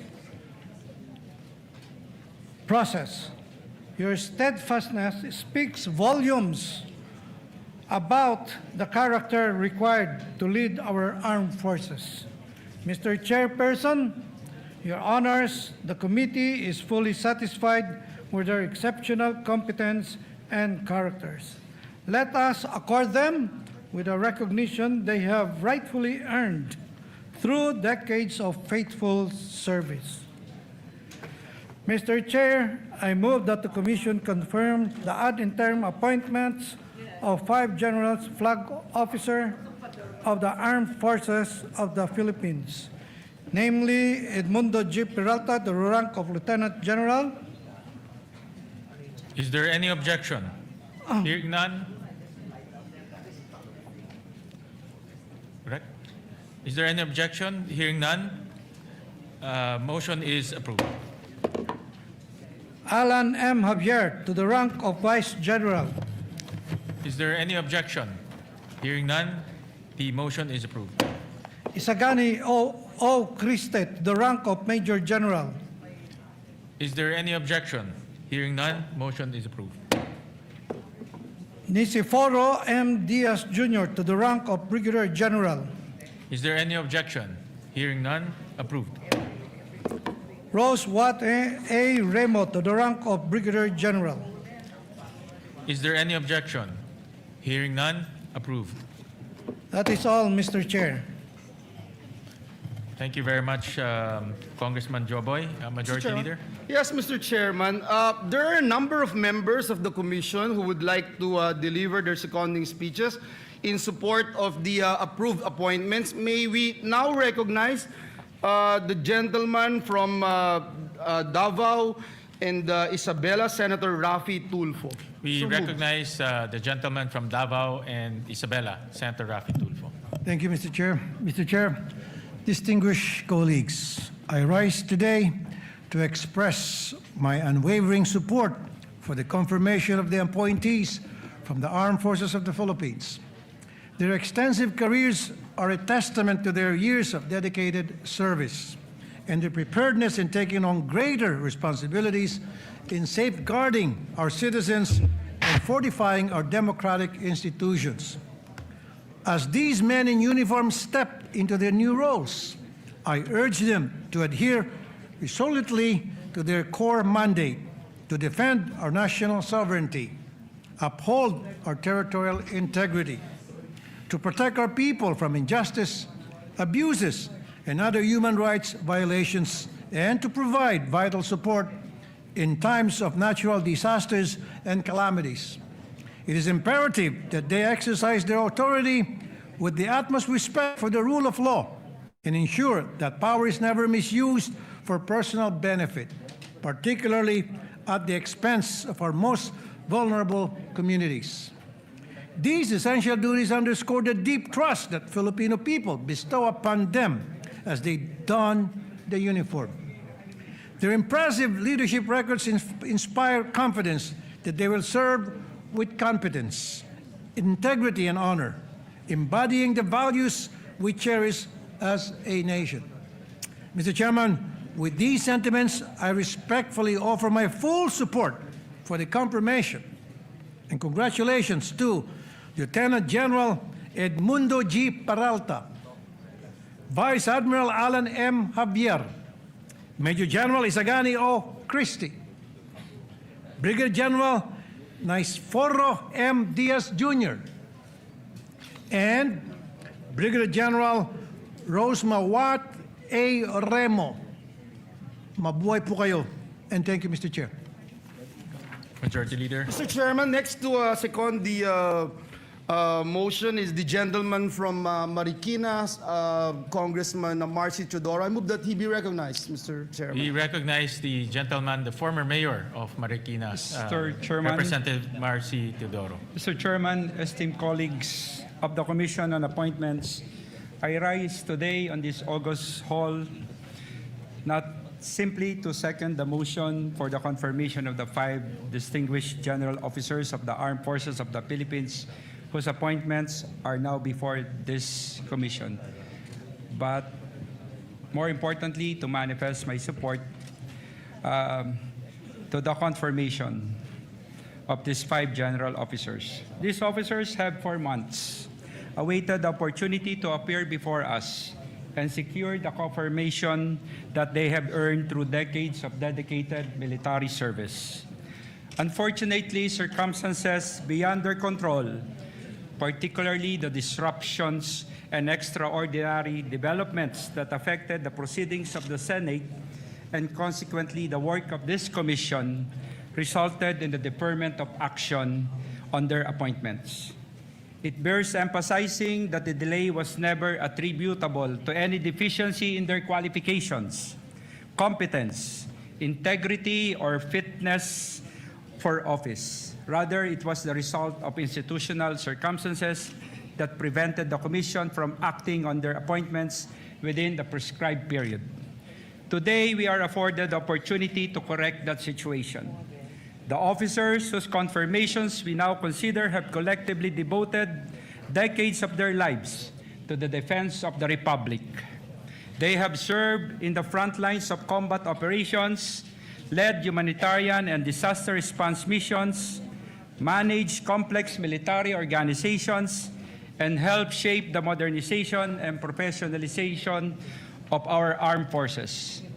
Their careers reflected the highest ideals of military service: duty, honor, discipline, and patriotism. Throughout their respective assignments, they have demonstrated sound leadership, professional competence, and unwavering loyalty to the Constitution and to the chain of command. In reviewing the records, the Commission staff found no derogatory information that would cast doubt on their qualifications for promotion, their professional accomplishments, performance evaluations, and service clearly established that they possess the experience, maturity, leadership expected of officers entrusted with the rank of general. More importantly, their promotions are not merely personal achievements. They are an affirmation of the merit-based promotion system within the armed forces and a recognition of the sacrifices made not only by these officers, but also, more importantly, by their families who have stood beside them throughout the years of service to the nation. Mr. Chairman, the Armed Forces of the Philippines continues to face evolving challenges, from territorial defense and maritime security concerns to disaster response and emerging security threats. At a time when our military institutions require experienced and capable leaders, it is imperative that deserving officers receive the confirmation necessary to fully discharge the responsibilities of their offices. The confirmations of these 5 general officers will strengthen the leadership structure of the armed forces and send a clear message that professionalism, competence, and faithful service are recognized and rewarded by this commission. For these reasons, and considering their exemplary records, unquestioned integrity, and valuable contributions to our country, I respectfully manifest my support, my full support, for the confirmation of the appointments of these 5 general officers. Let us finally give them the confirmation that circumstances previously denied them, but which their service to the Republic has long deserved. Mabuhay po kayo. Maraming salamat po, Mr. Chairman. Thank you very much, Congressman Marcy. Mr. Chairman, Senators Zubiri, Go, and this representation, together with Representative Paulo Ortega, Representative Wilfredo Enverga, Representative Mercedes Alvarez, wishes to submit his or her and their seconding speeches in writing to be incorporated in the journal of today's session. I just put that on record. So recorded. Mr. Chairman, the Vice Chairperson of this commission, Congressman Ramon Gico Jr., wanted to be recognized. I move that he be recognized, Mr. We recognize the Vice Chairperson, Good Congressman afternoon, Guico. Mr. Chair, esteemed colleagues.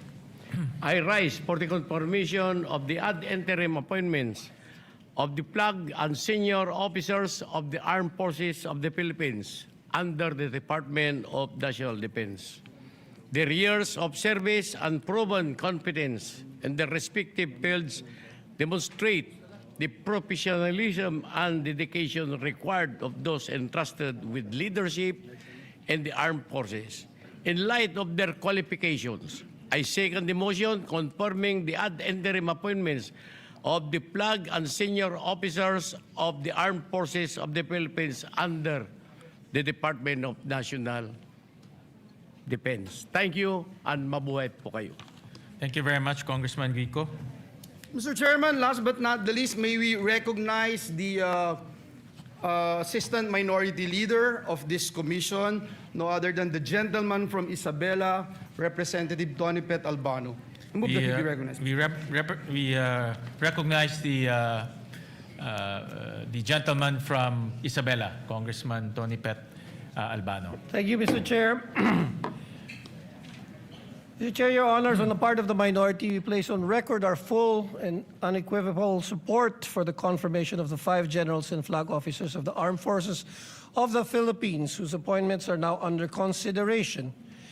These officers have rendered long and distinguished service to our nation, and as such, the minority supports the favorable confirmation of their appointments and commends their dedication and sacrifices in service to the Filipino people. Mr. Chair, on the part of the minority and the Filipino people that we represent, we interpose no objection to their confirmation and so move, Mr. Chair. Thank you. Thank you very much, Congressman Tony Pet. Majority Leader. Yes, Mr. Chairman. May we now proceed to consider the recommendation of the Committee on Foreign Affairs on the nominations and ad interim appointments of 85 officials in the Department of Foreign Affairs. I so move, Mr. Chairman. Is there any objection? Hearing none, the motion is approved. Mr. Chairman, before we recognize the chairperson of the Committee on Foreign Affairs, may I respectfully move that the letter dated 16 of June 2026 from Assistant Secretary Marford M. Angeles of the Human Resources Management Office, Department of Foreign Affairs, requesting the waiver of personal appearances of 63 officials in the department for the reasons therein stated be approved. Is there any objection? Hearing none, the motion is approved. Thank you, Mr. Chairman. I now move that we recognize the chairperson of the Committee on Foreign Affairs, Senator Panfilo M. Lacson. I so move, Mr. Chairman. We recognize the gentleman from Cavite, Senator Panfilo Lacson. Thank you, Mr. President. May this representation ask for your kind consideration to yield the floor to the Vice Chairperson of the Committee on Foreign Affairs, Representative Tony Pet Albano. I'm currently under the weather due to continuing stress since May 11 up to last night. So please forgive me, Mr. Chairman, and I already asked the permission of Tony Pet Albano to deliver the sponsorship. Thank you. I commiserate with you, Senator Lacson. Like you, I'm also under extreme stress since May 11. So thank you very much. We recognize Congressman Tony Pet Albano. Thank you, Mr. Chair. And I am here to distress everyone anyway. Mr. Chair, I would like to make an omnibus motion to recommend to the Commission the confirmation of the ad interim appointments of 82 officers of the Department of Foreign Affairs, consisting of 5 officers who are promoted to the rank of Chief of Mission Class 1 and 9 officers promoted to the rank of Chief of Mission Class 2 and 12 officers promoted to the rank of Career Minister and 24 officers promoted to the rank of Foreign Service Officer Class 1 and 32 officers promoted to the rank of Foreign Service Officer Class 2. Namely, Mr. Chair, the nominations are Jose Francisco, 85 officials of the Department of Foreign Affairs, Mr. Chair. I stand corrected. Okay. The people are Jose Francisco Ignacio, Chief of Mission Class 2. Is there any objection? Hearing none, approved. Senen Tiemsin Mangalile, Chief of Mission Class 2, as Ambassador Extraordinary and Plenipotentiary to the Kingdom of Cambodia. Is there any objection? Hearing none, approved. Noel Mangawang Novicio, Class of Mission Class 2, as non-resident ambassador to the Republic of Kiribati, the Republic of Nauru, Independent State of Samoa, Kingdom of Tonga, Tuvalu, and the Republic of Vanuatu, in addition to being Ambassador Extraordinary and Plenipotentiary to the Republic of Fiji. Is there any objection? Hearing none, approved. And Chief of Mission Class 1, namely Edgar Barario Badajos, Robespierre Livelo Bolivar, Emilio Torres Fernandez, Ann Halando On Luis, and Zaldi Bayanin Patron. Is there any objection? Hearing none, approved. And for the confirmation of Chief of Mission Class 2, namely Lea Victoria Trinidad Carada, Lena Aileen C. De Dios Sison, Noemi Tan Diaz, Maria Luella Chang Duarte, Ambrosio Brian Fruto Enciso III, Jesus Enrique Guanzon Garcia II, Emmanuel Donato Koch Guzman, Mary Luck Santos Sicarte, Brian Dexter Burgos Lao, and career ministers Rapunzel Aglipay Acop, Nomer Blevens Ado II, Azela G. Arumpak Marte, Brian Gestillo Baguio, Lily Ann Cheng, Ria Eugenio Gorospe, Christine Margaret Mendiola Malang. I so move, Mr. Chair. Is there any objection? Hearing none, approved. Thank you, Mr. Chair.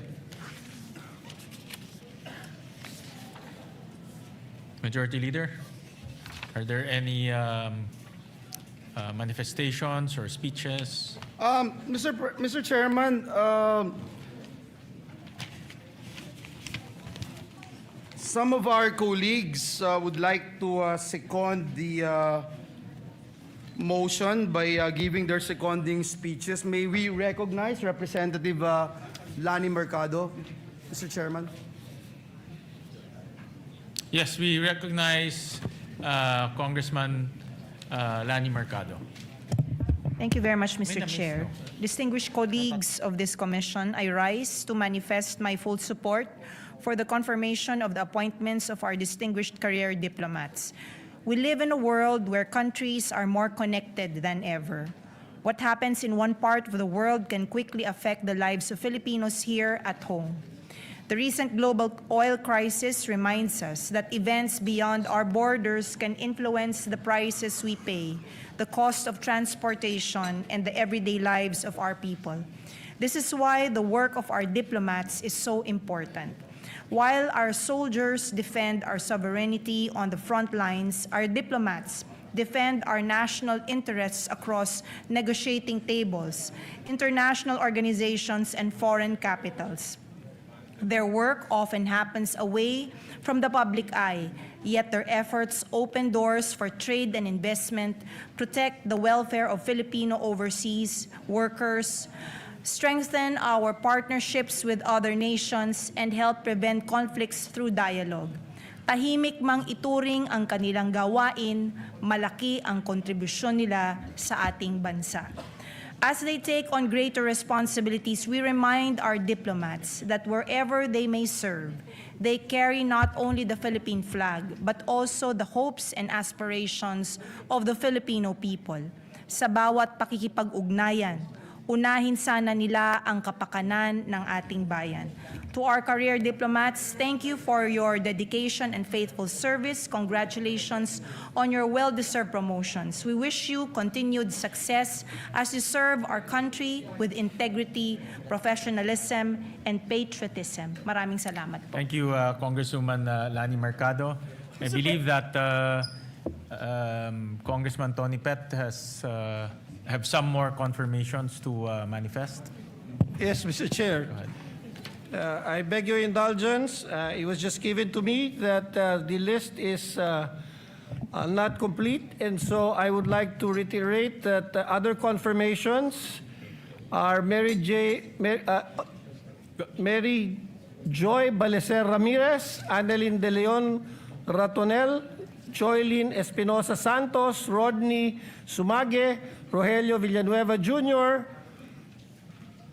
in the Foreign Service Officer Class 1, Milen Acosta, Catherine Alpay, Jacqueline Arquisa, Mark Penigno, Marian Bringas, Christiansen Cabahug, Benjamin Celedio, Jonathan Chua, Stephanie Cruz, Jonel Domingo, Von Ryan Ferreira, John Gomez, Ana Marie Guerra, Charlson Hermosura, Anwar Ito, Elaine Laruan Hernandez, Andrea Lazaro, Lemuel Lopez, Nadine Morales, Jet Olfato, Elizabeth Ramos, Judy Razon, Noel Rodriguez, John Paul Tapia Somonte,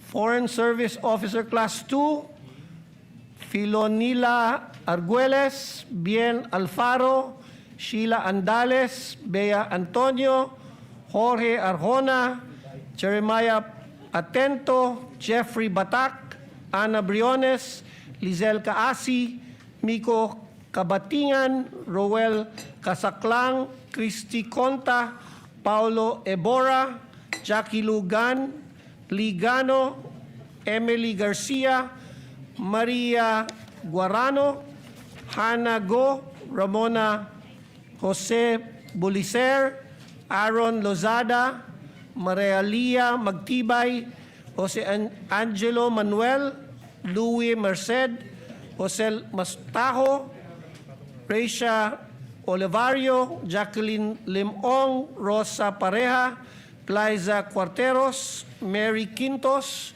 Francis Torres, Maria Flor de Liza Tuiza, Marisa Rosauro Rinkler.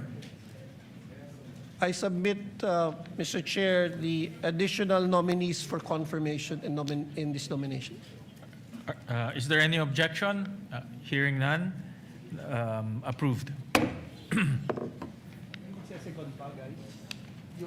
Any more manifestations? Yes, Mr. President, may Majority we Leader? acknowledge, give the floor to the gentleman from Marikina, Congressman Marcy Teodoro. We recognize Congressman Marcy Teodoro. Mr. Chairman, esteemed colleagues of the Commission on Appointments, I rise today to second the motion for the confirmation and to manifest my support to the following chiefs of mission, career ministers, and foreign service officers who have been appointed. These distinguished officials have dedicated many years of their professional lives to the advancement of Philippine foreign policy, the protection of our nationals overseas, and strengthening of our country's relations with the international community. Their appointments are not merely recognitions of tenure, but acknowledgements of competence, integrity, professionalism, and unwavering commitment to public service. Throughout their respective careers in the foreign service, they have represented the Filipino people with dignity and honor in various diplomatic posts and assignments here and abroad. At a time when the Philippines continues to navigate complex global challenges, including geopolitical tensions, economic recovery, migration concerns, trade relations, and the welfare of the millions of overseas Filipinos, we require seasoned diplomats who possess institutional knowledge, sound judgment, and deep understanding of international relations. The nominees before us embody, or the appointees before us, embody these qualities. Their collective experience reflects the strength and professionalism of our career Foreign Service Corps. They have worked tirelessly to uphold Philippine interests, promote constructive engagement with our nations, with other nations, attract opportunities for economic cooperation, and ensure that the voice of the Philippines remains respected in the global arena. Equally important, these officials have demonstrated loyalty to the Constitution, fidelity to duty, and adherence to the highest ethical standards expected of members of the diplomatic service. Mabuhay po kayo sa Department of Foreign Affairs at maraming salamat po. Thank you very much, Congressman Marcy. Mr. Chairman, Representatives Paulo Ortega, Wilfredo Enverga, Mercedes Alvarez, and Senators Zubiri, Go, and this representation wishes to submit our seconding speeches in writing to be incorporated in the journal of today's session. In this regard, may I move that the written seconding speeches of the other members as manifested on the floor likewise be incorporated in the journal of today's session. Oh, I failed to mention also the Vice Chairperson of this commission, Representative Ramon Gico Jr. Is there So any- moved. Yes. Is there any objection? Hearing none, the motion is approved.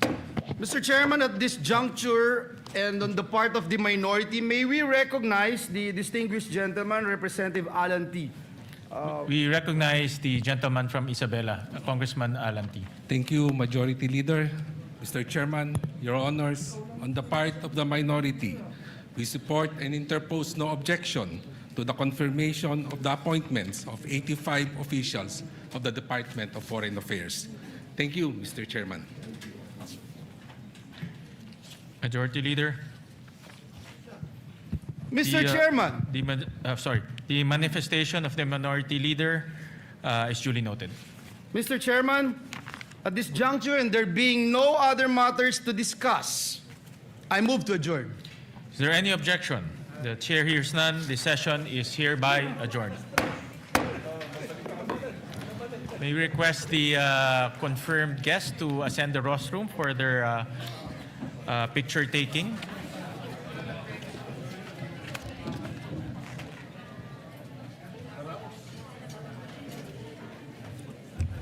Muntik na tayong nagka-problema. Mayra. Muntik na tayo Okay. Yung mga generals ba? Yes, kasama natin. Gusto ko ba na siguro kami? Dito pa kayo. Kasi naman, 5 lang sila eh.